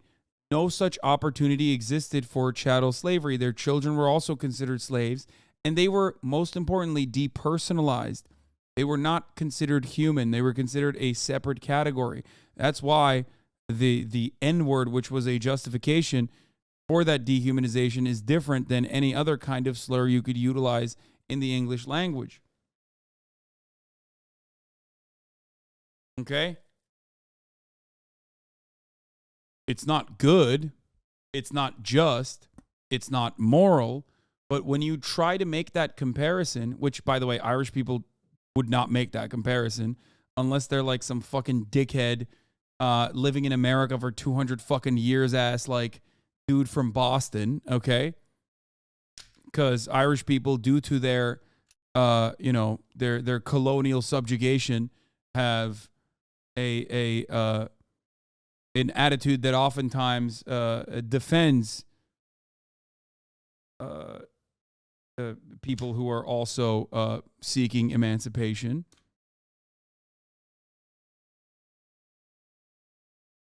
But there's a reason why. Historians consider chattel slavery to be, like actual historians, not fucking dumbass Matt Walsh, would consider chattel slavery to be uniquely evil. This does not mean other forms of slavery were morally righteous, just, good. Clearly, that's not the case. Join the no fun team. AI is inherently anti-worker. No, it's not. It's not. I mean, how many times have I talked about this, man? Come on, brother. No, it's not. All technological achievements are inherently anti-worker under capitalism. But all technological achievements are supposed to be for the worker. It's supposed to make your fucking workload, your burden easier. Okay? It's not the AI or technological advancements that are playing against you. It's who gets to control them and what they do with the technological advancements. It's like saying the fucking mobile phone sucks because now you're in a 24/7 work cycle, okay? It's true. With an email, you are literally under a 24/7 workload now, okay? It's if the government doesn't set up any protections, and it's if you do not have any sort of fucking workplace safety, then where it becomes a major issue. Okay?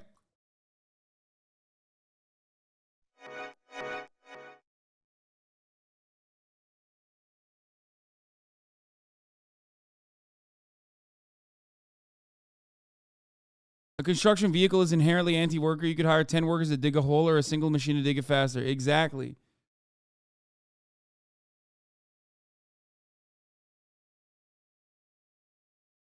Every aspect of technological developments that you now take for granted that has made your life truly much, much, much, much better. Okay? Every part of your life that you experience, everything that you take for granted, all of these amenities were done because humanity prospered, humanity thrived, and there was more technological development, okay? And every step of the way, those technological advancements took out some workers from the labor force who were forced to basically find something different to do.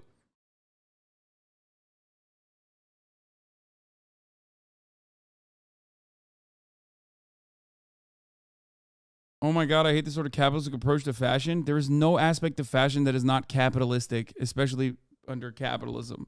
But what do you mean? Like, wait till you guys find out that, like, most artists are,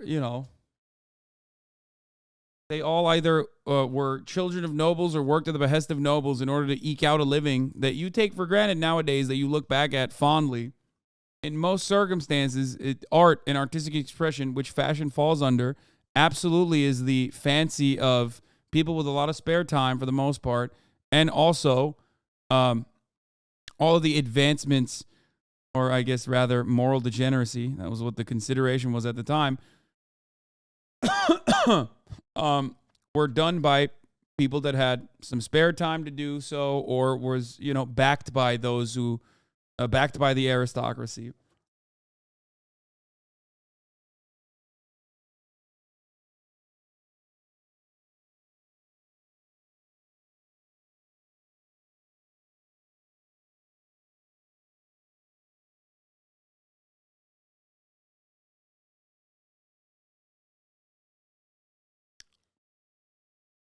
Techno-utopias. In the future, we will outsource all the dull, mindless work to machines so humanity can focus on creativity in the arts. Silicon Valley.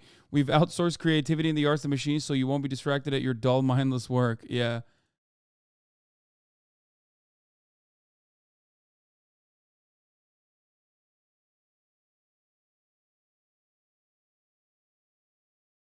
I just directed ChatGPT to do your introduction. I just stole your art, commie.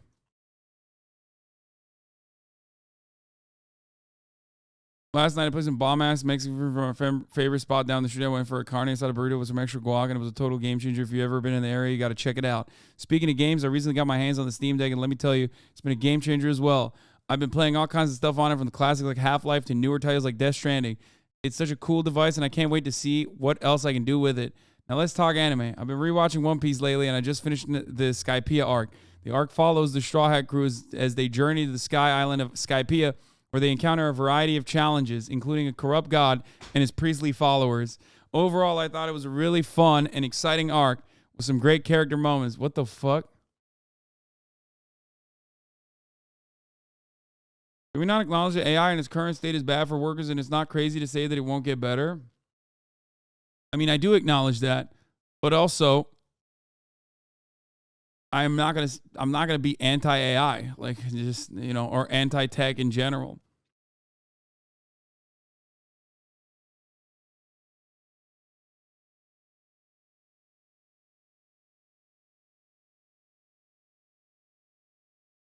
I mean, someone already made this argument, but it's like thinking that the invention of photography ruined the artistic expression. The invention of photography made it so much harder for painters to get steady work, and it's like, yeah, it did. It's not the same.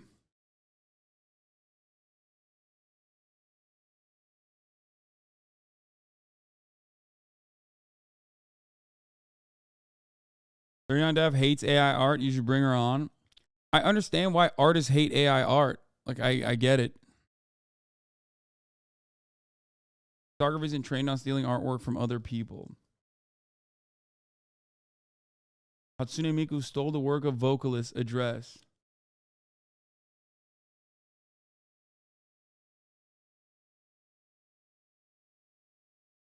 You only have this milquetoast take about AI because you don't work as an average worker, so you don't feel threatened by it. Bitch, you know who's not threatened by AI? Construction workers. The fuck do you mean? Are you so worried that your fucking white-collar job is going to be eradicated, which is a bullshit job to begin with, where you work 1 hour out of the day and you make it seem like you're doing make work for the rest of the fucking 5-hour, 9-hour work period? Okay, well, if you're a blue-collar worker, then don't worry. AI can't replace your fucking labor, okay? Like, what kind of milquetoast take about AI shit is this? Don't worry, ChatGPT can't fucking, you know, pick up... ChatGPT, as it stands currently, doesn't know how to do plumbing, okay? It's giving centrism? Yeah, okay. Why are you mad, bro?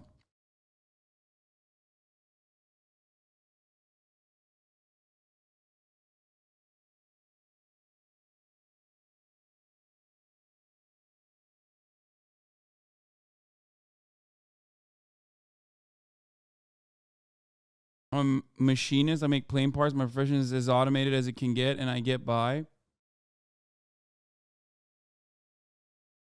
Artists are the same as the majority regular workers. Yeah, like the thing is, literally, the entire purpose of a more equitable living, the entire purpose of a better organization of the economy is so that you can fucking, you know, engage in things that you want to do, like art, okay?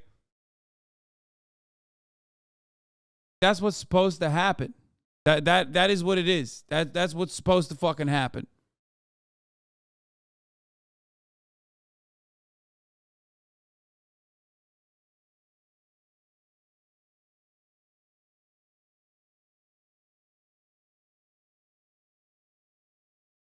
So as it stands, learn to utilize this tool in your arsenal because it's the best it's going to get for you, for your bosses. Force you to start working with AI as they cut half of the fucking workplace.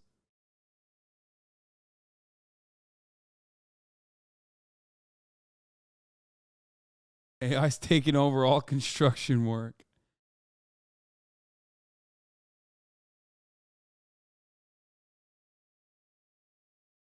Yeah, also, ironically, my job is more threatened by AI than fucking blue-collar worker jobs. Exactly. VTuber AI could literally end my career.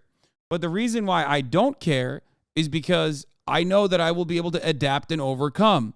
It's also partially because, again, I have the tools and the power to be able to make these sorts of changes, whereas you, unfortunately, do not in the same vein because, your bosses make these decisions for you.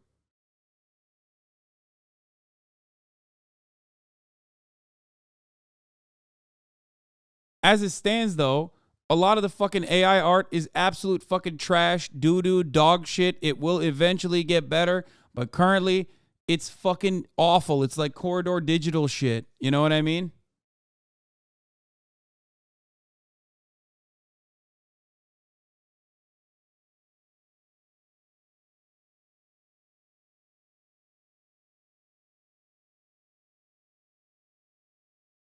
We approve artists being screwed over and not recognized because AI took their credit for themselves. It literally makes the entire art industry obsolete if AI can come up with shit on demand. I think that there will always be use and utility in human created art. Okay? Art in and of itself being like a viable industry. I don't know. I don't know. I don't know how to answer that. Because you're not going to like what I will say, okay? NFTs are dog shit. A lot of like hyper capitalist art is absolute fucking doo-doo butter. It's absolute trash. AI art, on the other hand, when utilized as a tool by actual artists, could lead to, different ways of even commoditizing your art.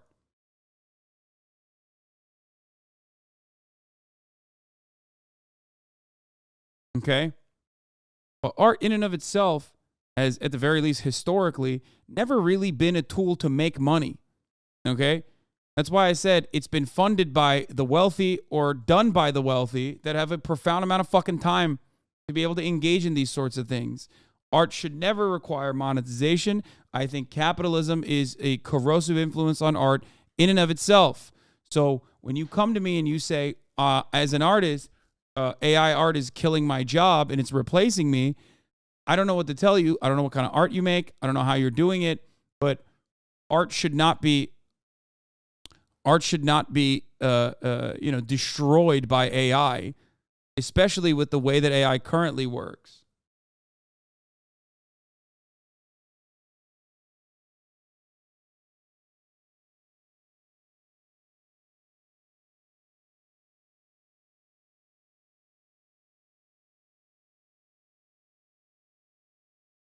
You adapt and overcome only at the behest of the viewership. As soon as you devalue human product, there's no point in watching the Hasanabi stream because it has no inherent value to a viewer. You do not adapt. You do not overcome. Because you offer nothing at that point.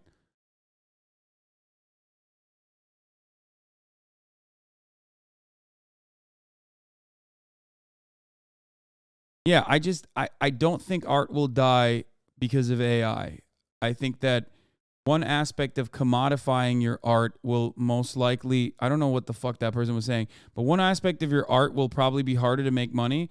An entire argument against AI stealing from artists would not exist in an anti-capitalist world. Under capitalism, art is a hobby and not a career is useless. Art for the pursuit of money and not as creative endeavor as a capitalist concept. And if automation can allow more people to pursue creativity, then that's what we should strive for, but it doesn't. It currently does not, and it will not. That's the unfortunate reality, is that like art should be something that you're doing Oh, fuck. Todek, yeah, they're... Dude, Todek. Boxes in the other room, too. Yeah. It might be. Yeah.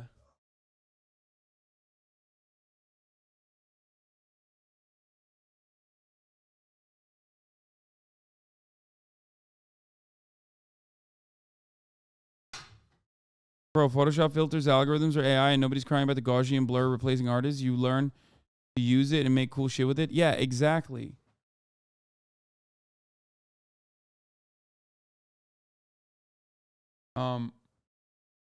Ego Raptor says, look, you can just say it's important to me that a human person made this thing. All this hogwash about how AI art is ugly. You care about people and that people make art. It's important to you. You just never had to face it because it's always been given until now. You're not going to be able to tell the difference between a human-made artwork and an AI artwork very soon. If it hasn't happened already, you have to face that that it is about your values, not about the quality. A tech bro is going to end up making something that you quite like. And in realizing it was made by a machine, you will be put off. You weren't duped. You care about what human made it and how, and you automatically assume that was the case because it always has been. The concept of art has always had a humanity associated with it. It is inherently human.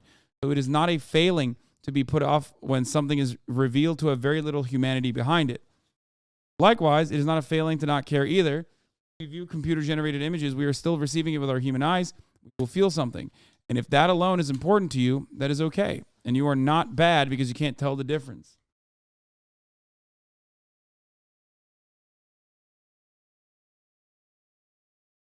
This is a loud subject amongst artists because AI art is making us face things as artists that are uncomfortable. It is putting the megaphone on the quiet conundrums that have always been difficult feelings to process. And a lot of them are about commercialization. Yeah, exactly.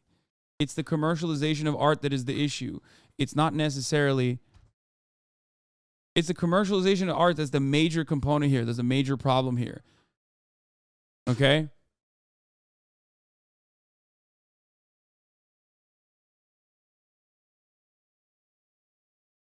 Under capitalism, AI won't be used to further creativity in tandem with humans. It will be used to make one person do the job of 10 people. I agree. I've said this time and time again. You can downplay the quality or humanity of AI. You can't find one? It's, look in all the boxes. There's a fuckload of boxes everywhere. They have cables in all of them. I'm sure there's got to be more.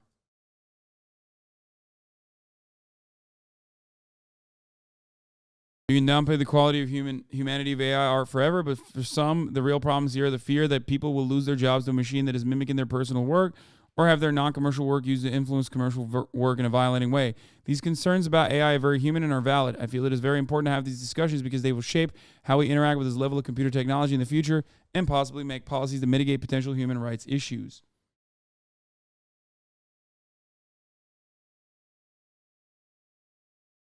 The Work of Art in the Age of Mechanical Reproduction is an essay of cultural criticism which proposes and explains that mechanical reproduction devalues the aura, uniqueness of an object d'art. That in the age of mechanical reproduction and the absence of traditional and ritualistic value, the production of art would be inherently based upon the practice of politics.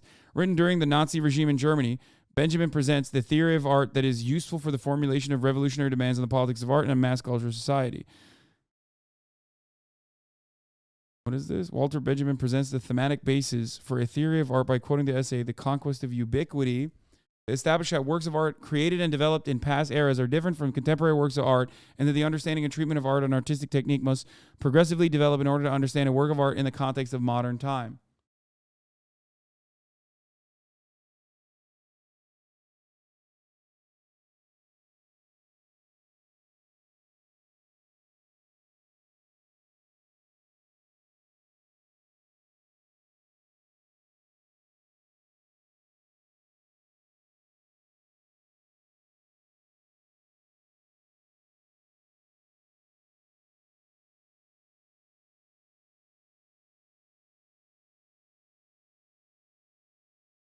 I got people just got caught off guard and I don't know how to process it. Most people never thought automation would come after high-skilled work first and not manual labor.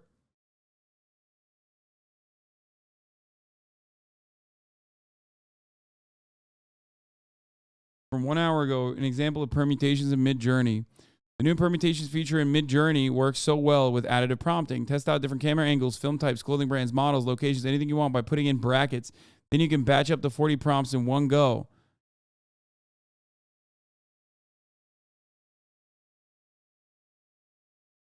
This is huge for my workflow, and it will save so much time. By copy pasting and iterating, I can now batch test multiple variables at a time, one by one, currently only available to the Pro plan, and will eat away at those fast hours real quick. Yeah, it's just like, I think what a lot of people are frustrated by is like half the time it's motherfuckers who have no artistic integrity, no interest in like advancing art, no real skin in the game in that regard, basically coming in and sweeping this fucking industry in its entirety through technological achievements. And that's very frustrating for artists, especially when the entirety of the process in and of itself is built on stealing the work and strokes, every single fucking stroke of labor that was put into art before it was, you know, before it was printed out, I guess. So that is what's like really, really annoying for people. And I do get that. I understand that.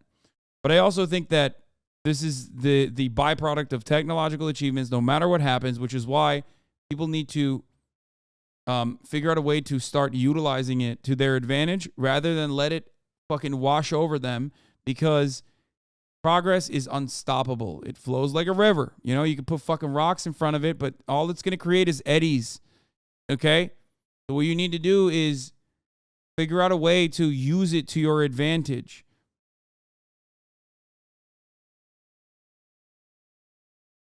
There's just there's no way to get ahead of it. The entire argument is going to be completely different once these AIs can tell you what sources it used down to the 0.0001%.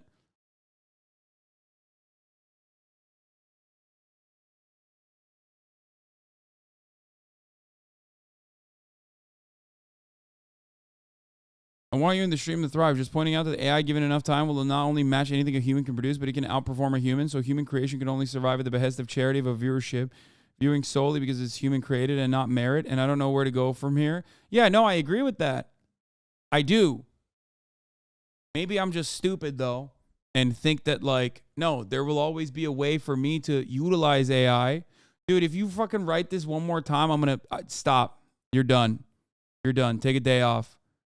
I'm sick and tired of you fucking writing in, like, baby voice the entire day, dude. Holy fucking shit. Look at this. Address the allegations regarding gaming.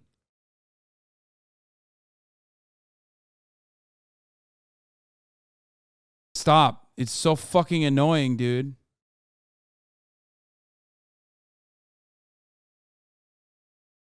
I can't stand motherfuckers that write fucking baby voice.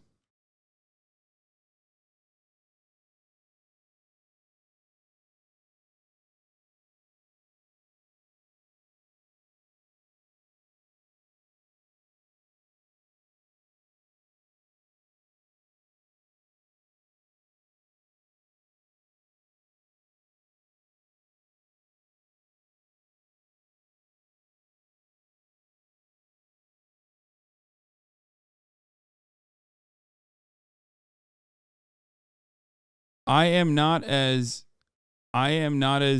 worried, even though, you know, what I do, literally what I do right now is at the precipice of changing so dramatically that it might not ever exist ever again by a human being. VTubers and like AI VTubers already exist. Okay? They could quite literally just recreate the stream. Okay? They could do that.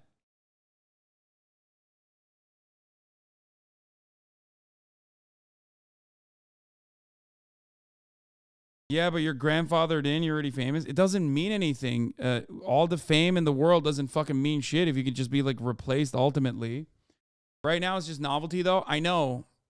The point is, however, I am partially not as fearful as others because I see it as a tool. I see it as a tool.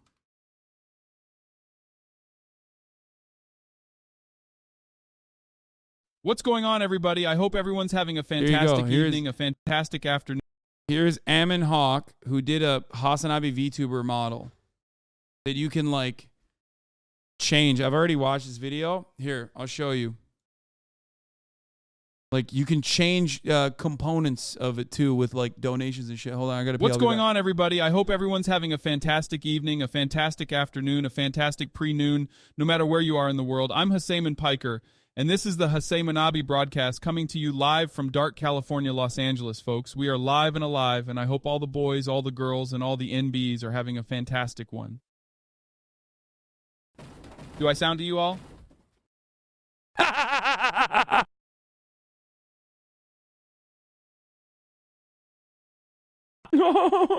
So, as you can see, I have lost all of my subscribers. I have no followers. I've lost everything. I needed your help. Get all 70000 of my survivor, Jack. My subscribers, I want them back. Please help me. It seems like the arms command is not working.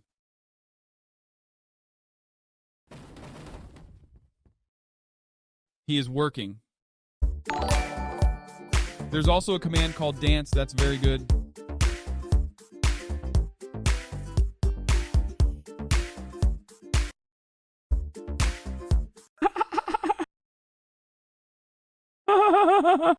Today I'm going to be talking about news and watching some YouTube videos. Amy Lark, I don't know anything about urology. My head is way too large. I'm so embarrassed, forgive me. You can shrink my head into redeems and make it look more realistic.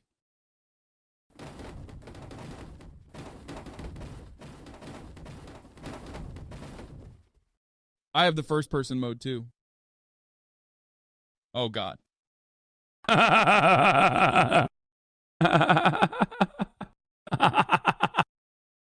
What the hell is happening to my pants?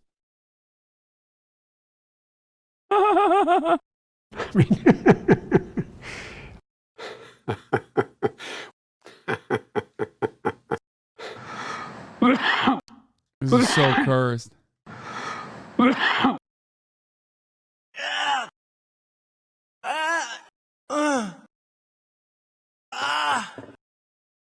Photography is a tool. AI is a replacement for the artist. I highly recommend reading the Benjamin. No, AI is only a replacement for the artist if artists don't figure out a way to fucking overcome and adapt and make their art better by utilizing AI.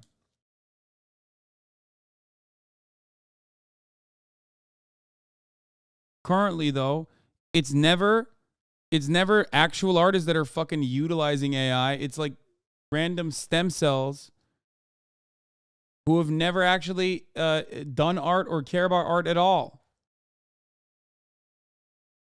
That's the main difference. That's the main problem.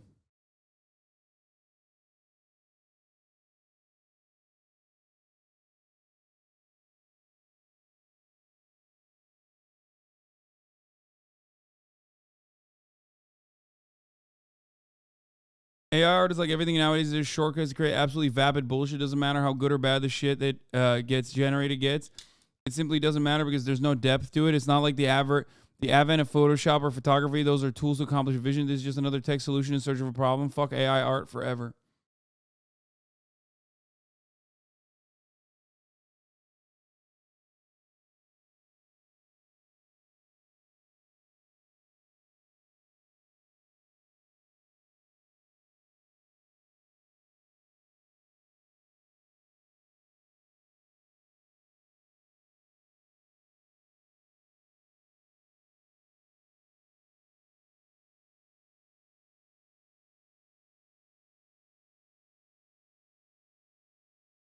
Totally not true. Every not famous artist loves AI. Well, there's plenty of not famous artists in this chat that fucking hate it. So I don't know if I agree with that. Right now, people are using this will replace artists as a selling point to attract investors to their companies. Yeah.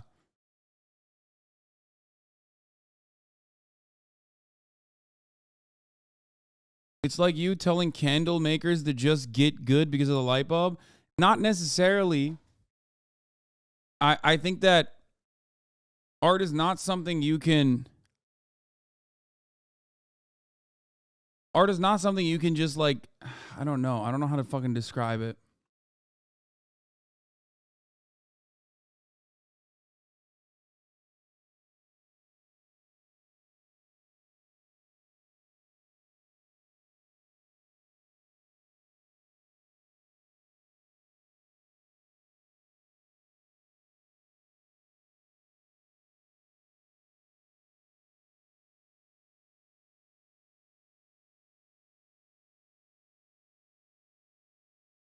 Shouters are so wrong. Photography changed art forever. It used to be that only way to know what something looked like was to get a painting done of it, and the level of skill was making a painting that looked like something else. Now painting is about expressing something that is not tied to the exact way something looks. No, I mean, that's not true. There were plenty of instances where like paintings were not supposed to look like something that you know. It was a lot of like biblical interpretations, for example. It's not like people knew what a fucking angel looked like. They just made that shit up. But, I mean, the part of it that's true is that, yes, photography did change art forever. I agree.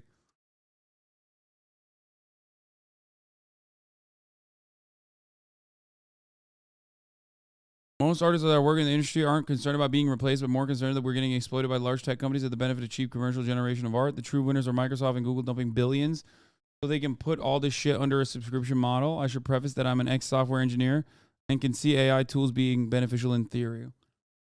I mean, they are beneficial.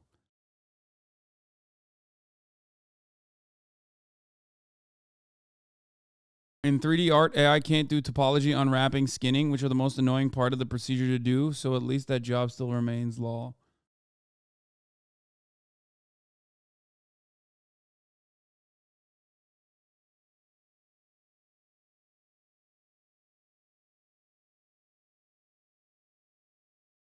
AI art consumer base just want cheaper furry porn, let's be honest.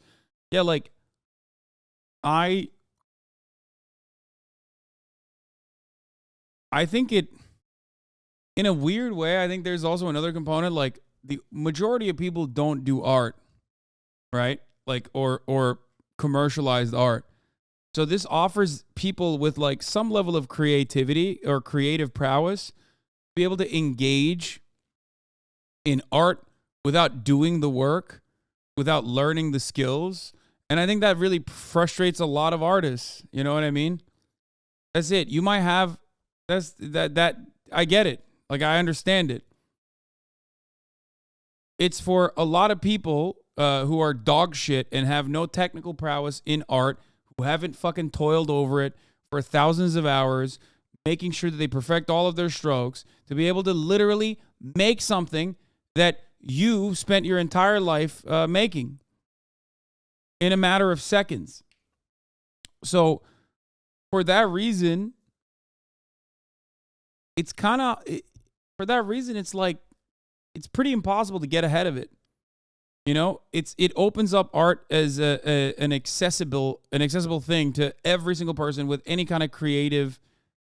It's not that. Stop trivializing it, says South Yemeni Marxist.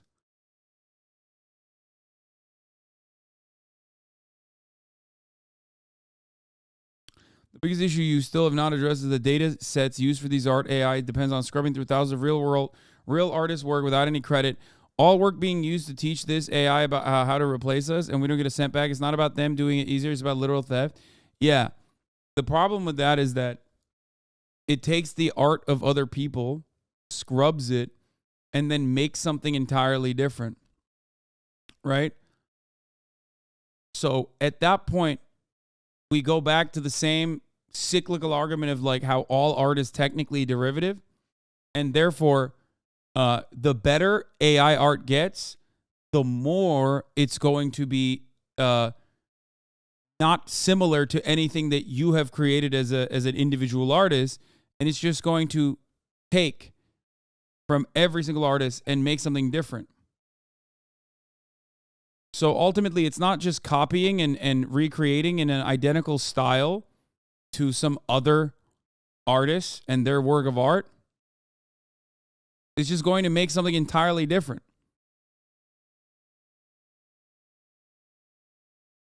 Now, having said that, people can literally use artists as a prompt and recreate their style, and that is fucked up. It's not entirely different, dumbass. If you have enough experience looking at art, especially if you made it, you can see what the AI stole from. Okay, guys, I'm gonna keep it $1.50 with you. Calling me a dumbass while you're complaining that like AI is stealing your art is, you know, it's not very nice. Okay, I'm not your enemy. Like, calm down.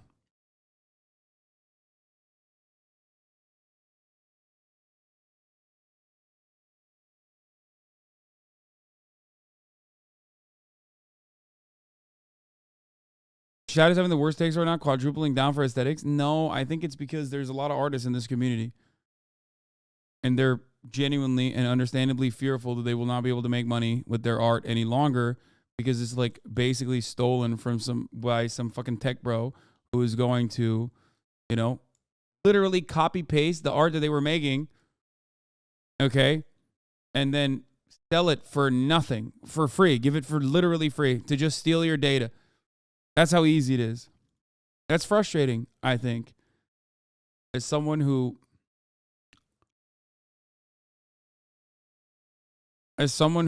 drew, who no longer does it, who originally thought when he was growing up that he would become an artist eventually, who had big dreams of being working in like the video game industry. I do understand it, but I don't do it any longer. So I also am not going to sit here and act like I know exactly what that looks like.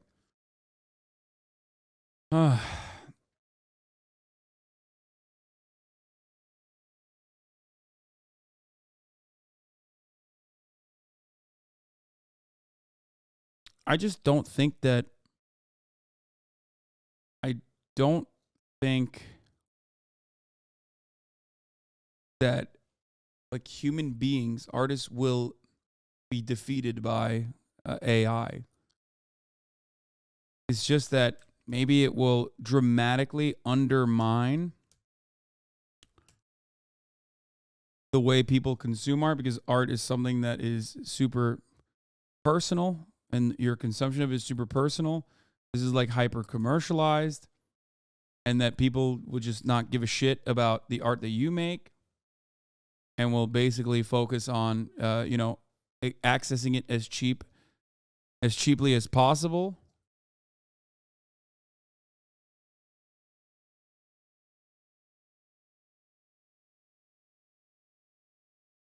We all drew titties to jerk off to, right?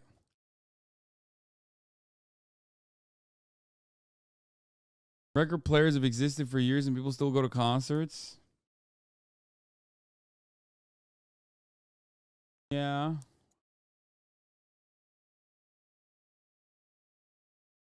Make an effort to actually reach out to artists, especially those with knowledge of software, dev, and AI. Seriously, your understanding of AI art is limited. Yes, it's explicitly trained to specific artist styles, being dangerously dismissive to an industry that was already struggling.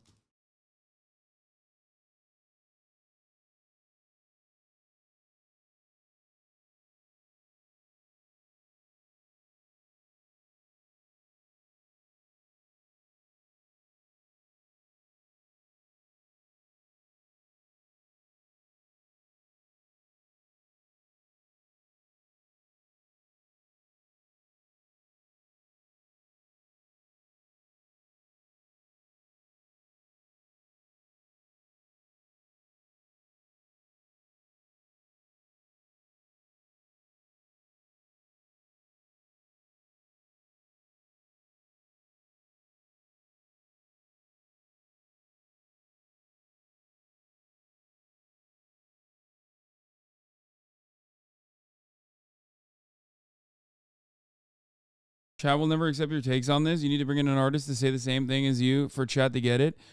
No, I think that there are a lot of people who fancy themselves to be like the better artist than the artist that I bring on that will defend AI art, and they will still get mad. There is no aspect to this. I have a pretty extent. I don't really talk about it, but I do have a relatively extensive background in art. I don't draw anymore. I haven't drawn in years, so I can't speak on it like that. But, and I don't want to even say it because I don't want people to fucking turn around and be like, dude, shut the fuck up. You drew titties. You sucked. And then attack my shitty fucking DeviantArt. Shitty fucking DeviantArt work.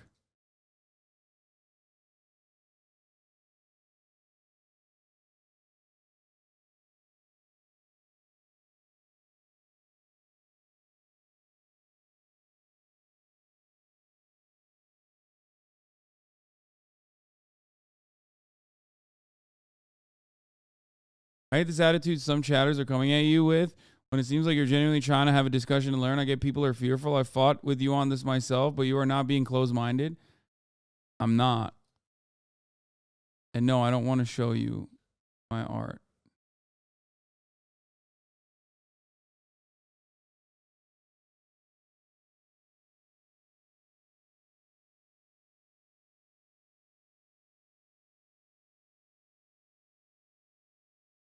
What happened? What's the problem?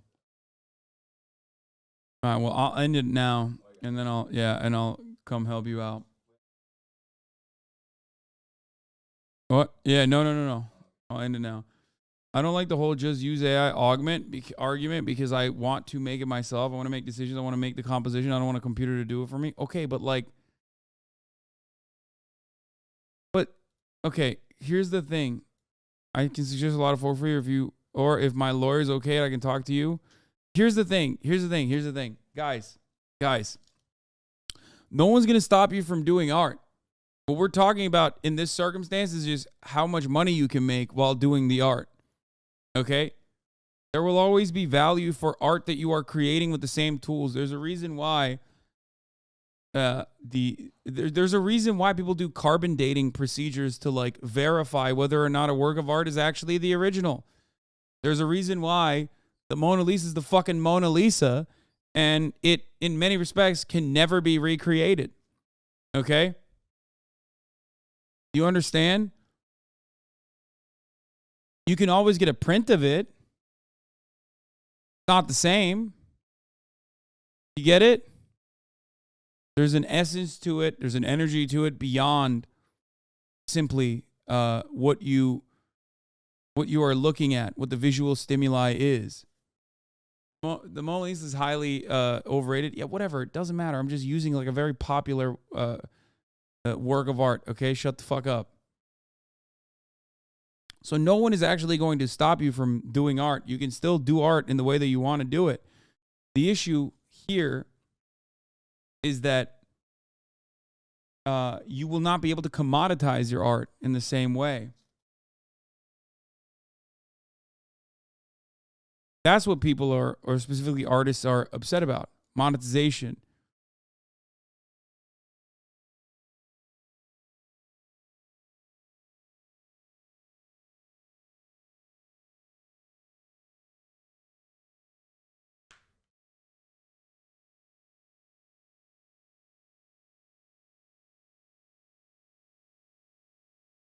Anyway.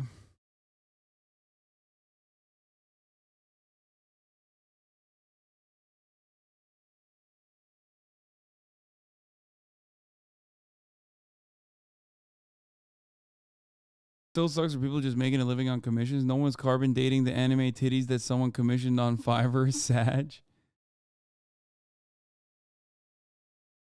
Incorrect take once again, Lazan. I will stop them from making art. I will force everyone to use AI to make art, whether they like it or not.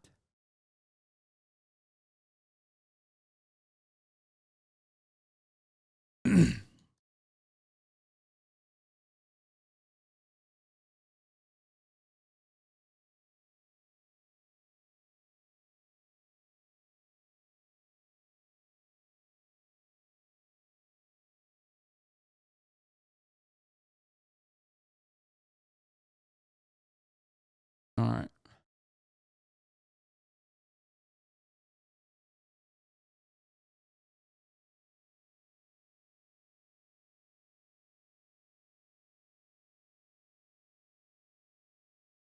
Most shouters are young. They grew up with computer-aided art. They don't They don't think it ruined it, but all the hand-drawn animators who lost their jobs would say different. Yeah, but ultimately, all of that was technological advancements that we take for granted every single day. These are all things that we consider as amenities that are a given, okay?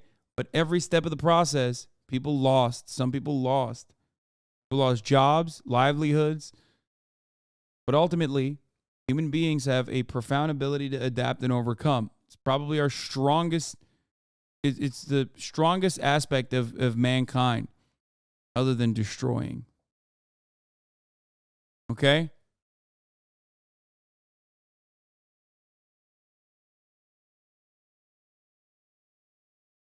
Truly sad. You fight for everyone and are open to hear every except here for artists.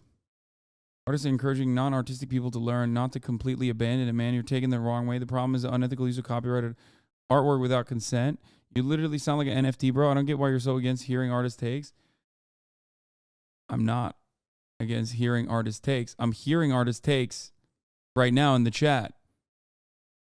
I've heard from every artist in the chat who fancies themselves to be a artist who's commissioning works of art.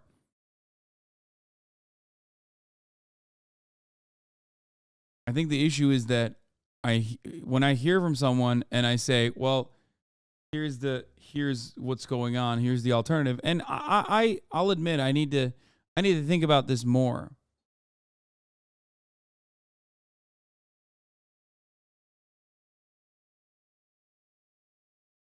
I need to think about it more. But I mean, immediately assuming that I'm like trying to kill you is silly. I think you just want me to agree with you immediately and just be like, you're right. I'm so sorry about ever making a consideration about AI art. Hasan Balenciaga. Yeah, that was kind of doo-doo though, right? See, look at this. This is what I mean. It's like fucking AI art as it stands currently is fucking dog shit.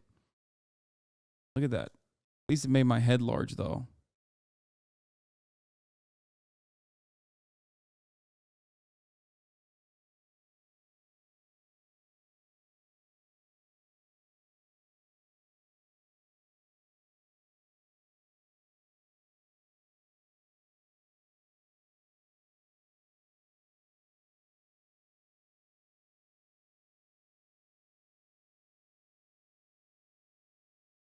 There are so many awesome artists in this community that I routinely highlight. Perfect argument for this already exists in terms of sampling. Music producers take from previous works and transform them, but to do so, they credit and make sure they clear with the original composer musician. Right now, what tech bros are doing with AI art are doing what those early producers do, going straight to the mass commercialization, doing so without the consent of the original creators they're ripping shit off of. I mean, are all samples cleared though? Like, I don't think it works like that. And also, in certain circumstances, again, in certain circumstances, when you change a sample so dramatically that it is like not in any way, shape, or form identical to what it once was, are you supposed to do that? The great example that immediately comes to mind, for me at least, is Playboi Carti, which is what I will be ending this broadcast with.